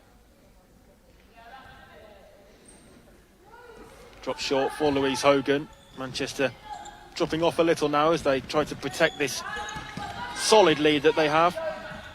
Vieira slips it through. There's a neat ball through and just couldn't be finished off again. Again, it's what we're seeing, isn't it? They're not in that final third, not clinical enough. You can see what they're going to be working on in training this week, can't you? Yeah, they need to take those chances for sure. They have an important game coming up when they'll pit their wits against the Northern champions Worcester. Incredibly tough league now, this, isn't it? You've got 8 sides who are all gonna, in their own way, can cause damage to each other, and that's not an easy game either. Yeah, Worcester at the side in action following the conclusion of this one against Bolton. So if you're waiting for that one will be a 4:30 kickoff here in Hartbury. Louise Hogan going a bit Hulk Hogan now, and she came through the middle, claiming surprise with the challenge she was making, but it was always a foul.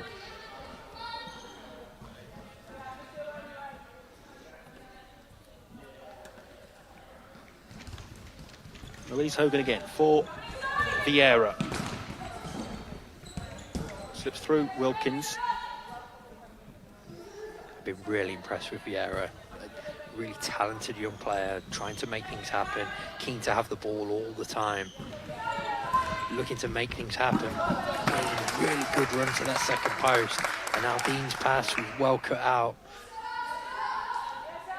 Yeah, Pippa Monique, Steve Sidwell, all, Matt, have been impressed with Larissa Vieira. She was named in the team of round 1 a fortnight ago when games were live on BT Sport from Walsall campus.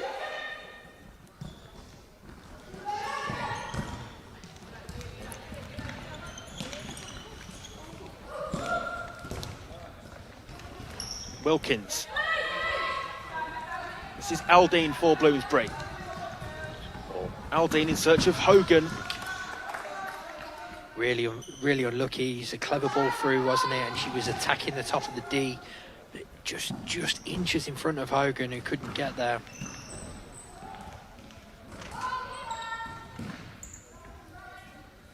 And O'Donker for Lucinda Lawson, the Bloomsbury skipper. Nice parallel forward, and it's controlled well by Vieira. Good recovery challenge as well after the ball had trickled away. 5 minutes to play. Manchester with a 5-goal advantage. They're 7 goals to the good. Doesn't tell the whole story though. Manchester though have to be given credit for the way in which they've taken their chances. What a goal that would have been from Vieira. She skipped by about 3 players there. And Lucinda Vieira agonisingly close to what would have been a spectacular solo goal. Incredible feat again, one for the highlights reel, that one. But Vieira skips through a couple of challenges, and then just at that last minute, it was almost, I think she tried to pass rather than shoot, and her teammates just weren't with her. They didn't read what she was trying to do, but fantastic from Vieira again.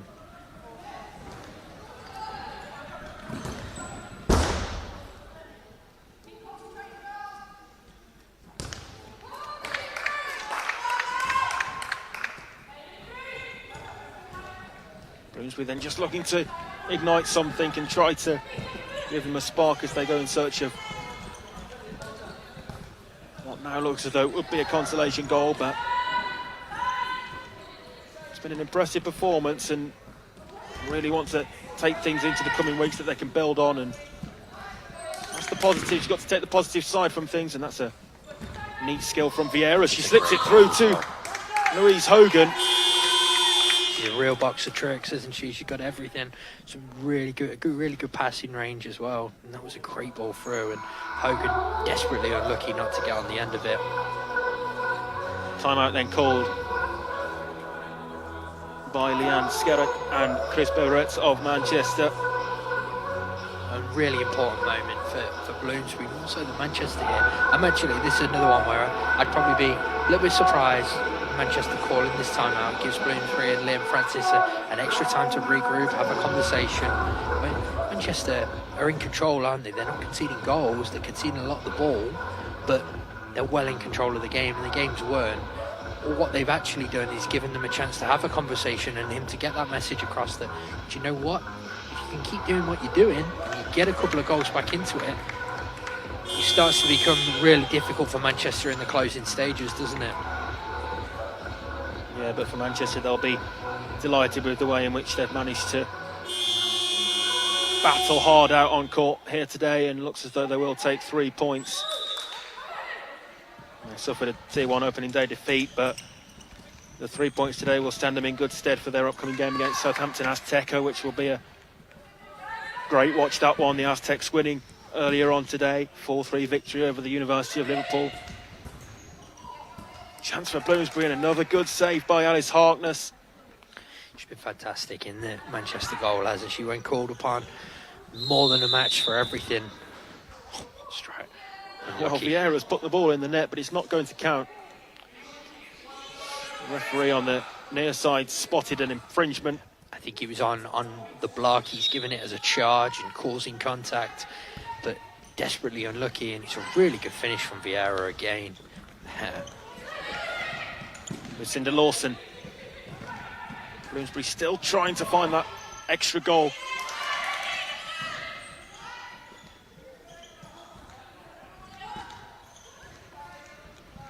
One touch passing, but just off target, and the ball towards Rebecca Wilkins.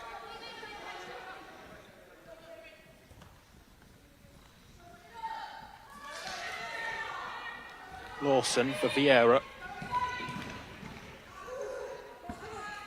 Manchester now then just seeing this game out, just happy to have the pressure come their way from Bloomsbury. They know they have a 5-goal advantage and they can just see this one out, then get ready for the next fixture.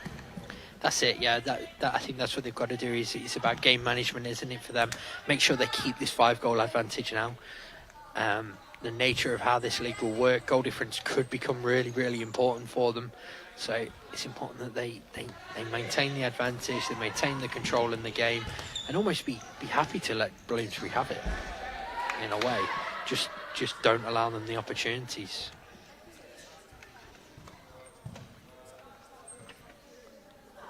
Two minutes 53 until this one concludes. Rio Rosenberg wearing 15 for Bloomsbury.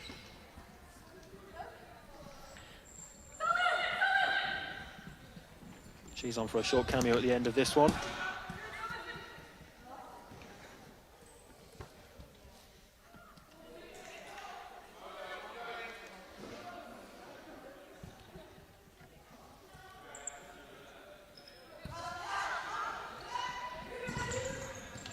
Nice ball forward to Carla Armstrong. 2 goals already today for her.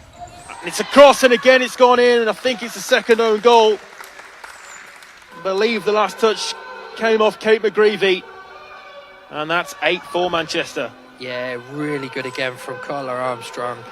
Beckford's first time to the back post, and yet McGreevy desperately unlucky. But what you have to say is, again, if you see it with defenders in that situation there, when you're recovering back towards your own goal, it's really difficult when you make contact sometimes, because the keeper's going to commit. And how many times do we see it in futsal where the ball ends up past the keeper off a defender from that crossfield ball? Good from Manchester, desperately disappointing for Bloomsbury, but it's what we were just talking about now. It's game management for Manchester this last 2 minutes and making sure they maintain this lead. Bloomsbury with a kick in. It's worked well for a clear effort on goal with a clear view of it. So did Alice Harkness, and in the end it was straight at her. This is Salmon in, skips by one. Across to Beckford, Amadonka spilt it, and it's cleared off the line. And on the follow-up, Amadonka makes a superb save. Really good second save as well, yeah. Solid couple of saves. The first one, as it comes across, she did spill it and she palmed it straight to. Good clearance on the line, and then the third save is exceptional.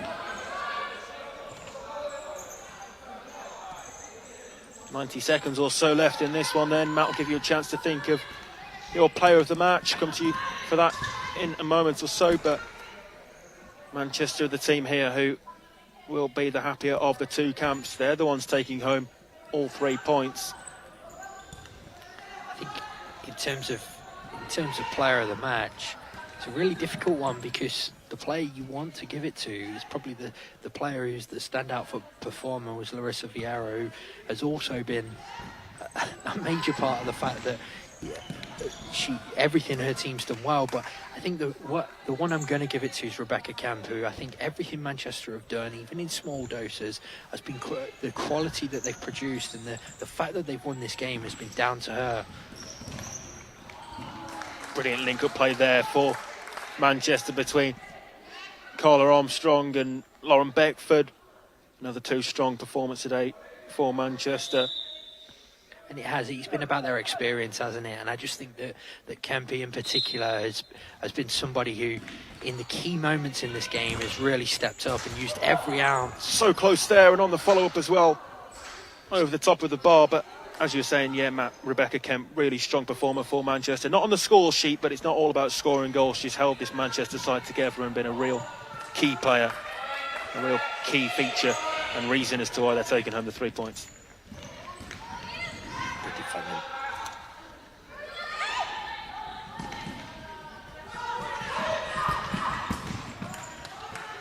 Crazy game this has been.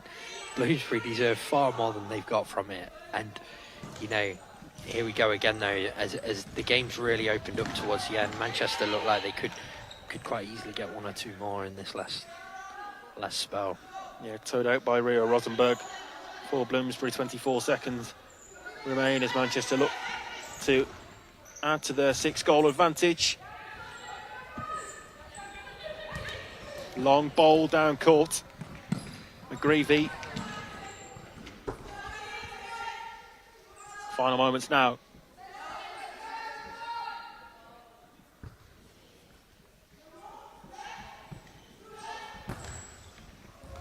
Harkness looking long. It may fall for Beckford and nearly does. But that should be that for Manchester. And the buzzer signals the end and the conclusion of this game here today in Hartpury. Match 3 finishes in favour of Manchester. Bloomsbury gave it all. They'd got a really strong and positive display for them.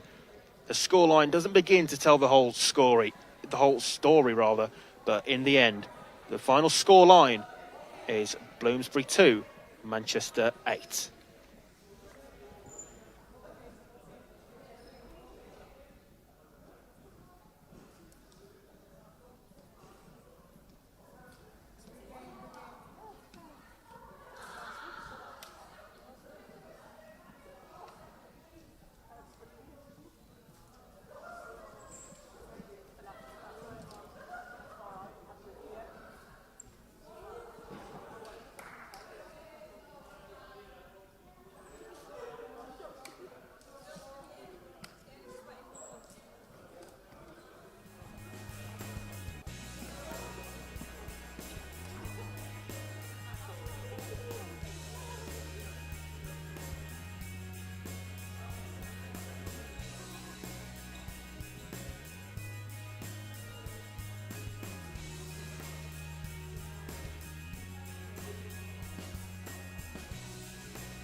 Here we go then. Welcome back to Hartbury College in Gloucestershire, where we've already seen 3 great games go before us. And we now have Bolton taking on our hosts Worcester in what promises to be a great final game of today. I'll run you through the 2 team lineups then. Firstly, Bolton, they start with the ever-impressive Joy Lowe in goal. Billie Jean Davies, Zara Musker, the captain Michelle Brindle, and Laura Tobin are the rest of the starting 5, and the rest of the squad is Lila Booth, Fiona Dransfield and Sophie Sumner. They're the 3 substitutes. They're managed by Mick Parrish, Vito Bambini and Natalie Fullock. For Worcester, they start with Rebecca Paniers between the sticks, Holly Rogers, Sammy Holsworth, Kerry Woolkett and the captain Amy Wathen are the rest of the starting 5 out on court. And the bench, they have 4 subs. They are Eleanor Briscoe, the substitute goalkeeper Alita Norman, Holly Beck Essen and Ella Hitchcox. They're coached by Luciana Silva and Paul McHugh. Your match officials are Ollie Rodriguez Ballinger and Darren McMillan, with timekeeper James Jarrod. Matt, again alongside me for this one, Bolton against Worcester. How do you see this one going? What are your expectations going into this? So I'm expecting another really, really good game. They had a close game in the autumn in the Northern Division. Obviously, Worcester were the eventual victors of that division, so we know their strength. Missing a couple of players today who have been really strong for them. Whereas Bolton, we saw in the summer last year the incredible depth of talent that they have, and this one today I think could go either way, and I think a lot might depend on which Bolton side turn up. They are so inconsistent at times, have a lot of ability, but if they don't turn up today, Worcester could run away with this on home turf. Yeah, with 7 out of 8 wins, Worcester top the northern tier of qualification to qualify for this NFS Women's Series 1. And we are underway as Worcester looking to go long straight from the kick-off.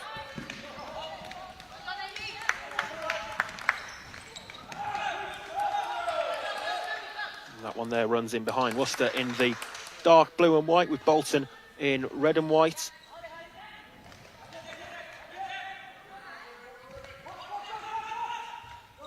Holly Rogers for Worcester.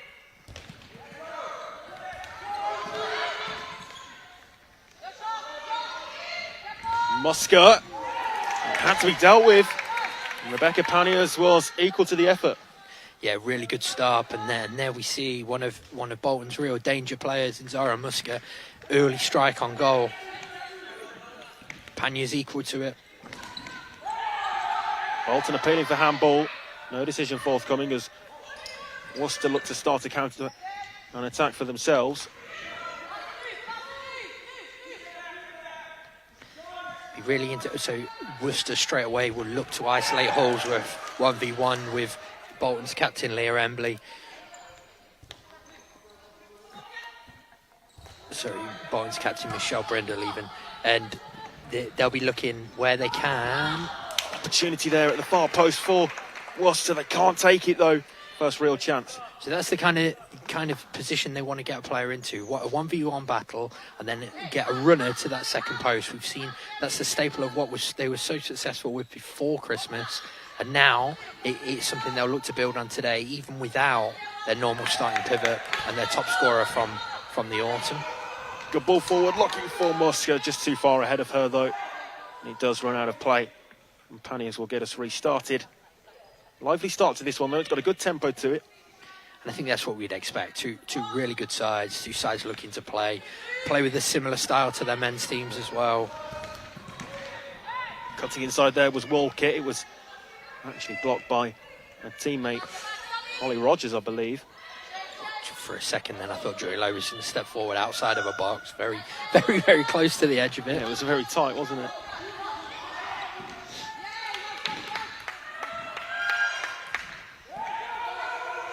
Brindle. Davies. It's Billie Jean Davies wearing number 2 for Bolton. The youngster, she's actually the club's top scorer this season. 17-year-old, has 6 goals in 5 appearances so far. And the header there takes it up and over the bar. early on again, you can see that they're going to look to get Holsworth in those higher positions, as we said, and I looked at just be very direct, hit the pivot, work off of her, but it'll be something Joy Lowe will have to maybe help Michelle Brindle with at times and almost try and double up defensively. Here is Lowe, plays it forward. Great play. Across to the left, and that's a brilliant goal for Bolton. What a wonderfully well-worked move. And Michelle Brindle finishes it off, 1-0. Really, really good goal.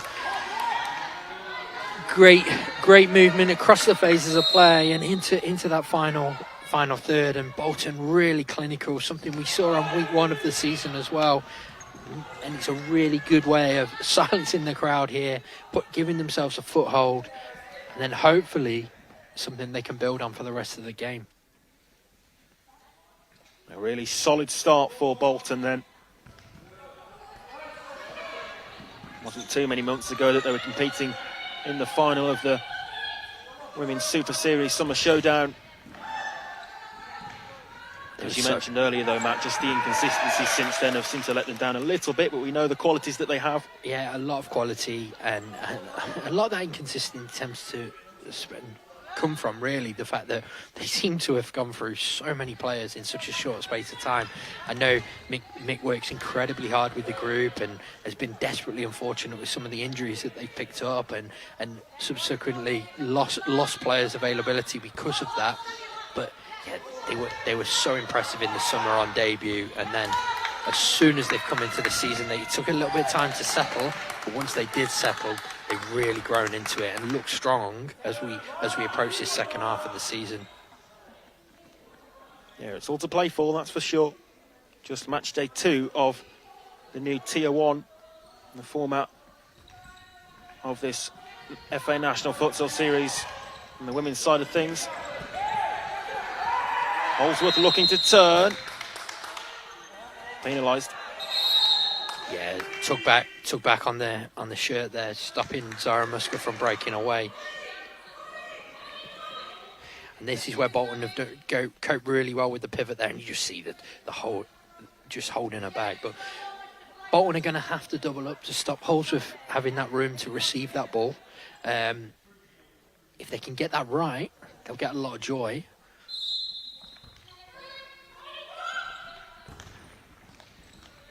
The ball down the line was good, and it's crossed towards the second post where Davies was lurking. Really good play again. Well worked set piece, looking to get players in behind straight away. Anias with a slightly unorthodox backward distribution, but it seems to have worked for Worcester. Musker does expertly to shield the ball out there. They've dealt with that really well, haven't they? Because the throw, like you say, put them immediately under pressure. I think she almost got a little bit too much contact on it as she released the ball. But as soon as they felt the pressure, they were able to play through. Both teams just starting to really, despite Bolton's lead, trying to feel each other out here, I sense. Not really giving too much away. It's good pressure. Yeah, pressure applied well by Laura Tobin. Also trying to work out from a defensive third. Bolton have the ball back through Davies. Musker. Horizontal ball for Davies and returns back to Musker. Oh, nice touch in there, and there's a tug back as well, but game goes on. Footwork's neat and tidy. The physical contact certainly wasn't. And the foul and the yellow card going in the way of Sammy Holsworth, who had just been spoken to by the near side official, Ollie Rodriguez-Ballinger, and he won't stand for any more of that yellow card.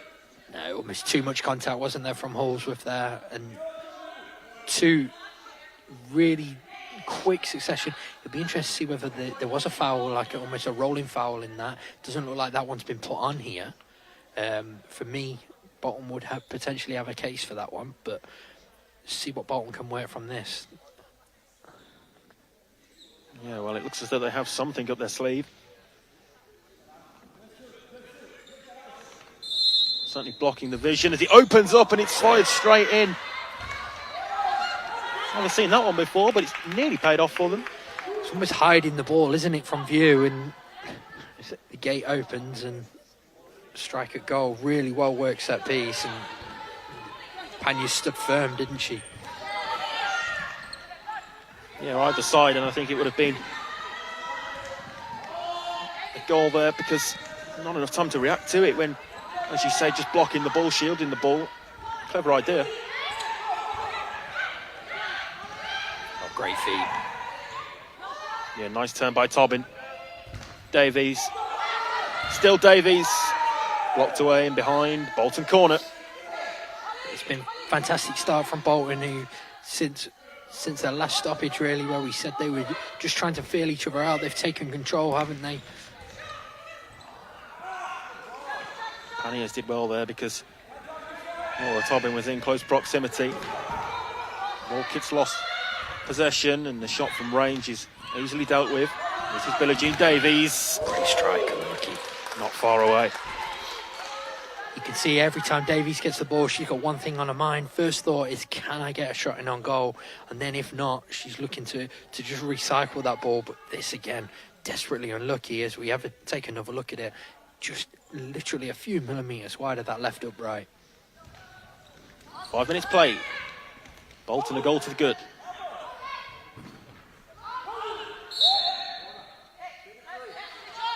Worcester will be disappointed with that one. They can see the cheap corner. Yeah, sloppy start. Back to Musker. Musker twisting. Loses out as Holsworth goes through, but heavy touch took it away from her. The decision does go the way of Worcester, though, so they will have a kick in. I think Bolton felt Joy Lowe obviously got confused and let the ball run, but either way, I think that's probably the right decision there. Not trying to keep the ball in play when you're so far out of your goal and your team are recovering. Just let the ball run out of play, reset, and go again. Keeper's ball. Good solid defending from Bolton there, and they look to make their first change.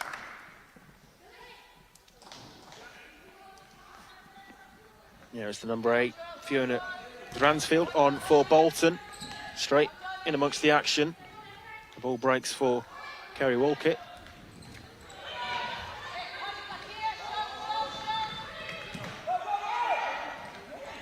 Musker.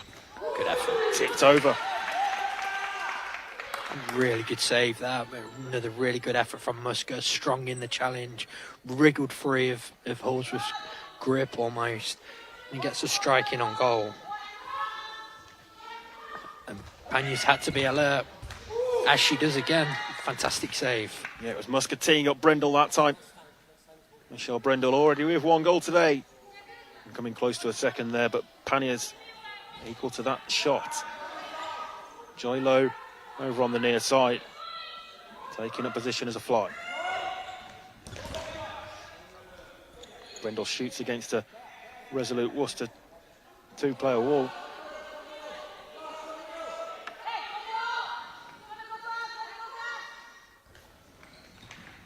Musker inside onto her left.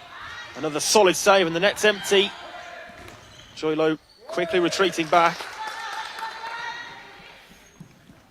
Real threat as she's Aaron Musker in those situations. Can go on either foot, as we've seen there. Forcing save after save from Panyas so far. Bolton started this game really brightly.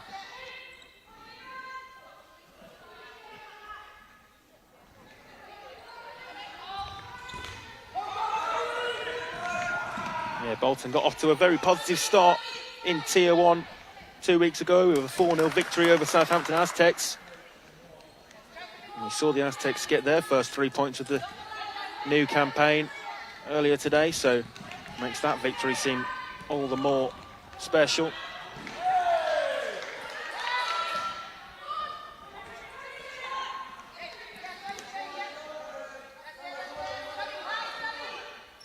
Michelle Brindle wearing the armband for Bolton.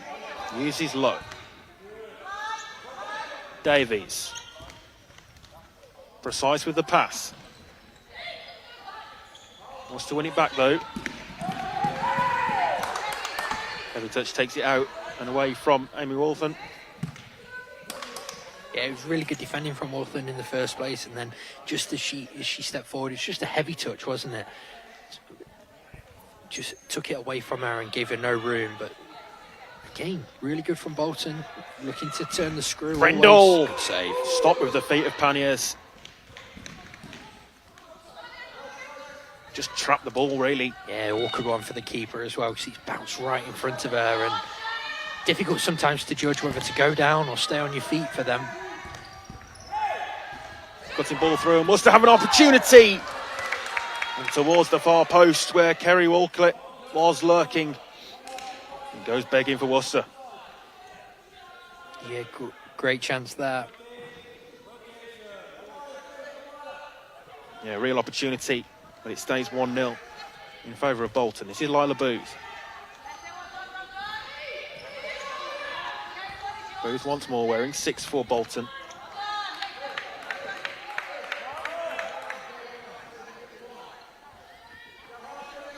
Must have it back.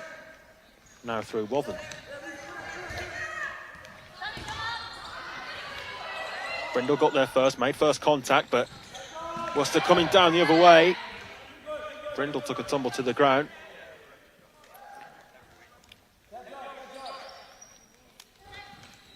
Lofted ball forward. It's well controlled by Holsworth. Certainly an outlet for this Worcester side. Holsworth. Yeah, way they look to play, isn't it? Into Holsworth's feet, get runners off and around her. They've managed to build themselves up the court here. Probably their best passage of play so far. Need to keep the movement up, not force it. Yeah, Bolton looked to come down the other end. And that attack was thwarted as well. Good experience from Worcester there. Just put a foot on the ball, keep the ball for that moment, and just let a team reset. But then a little bit wasteful once the passes come in from Walton.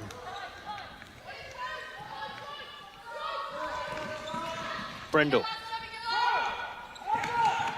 Just too heavy for Dransfield to catch.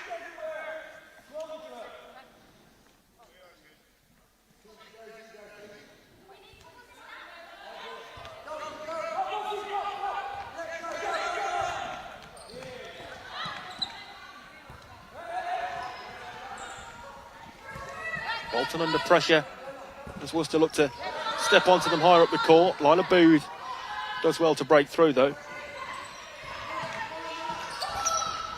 Oh, that was a risky pass and very nearly was Holly Rogers there to intercept. Brindle did well, didn't she, just to get something on it, because it's a so-called hospital ball, that one, and nearly put the team really under pressure. Worcester just growing into this one now. Taking their time to maybe settle, but we know they have quality. We know that they'll threaten at times.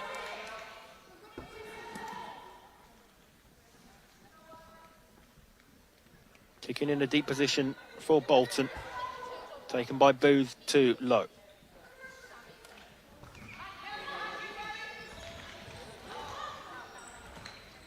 Lofted towards the second post. It's an opportunity for Dransfield. Dransfield falls really wide. Back then for Sumner. Across to Brindle and Dransfield. So close. Yeah, really close. I tell you what as well, Fiona Dransfield's done Holly Rogers a favour at one stage there. There was a push in the back, and I just wondered whether she made anything of it. There might have been a decision for the referees to make. Yeah, so timeout here called by the Worcester coaching team. They do find themselves 1 goal down, but it's been a closely fought contest. It's been a good watch, this one. Really a high tempo to the game and intensity about proceedings. Yeah, really, really good. I think it's what we probably expected as well. 2 pretty evenly matched teams, both with abilities that can punish each other. And what we've seen so far is a good early strike from Bolton, and then really been pretty evenly matched, hasn't it? Couple of opportunities each, nothing massively clear cut though, and what I think you will see is as the game goes on, more and more of the same, maybe a spell where it starts to open as the teams tire. Yeah, Worcester today are missing a few of their key players in their ranks. Jade Grove is renowned as a goal scoring machine. She has 12 in 7 so far this season, which is very impressive, but she's one of those missing today for Worcester. Goals will have to come from elsewhere.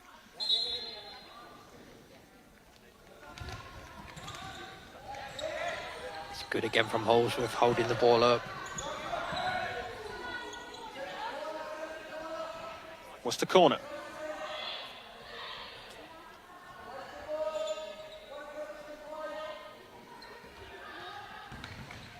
Wathen. Back to Walcliffe. Pressure continues to grow, though, on the Bolton goal. It does, yeah. They're using with set pieces really well, looking to create. I think it's been a really good spell for this four, in particular for Worcester. Holsworth across, and this is a real chance. And a great save from Joy Lowe. We've seen it time and time again. And that is what we've become to expect of the Bolton shot stopper. Joy Lowe with another fantastic save. It's the first clear-cut opportunity for Worcester, isn't it? Really nice passage of play. A good turn in the middle. And yeah, well, then in the end, should probably do better. But you've got to give credit to Joy Lowe, who stood tall and held the ball as well. From point-blank range, has held onto the ball. Fantastic goalkeeping. Opportunity on the counter-attack. It's toe-poked effort over the top of the bar. I think if Joy Lowe... I wonder whether Joy Lowe got something on this as we look at the last effort. It's actually Holly Rogers, wasn't it? Not Wathen. And then this one, no, Lowe just pulls her hand away, doesn't she? Two good efforts for Worcester in quick succession, and really highlights how they've grown into this one. Still 8 minutes till the break. Booth. Davies. Right side there. Yeah, it needs to perhaps just take a little bit off that parallel there, maybe lift it if she could. Wasn't really on, so perhaps it was just a case of recycling and looking to find something else. She almost tried to force that ball through, and Booth had no chance of getting on the end of it, given the power on the pass, did she? Yeah, it just rolls so quickly when you play the pass like that. That's why we see so many lofty parallels. And also to beat the outstretched leg of the defender in those situations.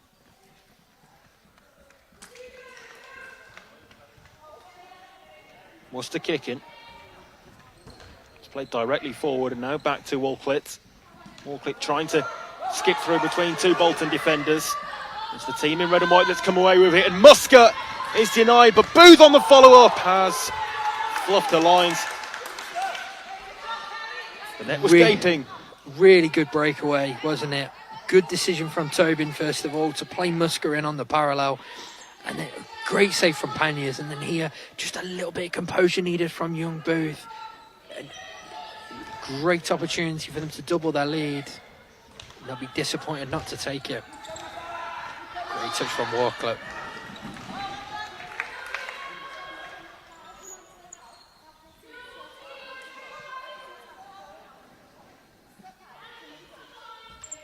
Seven minutes and change till half-time. Bolton lead by 1-0. It came courtesy of Michelle Brindle early on in this one. Great work that from Kerry Walcliffe. And so side the kick in and wins possession back. Yeah, loose pass, uncharacteristic from Zara Musker, but Walcliffe did well. Worcester have another chance to build here. Nice, lovely little interchange. Great wall pass. Yeah, great give and go, and again a good save from Lowe. A great follow-up challenge as well. Bolton clinging on here a little bit. Yeah, they certainly are. It seems that way. The build-up play there from Worcester. Twice we saw the wall pass executed, and it was a really well-worked move to create the shooting opportunity.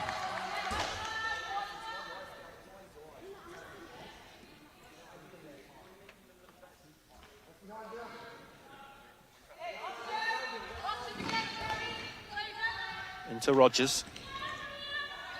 Back to Rogers again. Deflects out, good position for the kicking. Another good position for Worcester to work something. We've already seen that they well drilled from these set pieces. Just went through the legs of a couple of players there, one of them being Kerry Walcliffe, who I think just tried to flick towards goal. I don't know if she tried to flick or to actually leave it for the player coming in at the second post. Yeah, possibly. Yeah, incredible little move there, and just not quite running for them, is it, so far? But certainly feels like it's coming. It feels like they're about to get something from this. Bolton really struggling to get to grips with Worcester at the moment. It's good from Musker.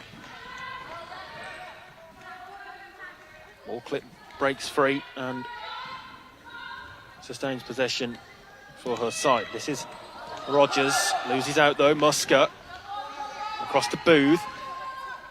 Booth looking to cut inside onto her favoured right. Musker with comfortable possession. Booth. Booth again. Davies across on the near side. Davies! Good save. Forces a great save from Panniers. Again, Davies, when it opens up for her on that left foot, she's got one thing on her mind, hasn't she? And it's an absolute cannon of a strike as well. Panniers more than a match for it though. Really good save from the keeper.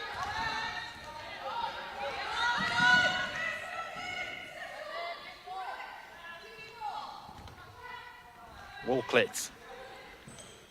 Little step over. Tries to go in between two defenders again, and that time is dispossessed as Bolton look to spring a counter-attack for themselves. Musker, things slow down a little. It's across though to Lila Booth. Trying to sneak it through the legs. In the end, another good save from the Worcester shot stopper.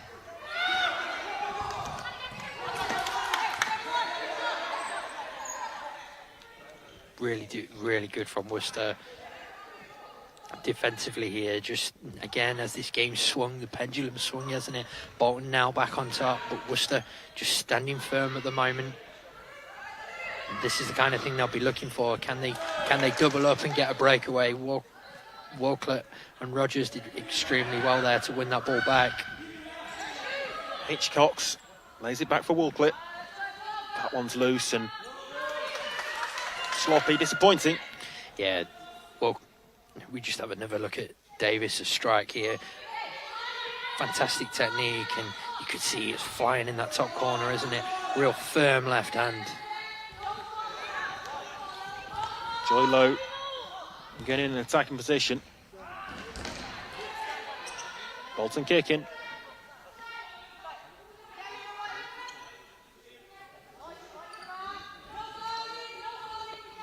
Musker controls. Goes for the return. It's given away though. The net's empty. And the shot from range is blocked well by the captain, Michelle Brindle, who was round on the cover. Brindle forward. Just too far ahead of Davies. Really important block that. Walcott's eyes would have been lighting up. Goal empty. Strike on, wasn't it? And Brindle stood firm. Great defending. Another save to add to the tally for Rebecca Panniers.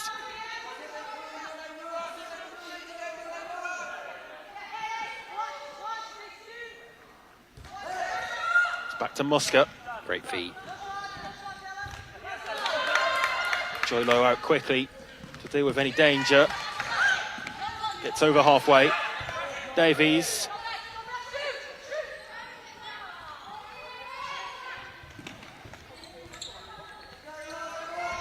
This is Wathen.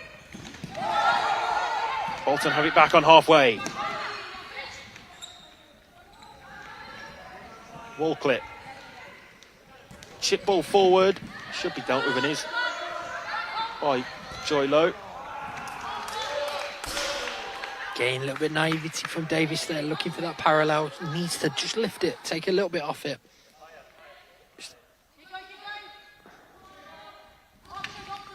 Another good save. We're just looking at from Panniers, who's really kept the team in it with some of these, where Bolton have been turning the screw and have created some good opportunities.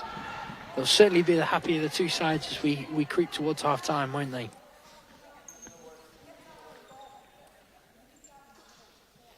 Deep Bolton kicking as we see their familiar setup.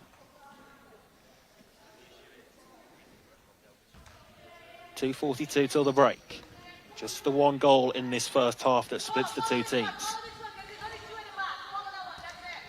Low.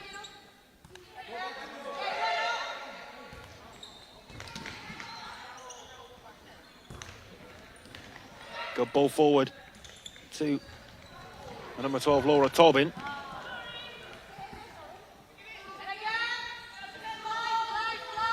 Low for Musker.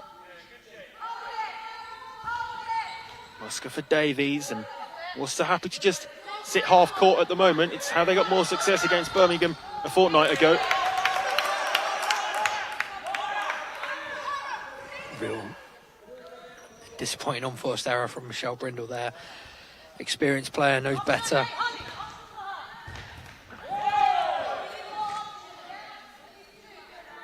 Bolton done well to win that back. Decent pressure.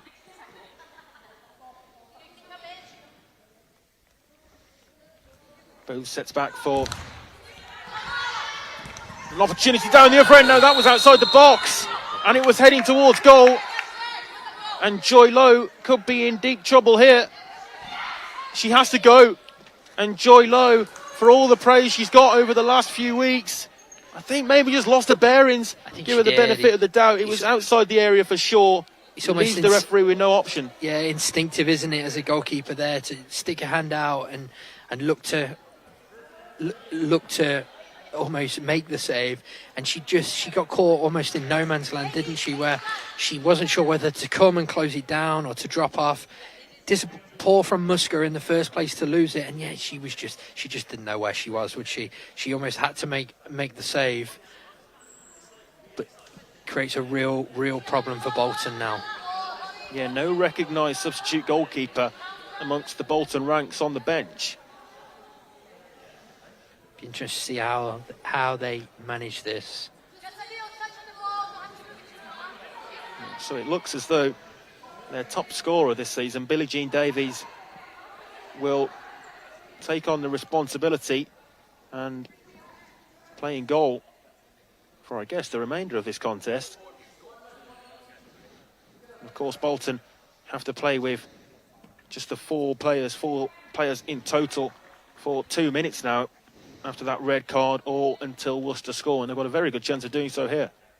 Yeah, really good opportunity, especially without a recognised goalkeeper on court. I would imagine they'll be looking to get shots away straight away. There we go. Yeah, it's deflected past Billie Jean Davies, who was left with no hope, really. But now it's an uphill task for Bolton, and Worcester, the pendulum swung in their favour for sure. Definitely a real good opportunity now for them to assert themselves on this game and try and get something from it. A great strike from Wathan. And no surprise, Bolton calling a timeout. I'd expect just to set up a fly goalkeeper routine, and that's ultimately, they'll try and get the best out of this by utilising that for the rest of this game, won't they? Yeah, you would think so, but what a loss Joy Lowe is for this Bolton side, not just her goalkeeping qualities, but the way in which she plays out from the back as well, and in the opposition half as a fly goalkeeper. It's really an issue now that Bolton have to deal with. It's killed the whole game plan, if you like. It feels like much more of a punishment than perhaps any usual red card would be for a usual side. That's it. They can afford to press high, can't they? Because they've got Joy Lowe in there who will sweep almost. Arguably, that's what caused the red card, though, because she's in a position where she wasn't quite sure where she was. But yeah, it's one of these where for Bolton now, they're in a no-lose situation, aren't they? Nobody will be expecting them to get something from this game without a goalkeeper. But if they can achieve something, how good would that be for the rest of this one? For Worcester, it's a case of keep turning that screw, get plenty of shots in on goal, and really stop Bolton from having sustained amounts of the ball here, because Bolton will look to run the clock down and keep this as it is and take chances when they get them. So for Worcester, it's about making sure that they really exploit what will be Bolton's weaknesses. Yeah, a huge opportunity for Worcester after they failed to take any points off Birmingham in the opening week, and they have Bloomsbury up next, who were defeated here earlier today, so an opportunity to get 3 points ahead of that one.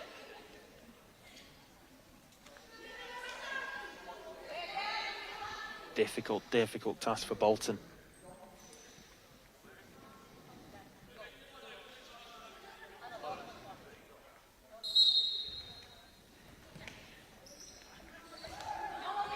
Musker. No fly goalkeeper at the moment for Bolton. Davies stands between the sticks. surprises me, to be honest, that they've not done it straight away. I thought they might just try and use the fly to almost keep hold of the ball. Fired across in search of Zara Muska. Outstretched leg couldn't quite reach it. I wonder whether Brindle and Tobin have almost got in each other's way a little bit there and stopped the clean strike at goal. But yeah, very close to Muska getting Ball in behind is for Davies to deal with. She's done well there. It's turned into a really Fell good kindly ball for forward. Hallsworth as well. Sorry, for Laura Tobin. Yeah, it turned into a really good ball forward to the pivot, didn't it? But reacted well. Approaching the final minute of the first half. Then, of course, does give an opportunity for Bolton to fully make their minds up as to what they want to do moving forward in the second half in the unprecedented situation.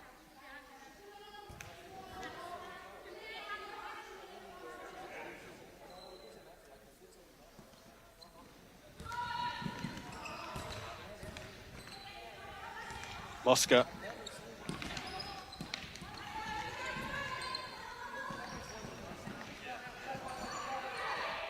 Brindle under pressure. Mosca again, brilliant footwork, brilliant play, brilliant link up. It's forward to Zara Mosca. It struck the outside of the post, and that's celebrated by the Worcester bench. They know how important that will be. There's an important touch on it from Ella Hitchcock's. Superb defending. I was going to say, I think you've done Ella Hitchcock's a disservice, to be honest, Isaac. The first thing, it's fantastic defending, sliding in behind Panniers. Muska did everything she could to score. Desperately unlucky for Bolton, but fantastic for Worcester. Those moments are as good as goals, aren't they? Yeah, really important moment just before the break as well. What a time that would have been for Bolton to score, but Ella Hitchcock had other ideas. A superb sliding block on the line.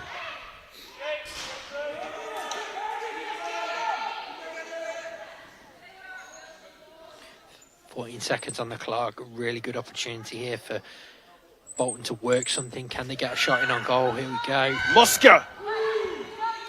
Taken behind off the touch from Beck Essen. 10 seconds. Now 6. Slowly running that clock down. Yeah, all eyes on it.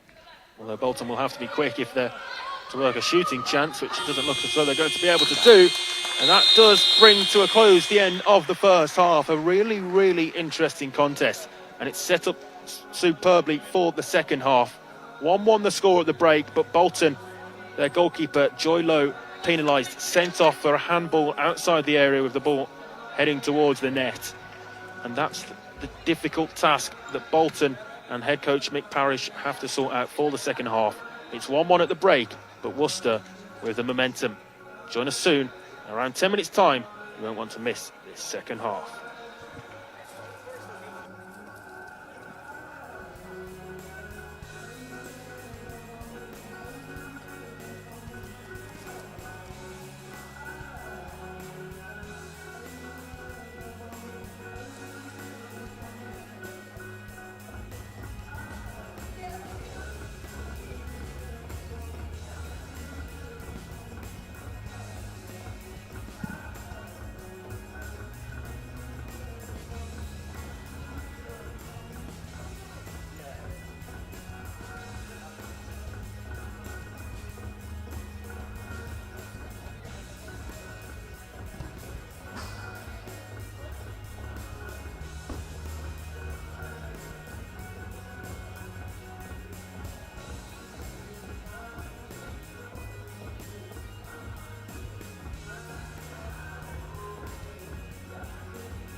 underway then in the second half.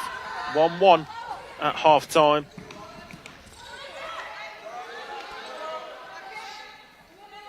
Just an update on the situation between the 6'4" Bolton. Billie Jean Davies is now kitted out in Joy Lowe's goalkeeper kit.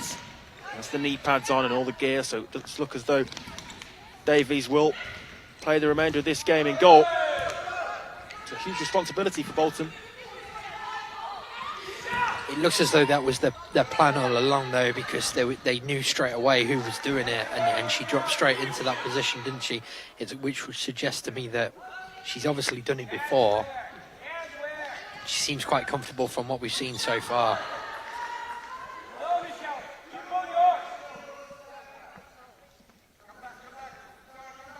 Davies short for Lila Booth.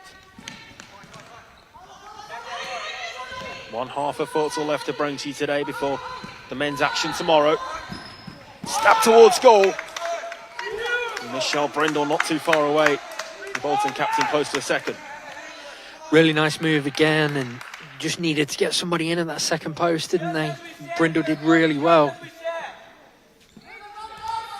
Long ball straight down the court. Holsworth, still Holsworth, bundles through.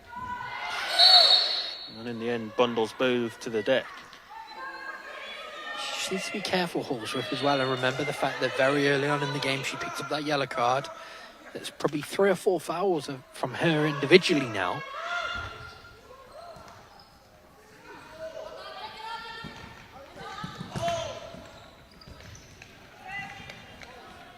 Too heavy for Woolclit.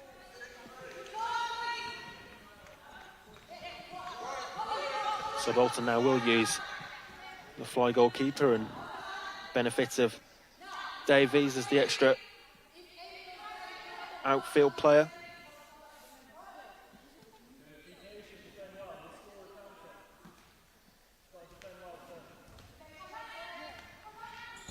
Brindle given away, risky pass.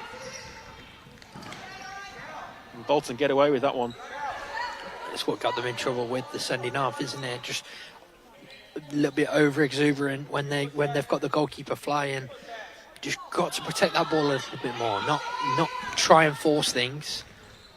That's better. Booth for Zara Musker. Musker back to Booth. Bolton penalised. Referee on the near side spotted a shirt pull.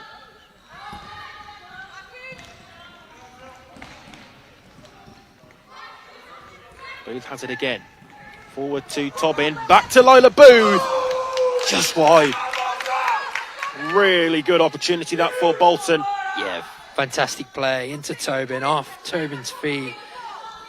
Really good pivot play there, and then the pass. Now a chance down the other end, and Great what a tackle that Musker. is by Musker. Won the ball so cleanly. Had to do so as well. Lively stuff here. Chance maybe for Bolton. Through Tobin. Holsworth lays back.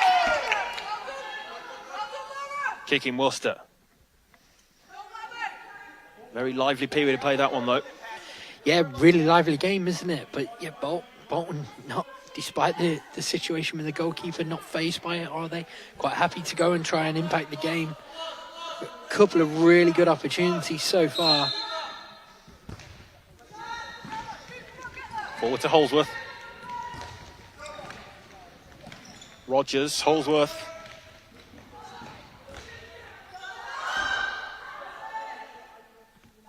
Worcester kick in from the right. Into Holsworth, looking back for Kerry Woolclit. Counter opportunities just thwarted by a combination of 2 Worcester defenders.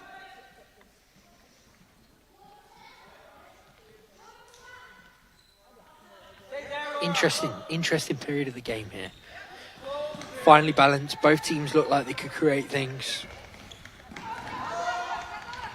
Interesting to see who gets the next goal, because you feel that one could be crucial and really turn the tide in the favour of the team who does.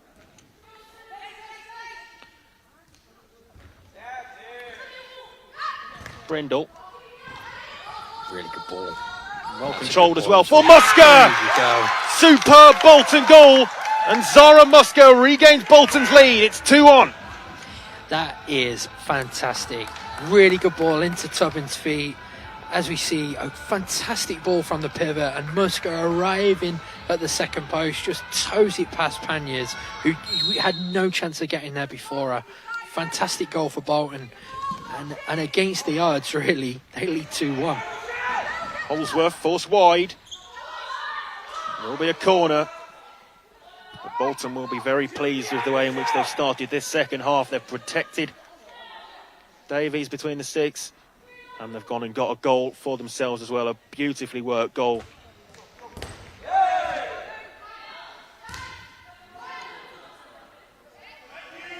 Still plenty of time, of course. Long time to go. Very early days, and we know that a one-goal lead is nothing in a game of futsal, but Bolton will be really pleased to have it nonetheless, and we'll look to build off it.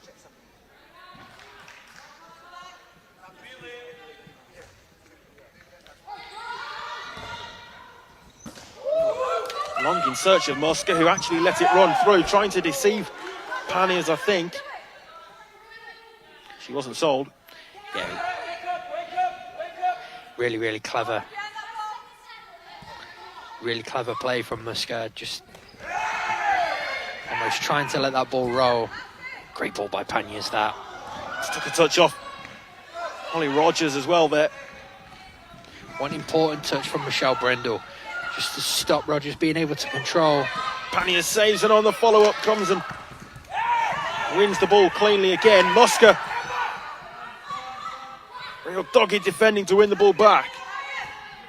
Brindle.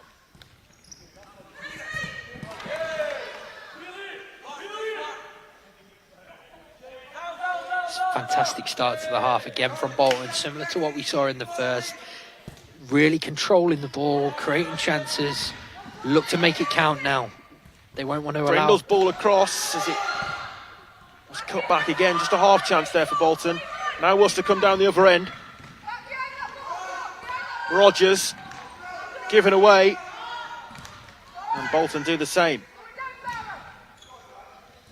Holsworth, good strength to hold off Musker. Really strong pivot play, wasn't it, from Holsworth? Chip forward and had to be dealt with by Davies, who took the safe option.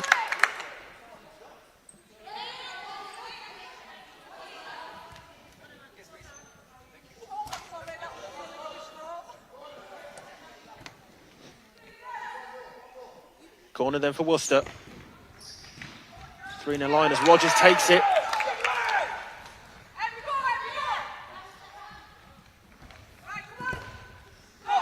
Give it away, and Bolton have another opportunity here. It's good recovery defending there though by Beck Essen. Holly Beck Essen back and got a good toe in.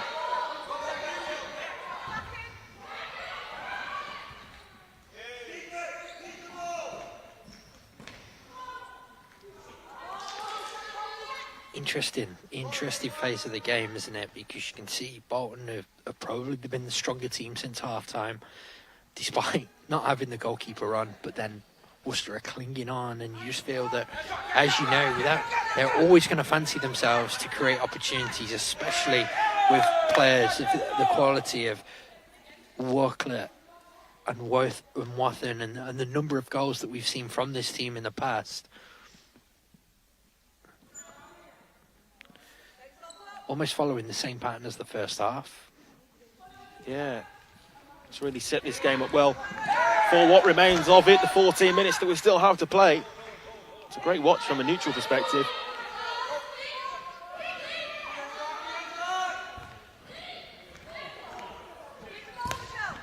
Brindle forward to Musker. And here it falls. There's a chance for a shot if it's on target, which it was, but good goalkeeping from the makeshift keeper Davies, who got back quickly. Yeah, I don't think she is that makeshift, Isaac. She looks like she's done it before. And there's a goal for Bolton. What a goal that is. The ball across to Michelle Brindle, and she puts more daylight between themselves and Worcester. It's 3-1, and Bolton in dreamland now. It's a fantastic goal. It was Fiona Dransfield actually at the second post who got it, but it was a great ball from Zara Muska. We saw her score the last one, but here it's a fantastic ball to that second post. And Bolton now have that daylight and have what they needed in this game. Just listen to the noise of this bench in front of us.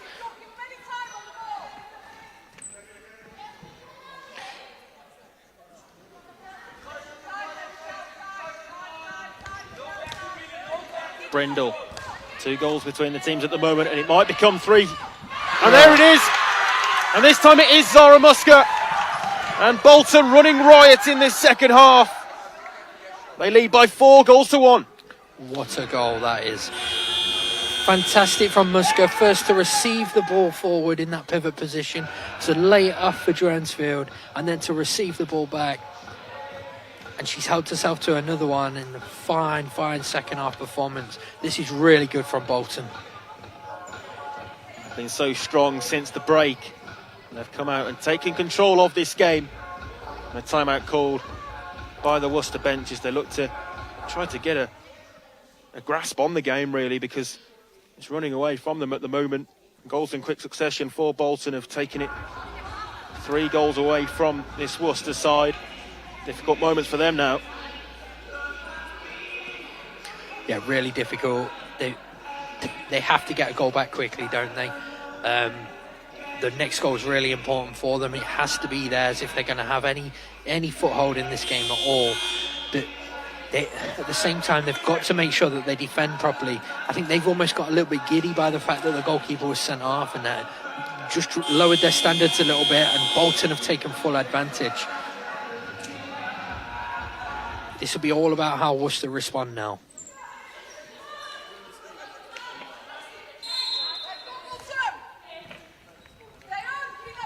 They start then with Worcester possession.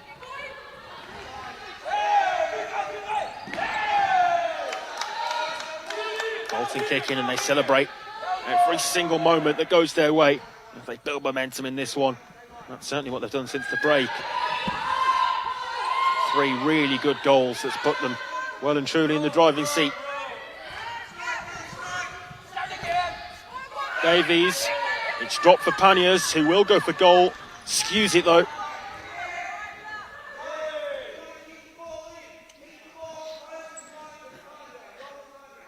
I think Parrish with very clear instructions from the bench there. Keep the ball in and run the time down, asking his players to keep that ball in play.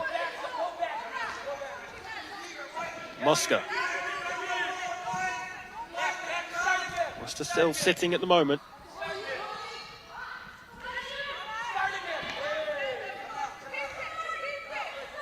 Muska again controlling things for Bolton, but that was a short pass.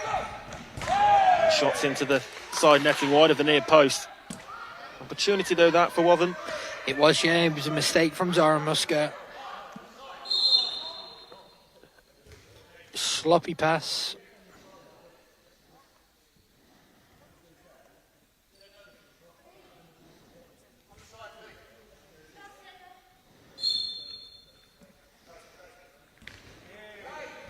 Muska.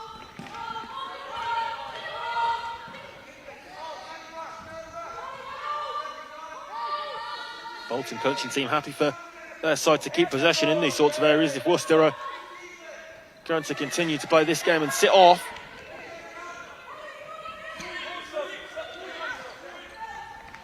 Well, one back though. Well, it was a robbery of possession and a golden chance that's put wide. Really disappointing for Hitchcocks, who did so well initially to win the ball back. As we just see on the replay, it had Davies scrambling across the goal as well.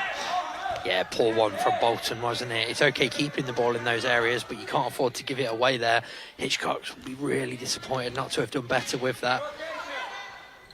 But Bolton almost forcing the issue here with Worcester. Worcester do need to come out. They need that ball back, don't they? Otherwise, this game is just going to peter out. The longer it goes at 4-1, the harder it becomes for Worcester. The clock becomes the pressure against them, doesn't it? Great play from Bolton there to work that ball into Muska.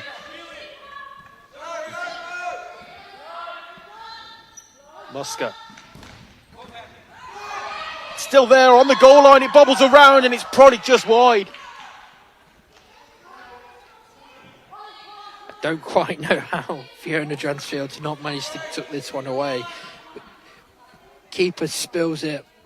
Great second save, and then the third one. Well, great defending from Wathen, wasn't it? Yeah, just towed behind for the corner. The play that we see now, and that is a foul, and it will be a free kick for Bolton. It's a great opportunity to work something as well, and just keep building the pressure on Worcester.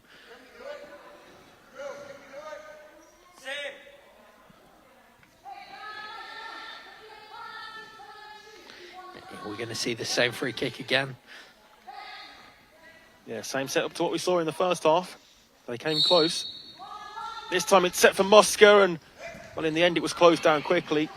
Just a couple of touches in there as they tried to shift the angle, I think, but perhaps not quite wide enough. I think they were almost trying a little bit of deceit, weren't they, from what we saw first half? Trying to move that wall.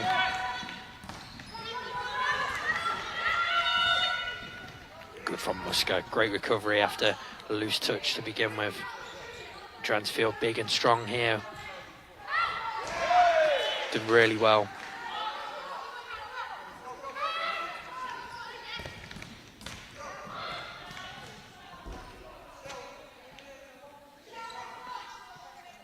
Approaching the final quarter of this game. 3 goals between the teams.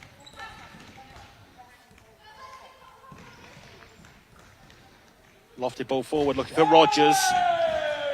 Good defending that. Michelle Brindle across quickly.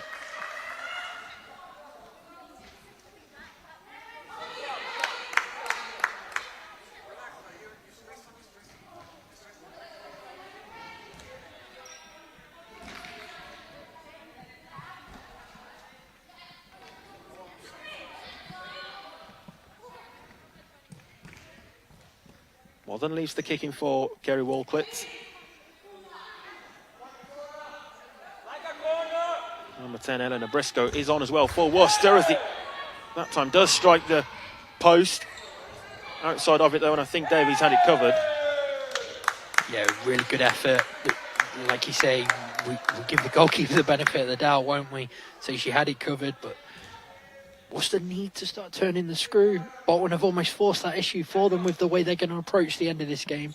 But what's the need to play with a little bit more tempo, don't they?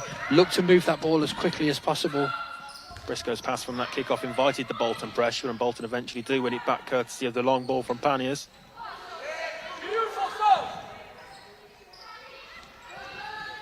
Musker. Now maybe an opening for Worcester as it's a cross, and a good save from Davies, who came out really quick. And again, Davies saves with her feet. Double save there from Billie Jean Davies. Yeah, 2 fantastic saves from the standing keeper. We said that she was makeshift earlier. She's showing that she's far from that. This first one was solid, and then as the second one came in, she just stood tall and firm and put a big left foot on it. And you can hear what it means to the Bolton bench. Making Worcester work really hard, Bolton here. Shot from range is again gathered by Davies, who just takes the sting out of things. Musker, good cut through. Wasn't tracked. This is Zara Musker. Went for the near post. She'll be disappointed that she hasn't added a 5th. Fantastic play again, though, from Bolton, isn't it?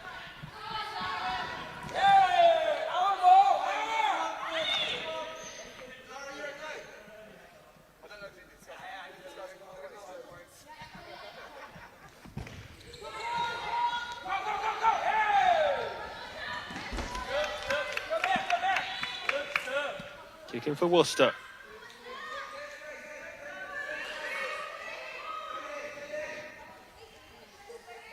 Tap short for Wathen. Now Bolton look to go down the other end. Musker.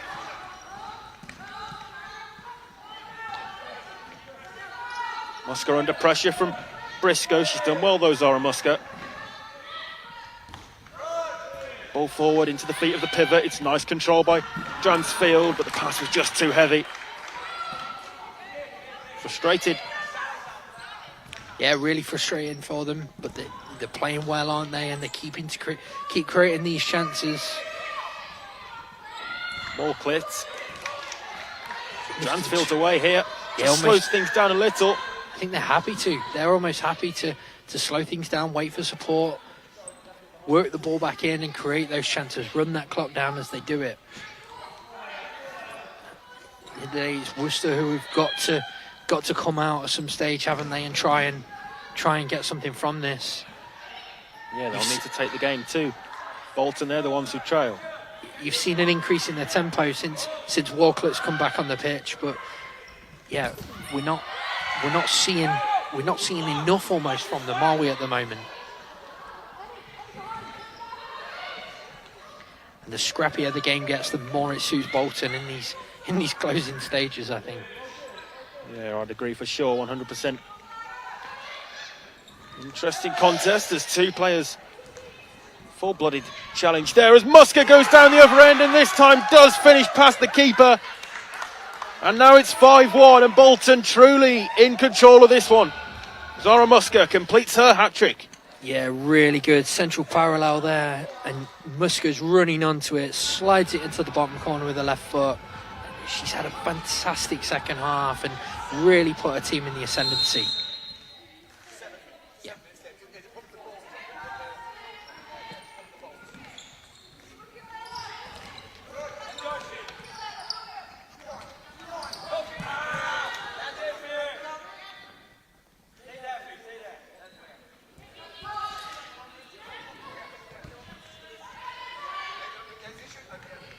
Rogers. Walcliffe. Even more of a difficult task now for Worcester, who it looks as though will fall foul to another defeat after their opening day loss against Birmingham. Yeah, it's been a tough start to the new year for them in this national conference, hasn't it? After winning the Northern League, they almost the increased competition of this means there's tough games every single week, as we've seen all throughout today. And for Worcester, it's a case of not panicking, making sure they continue to build. What can they get from the next game after this one? This one fast running away from them, but with 6.5 minutes left, if they can get a goal back, it's not over, is it? The problem is that at this moment in time, their performance in this second half doesn't suggest they're going to get a goal back. It's all about Bolton, isn't it? Bolton in the ascendancy, Bolton performing well.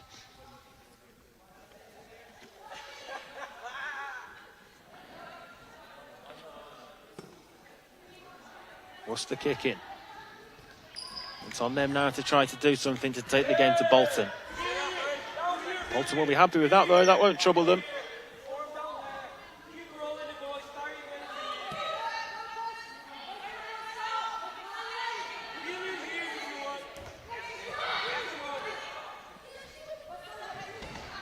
Kicking just out of play directly, I believe. Did, of course, starting because the ball has to be on the line, so unlike football when you perhaps see a throw and retake in those situations.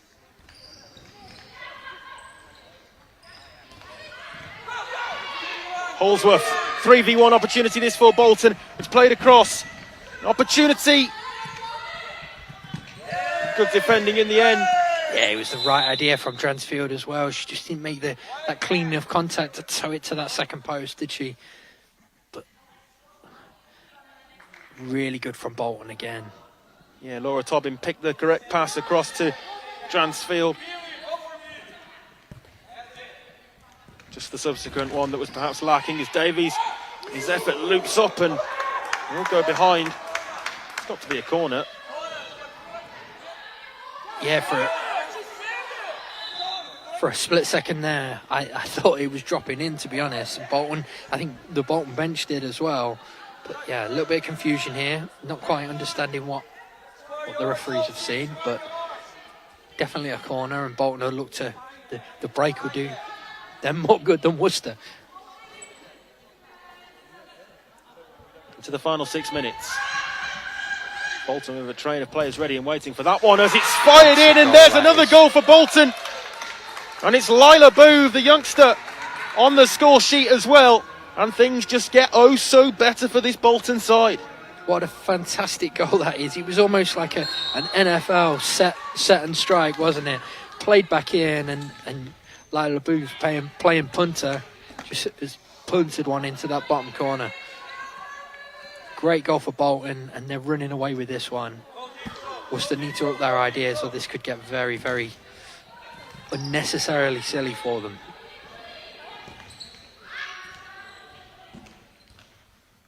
Yeah, certainly wouldn't have anticipated this at half-time. Bolton to be so far ahead on the scoreline and really running away with the game.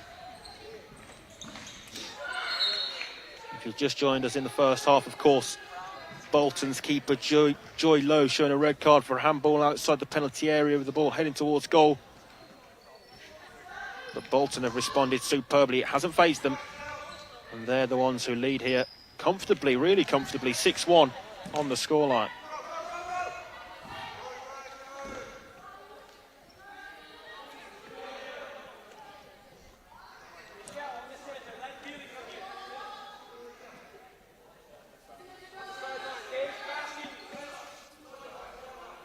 Up next for Bolton will be a very tough test against London Helvecia in what will be a repeat of the Summer Showdown final. Can't wait for that one.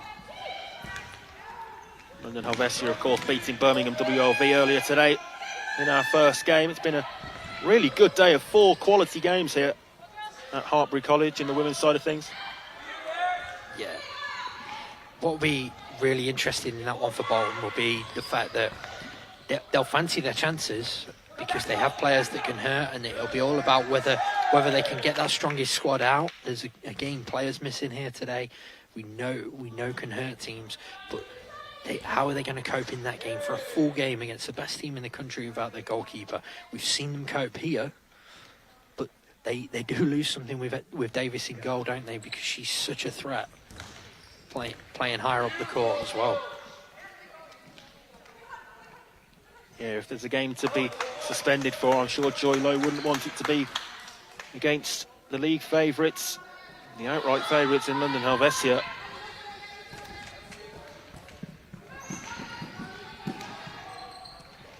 Paniers with ball in hand. 2 Hitchcocks. 4 to play. Forward into the feet of Walklitz. Free kick Bolton, and just a bit of afters there as well, as the referee Rodriguez Ballinger has to go and get involved and get between the 2 sets of players. Yeah, frustration starting to boil over there from Holly Rogers, wasn't it? Poor challenge on the Bolton captain, and then Zara Musker coming in with a second challenge was probably just a little bit silly, but you can kind of understand it given what had just gone before.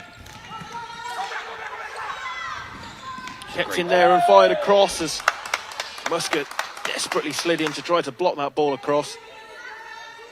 As it happens, it's run out all the way over onto the far side for a kick in which Booth takes.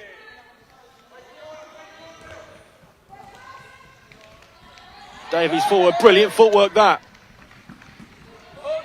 Tobin. Fantastic feet, hasn't she? Every time that ball goes in, it sticks, and she's a box of tricks with it. Well, you can't do that in futsal, and that's just a bit of naivety, really, to return straight back directly to Rebecca Paniers. Easiest decision to be given. Yeah, and a sloppy mistake, isn't it? Kind of sums up how this half's gone for Worcester. Disappointing in their home round to be in this situation. And here we see perhaps another variation of this Bolton routine. Yeah, they've tried it twice. Will it be third time lucky for this Bolton team? It's tapped twice, and again quickly closed down by Hitchcott.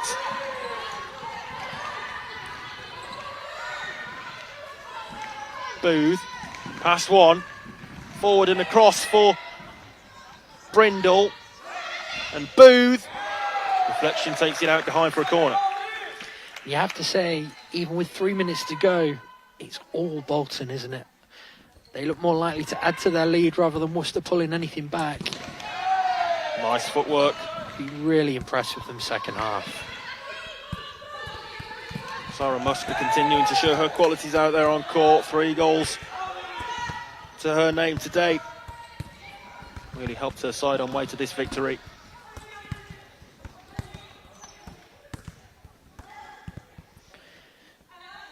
I have to say, Worcester really struggled without Jade Grove. The impact that not having your top scorer here has is huge. But as much as they've struggled, Bolton have been exceptional. Musker, Michelle Brindle really leading by example. And then we've seen quality across the court, haven't we? Forward looking for Musker. Always tenacious and trying to win the ball back. Bolton working really hard, even at 6-1, working hard to try and win that ball back.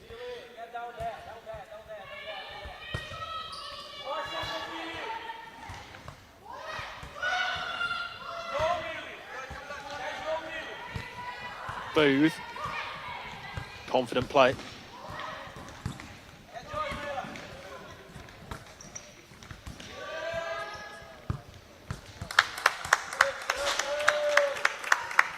Into the final 2 minutes then for Bolton to see out. And they will add another 3 points to the table. It's a tightly fought and close Women's Super Series table. And certainly no easy games for any opponents in the coming weeks and months in this newly formatted NFS Series 1 in the women's side of things. Yeah, there's not much room for mistakes, is there, with how things are working. Almost got to keep winning. It's a straight fight through, and the goals, I suppose that's one reason Bolton are going the way they're going in the closing stages, is the goals could become important. That goal difference as the season progresses, while they've got Worcester on the almost on the rocks here, could take full advantage, and it could bode well for them come May. Yeah, it's a very good point you make about the goal difference. We can see so many times across football and futsal where we see goal difference become such a key factor come the end of all proceedings, and don't want to be left with any regrets of what could have been earlier on in the season.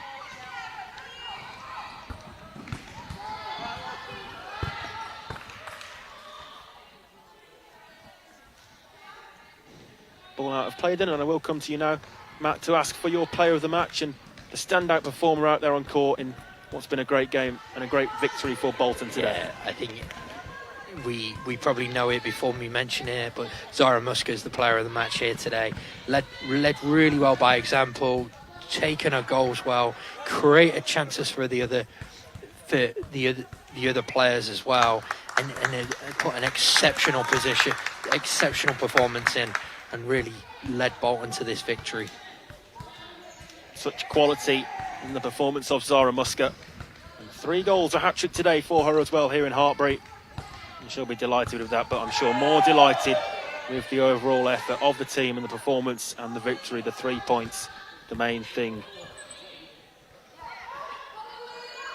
Yeah, really good performance and a statement from Bolton, isn't it? The way they've played more than anything will be pleasing for Mick Parrish. Even at this stage in the game, being prepared to do the dirty side of the game and working hard off the ball. Final seconds, and there is the buzzer to confirm then that Bolton pick up all 3 points here. They win by 6 goals to 1. Far more convincing than we definitely expected at half-time after their goalkeeper, Joy Lowe, had been shown red. They'll be without her for the upcoming game against London Helvecia. But in terms of today, it's job well done for Bolton. Disappointing for Worcester, who struggled, especially in that second period. But Bolton will not care. They're delighted, and they should be as well. It finishes here in Hartbury, in Gloucestershire. Bolton 6, Worcester 1.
And so that brings to a conclusion our coverage here today from Hartbury College in Gloucestershire, where we've seen 4 great games contested in the women's Tier 1 round 2 matches. It finished early on: Birmingham WLV 3, London Helvecia 6, Southampton Azteca 4, the University of Liverpool 3, Bloomsbury 2, Manchester 8, and in our final game, which we've just seen, Bolton 6, Worcester 1. That's 33 goals brought to you across today's action, and plenty more promised for the men's side of things tomorrow. From me and Matt Hardy alongside me, until tomorrow morning, be sure to join us. We'll see you then.